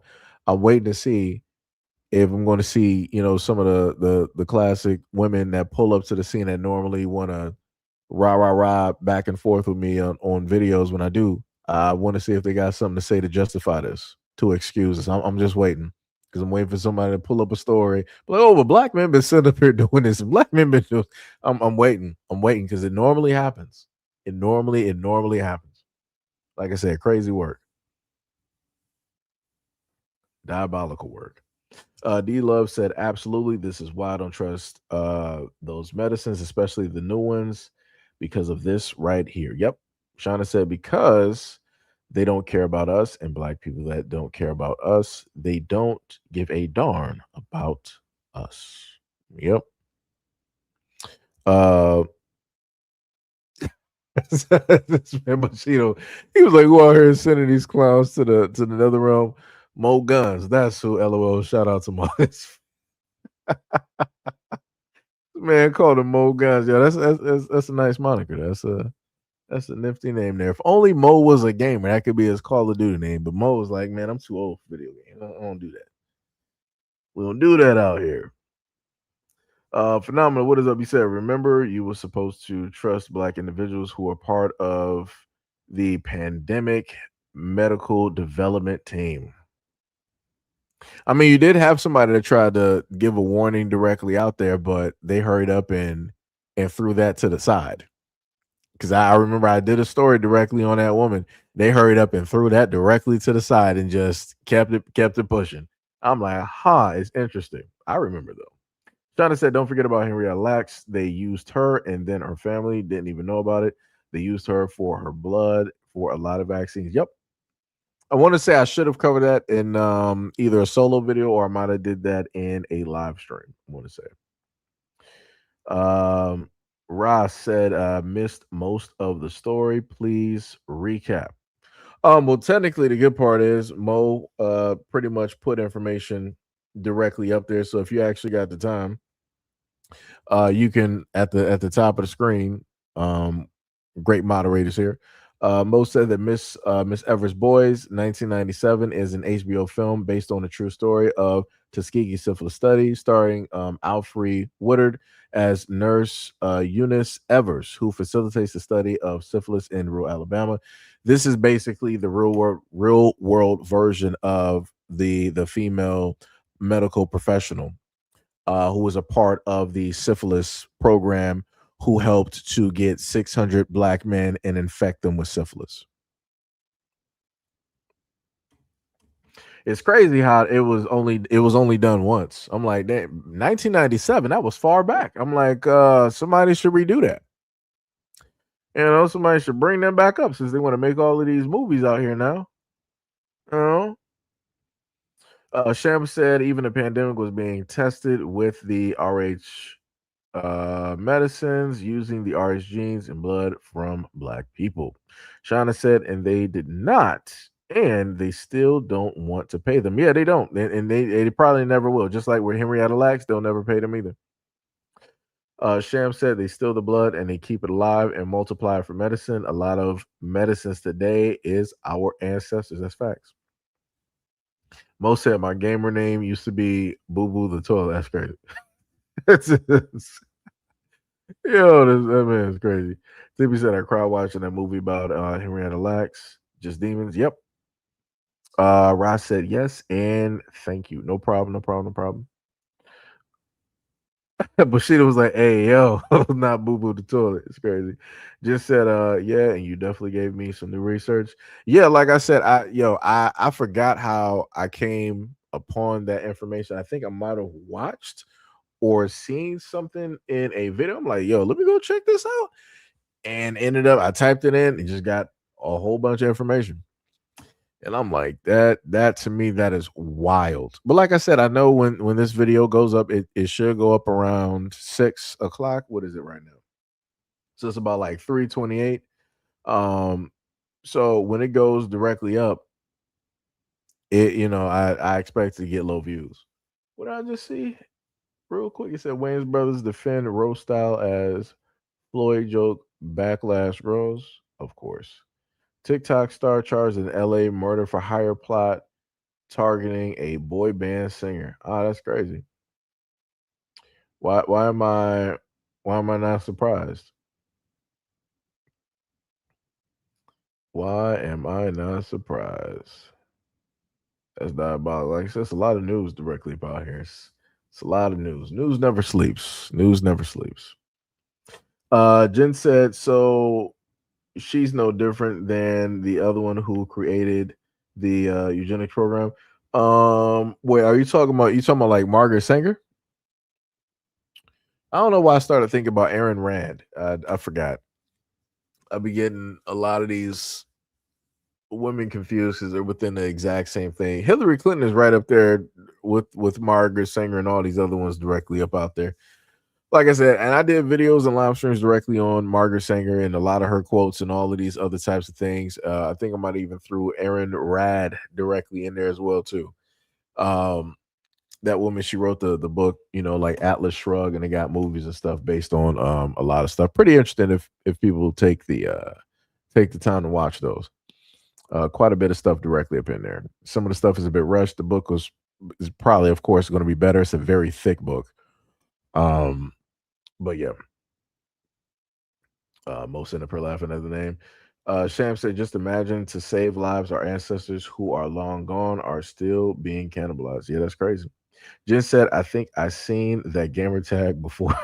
That's crazy.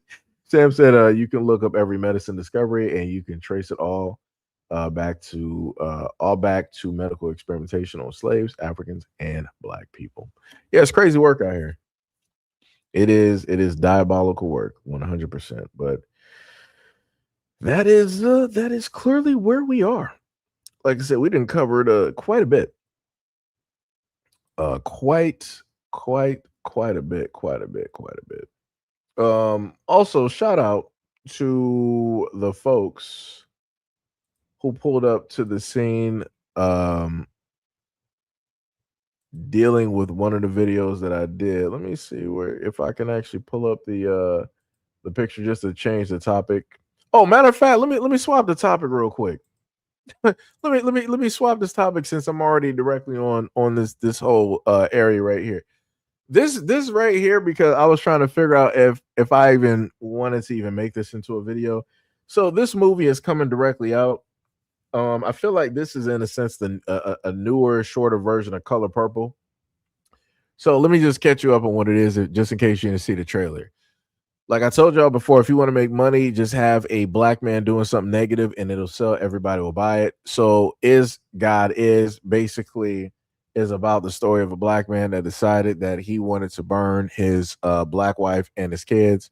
And the mother is on some type of like life support or medical support. And she enlists the daughters to go after the father to get revenge.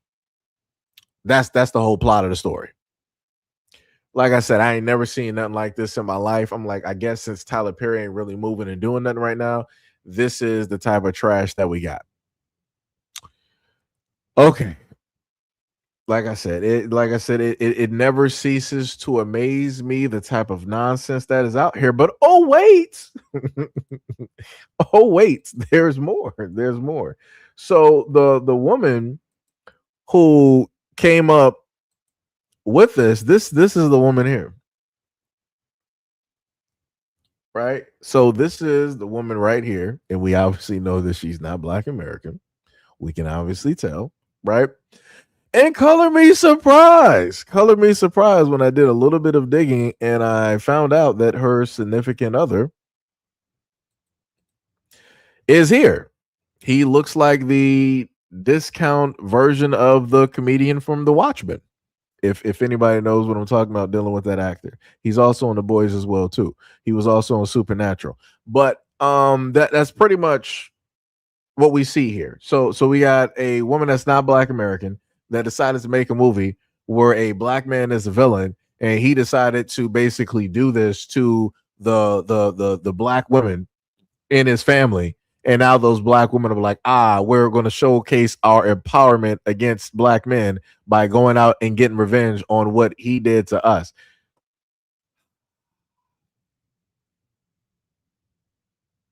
It'll make money.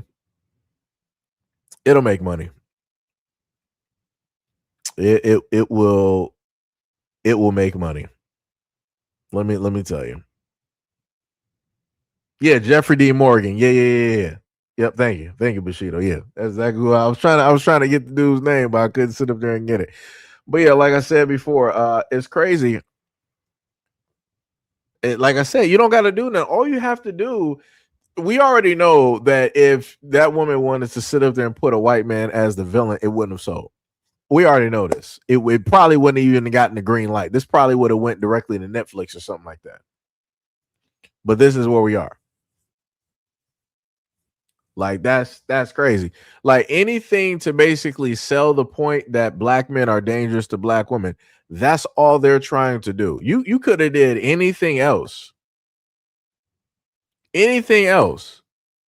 But nope, we're going to sit up there and showcase black men bringing harm to black women, and then we're going to show black women being independent and strong and going out here and conquering the person that did the wrong against them.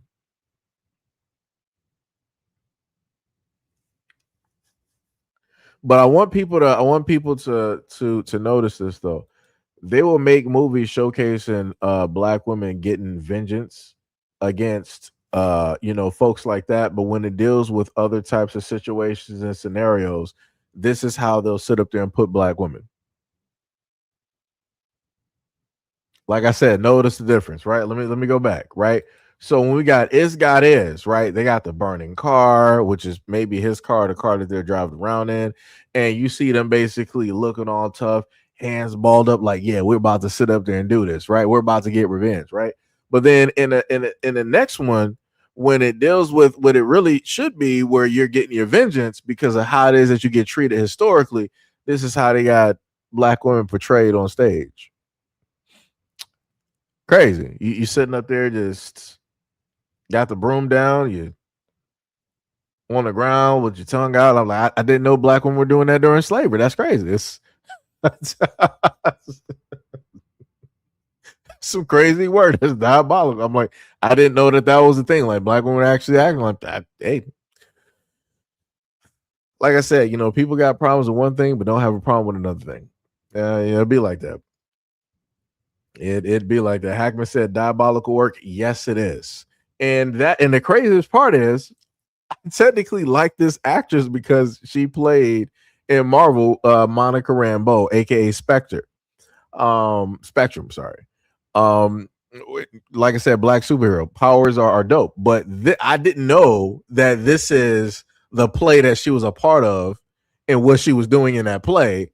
I'm like, that would have made me look at her different.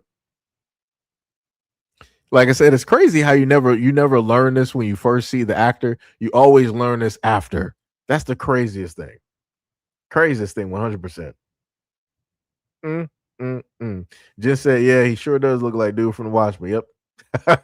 D Love said she should have made that into her own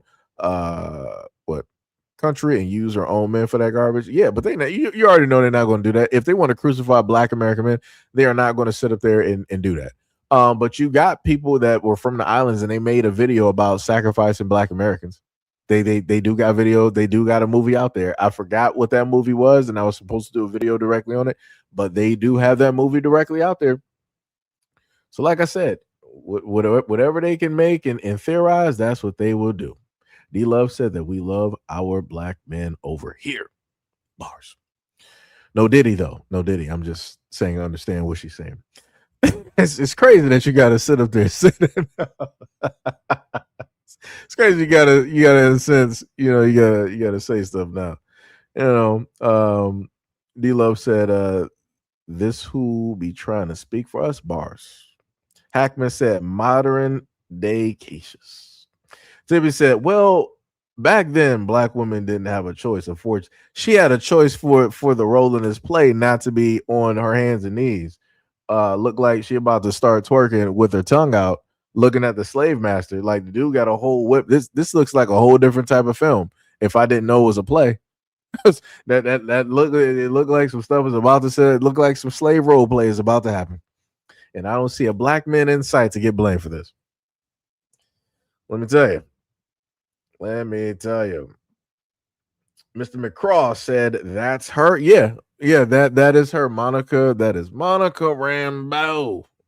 That is Spectrum from the Marvel show that they had directly out there, and then she was also in the Marvels movie, and she was in something else as well too. Forgot what it was. Hackman said he talking about whitewashing. D Love said, I know at SEIJIHITO. Yeah, like I said, it's stuff out here. It's wild work. Like I said, the stuff that I see every single day that I can't even show y'all, it would blow your minds. Y'all be like, yo, Seji, where do you be at? How do you sit up there? You guys already sit up there asking me like, yo, how do you find the stuff that you find? It just shows up. I kid you not. And even sometimes if it doesn't show up, I can look at a comment and my spider senses start tingling and I'll go directly to that. Like, where's that one? I had a comment directly up here. And the crazy part is the comment was from somebody who is quote unquote a black woman, but she's from London. And she was sitting up there talking about black American men. I'm like, you're an African in London. What do you know about black American men? Matter of fact, why are you even talking about black American men? Talk about the African men. Talk about the African men that are there in London or in the UK. Don't sit up there and speak on black American men at all because you don't know nothing about us. But like I said, whenever those women happen to speak, other women don't do their research to specifically find out who those women are. They're just going to go with it because, oh, that's a dark-skinned black woman. You know, she's beautiful. She already has a hard time. The world doesn't believe her. The world doesn't believe her. All this other type of stuff and yada, yada, yada. And we already know how black men deem and see and look directly at dark-skinned black women and rah, rah. Man, let me tell you. Let me tell you something. Crazy work out here. It's diabolical. What's even more diabolical is this as well, too. So shout out to the Pan-Africans because this is y'all fault. I just want to say that right now to all of the Pan-Africans, this is y'all fault. I need y'all to make me understand, what do Africans have to do with Juneteenth? Why do I see anything talking about some fufu, some agusi, some okra soup? First of all, we got okras here in the United States. I'm not even sure what's happening here. And then talking about some jollof rice, and this is for Juneteenth. What's happening? What's happening? Pan-Africans, what is happening?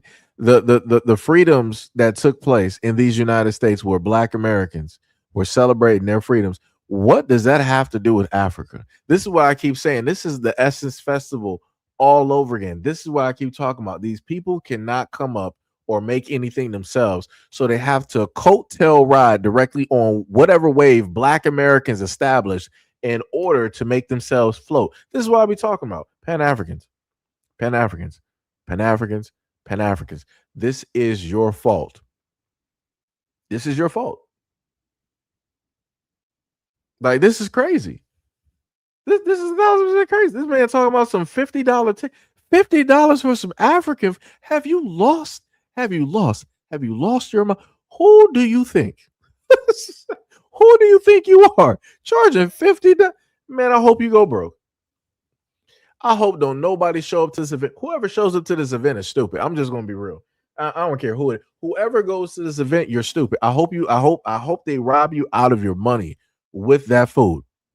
I hope they rob you out of your money with that food, and they charge you the highest prices known to man for any memorabilia, merchandise, or whatever it is that they specifically got there. The same way that Black Americans get overcharged over there in Africa, I hope y'all get overcharged at this Juneteenth celebration, because y'all deserve it. 1,000%. You play stupid games, you win stupid prizes. Like I said, all the Pan-Africans, roll up, make them rich. Go right ahead, make them rich. Throw all of your money directly up out there. Like I said, this is insanity. This is straight insanity. I'm not eating none of that food. I don't care about none of that. This is the exact same thing where you got these folks getting online talking about like, yo, we want to hear Afro beats down in Atlanta. We want to hear Afro beats in Chicago. Yo, we don't, Black Americans don't care nothing about no Afro beats. We don't care nothing about that. Y'all don't have no motion. Y'all ain't causing nothing up over here. Y'all don't even really have an influence when it deals with Black American music. Let me just sit up there and make that very clear. We are the mode. We are the wave. We are the vehicle. You are not even the water that we're floating on. You are not even the air beneath our wings. Shout out if people know where that reference came directly from. But like I said before, yeah, it's crazy. It's diabolical.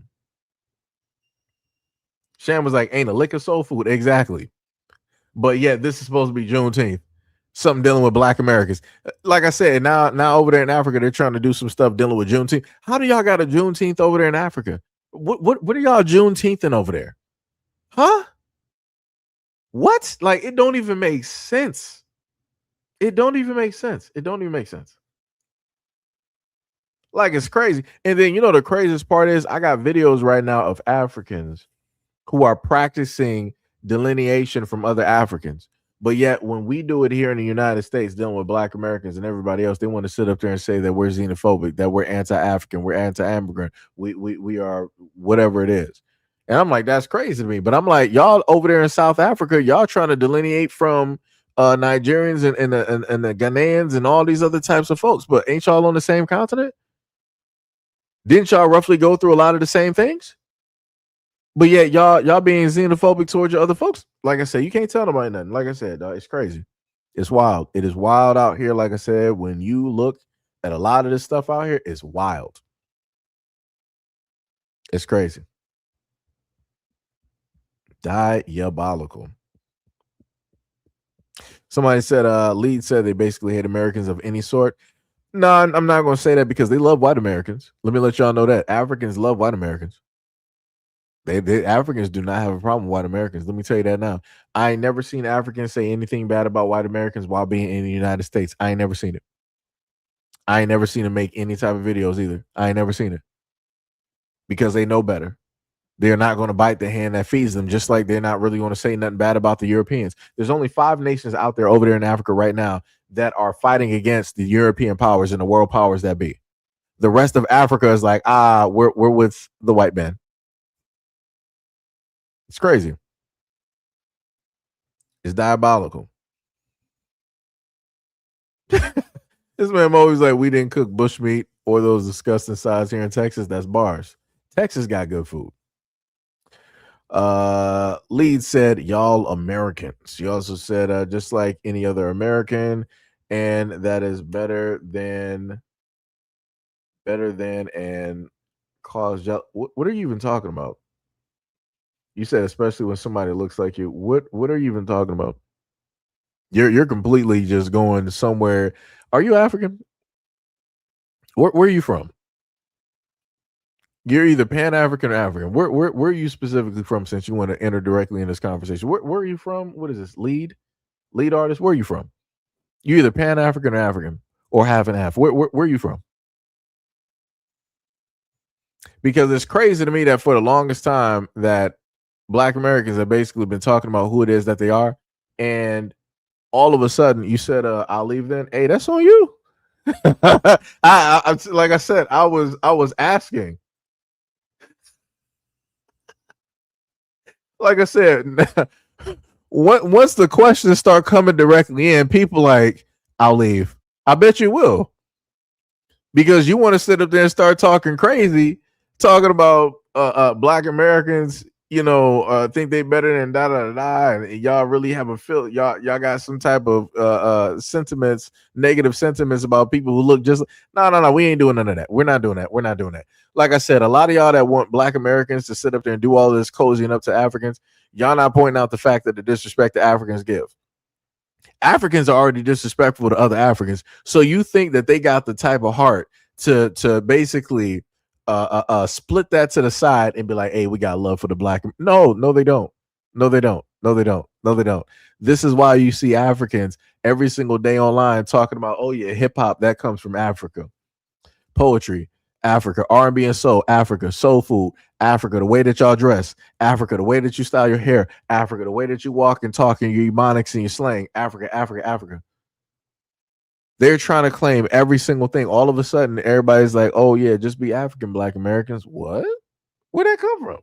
Who said that? How we get here? I'm like, all of a sudden, it's been this major push online. I'm like, hey, nobody finds that weird? Out of all of this 10 to 20 years that the internet has been up, been up as it is right now, dealing with social media. You never heard Africans trying to go full force like they are right now, making videos and talking about Black Americans are really African and all this. You never heard all of these other voices sitting up here trying to tell Black Americans, oh, you guys are really African. You're not actually from here. You guys are from da da da. You just don't know where it is. All of a sudden, every group on this planet knows more about Black Americans than Black Americans know about themselves, and nobody finds that to be weird. But it's only weird when Black Americans question how it is that everybody's in this conversation. Okay. All right. Crazy. Diabolical.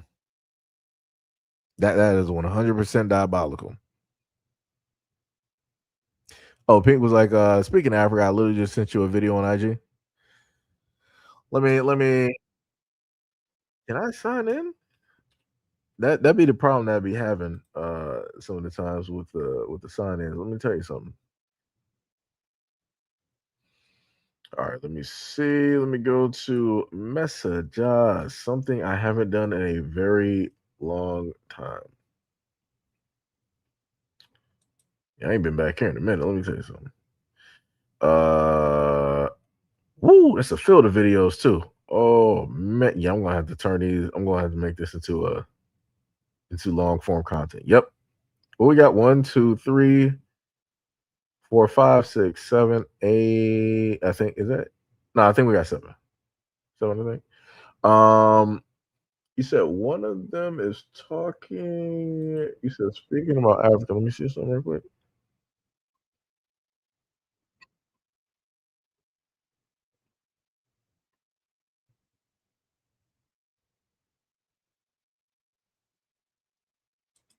Oh, that's crazy. So, what of course, I can't put that one up here.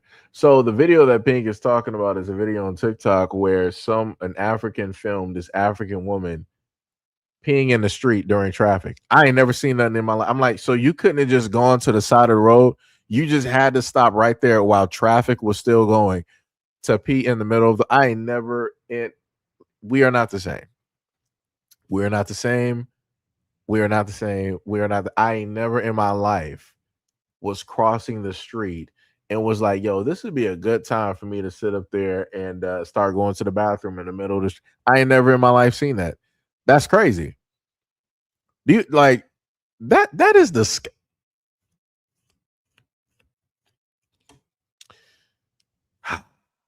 We're not the same. I don't care what nobody has to say. Like I said, if I got to make a compilation video and I got to throw that up on some other platform to prove that we are not the same, I just might have to sit up and do that because I'm tired. Shout out to Pink for sending that video, but I'm tired. Let me tell you something. Yo, May, what is up? You said I'm 60 years old and Juneteenth was never a thing until recently. Yeah, it wasn't. Technically, I remember sort of like talks about it back when I was in middle school. And again, that's up north. I know down south in certain places, like it's been a thing for a long time, right?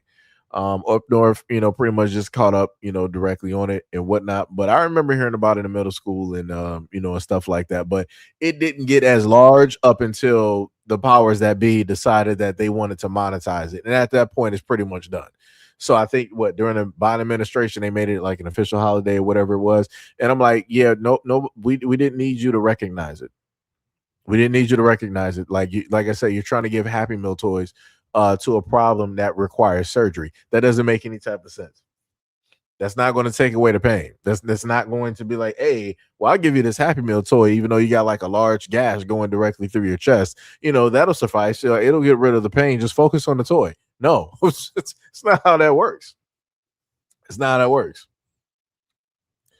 Like I said, and then on top of that, when it dealt with Juneteenth, what they decided to do is pile up a whole bunch of other stuff amongst and during Juneteenth in order to basically cloud the importance or the celebration of it. Like I said, it's crazy where it don't matter what it is that Black Americans have, they will find some type of way to put other things in the mix.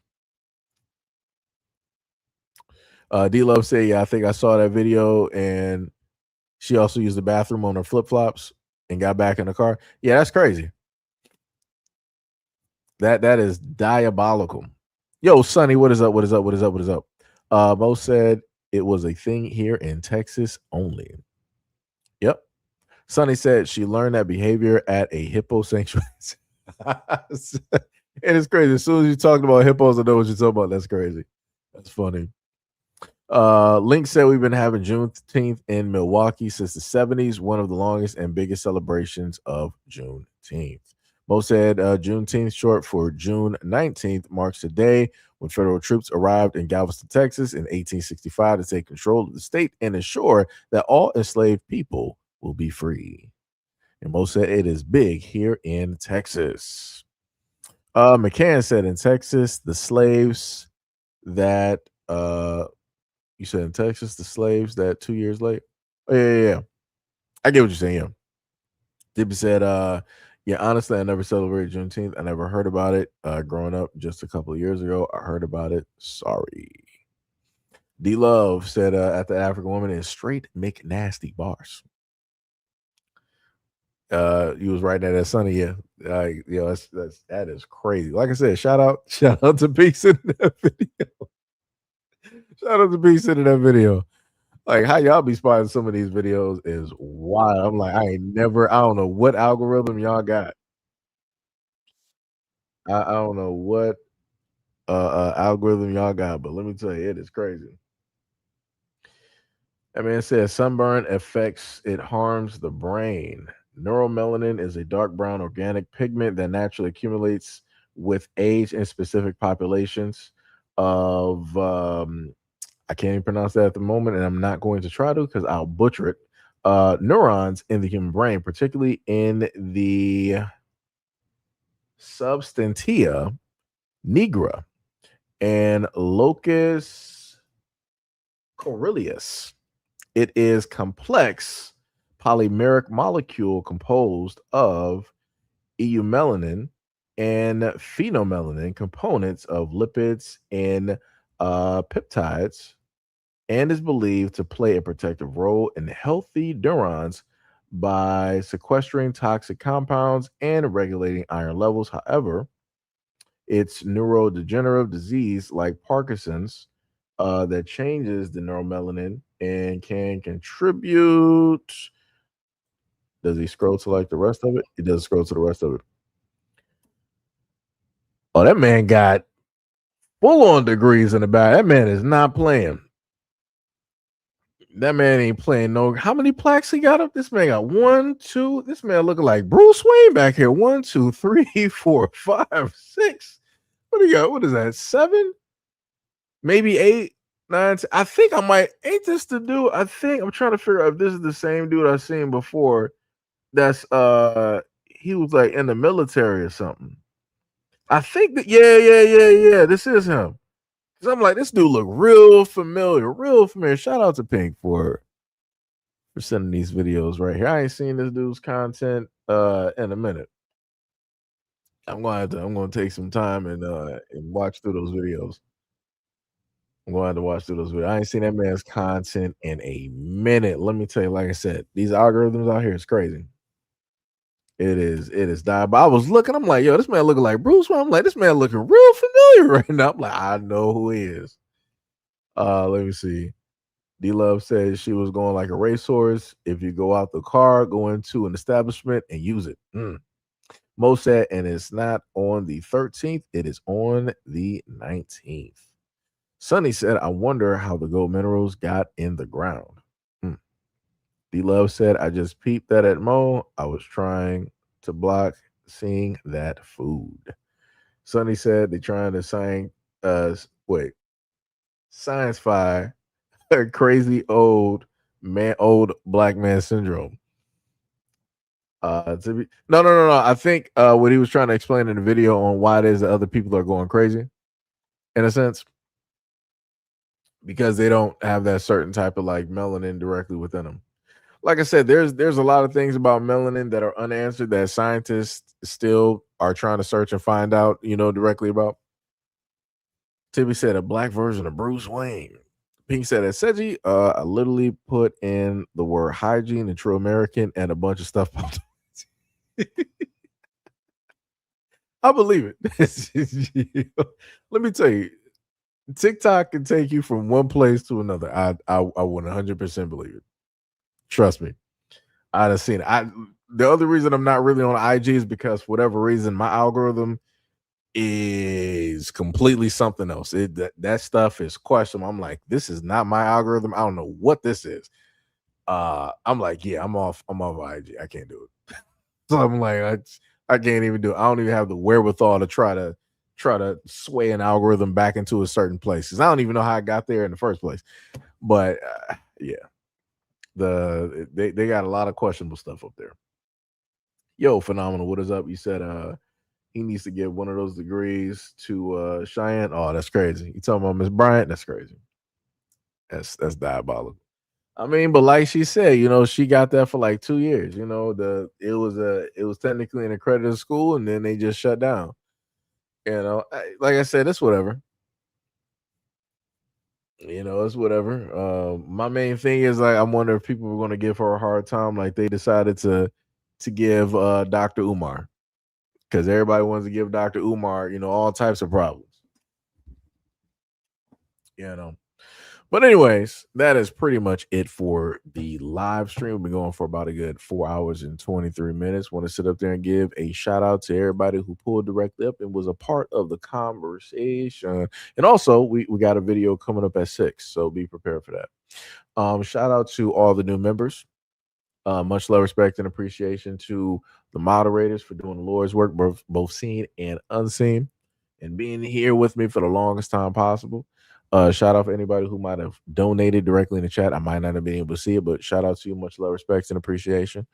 Shout out to the other members directly out there. Shout out to anybody who is a part of the patronage as well. Shout out to anybody who also dropped and gave a dono directly to the Cash App.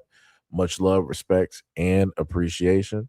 And again, for anybody that's still here, we will have videos directly set up for the 6 o'clock. So be directly on the lookout for that, just in case the algorithm is not moving how it's supposed to move, also along with the notifications. So again, much love, respect, and appreciation. And we will have more videos coming soon directly to you guys. Let me see. Tipsy, new name up there, said, bye guys.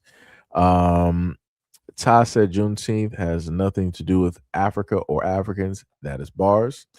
Passport, what is up? You said why are you Jamaican is an African? Wait, what?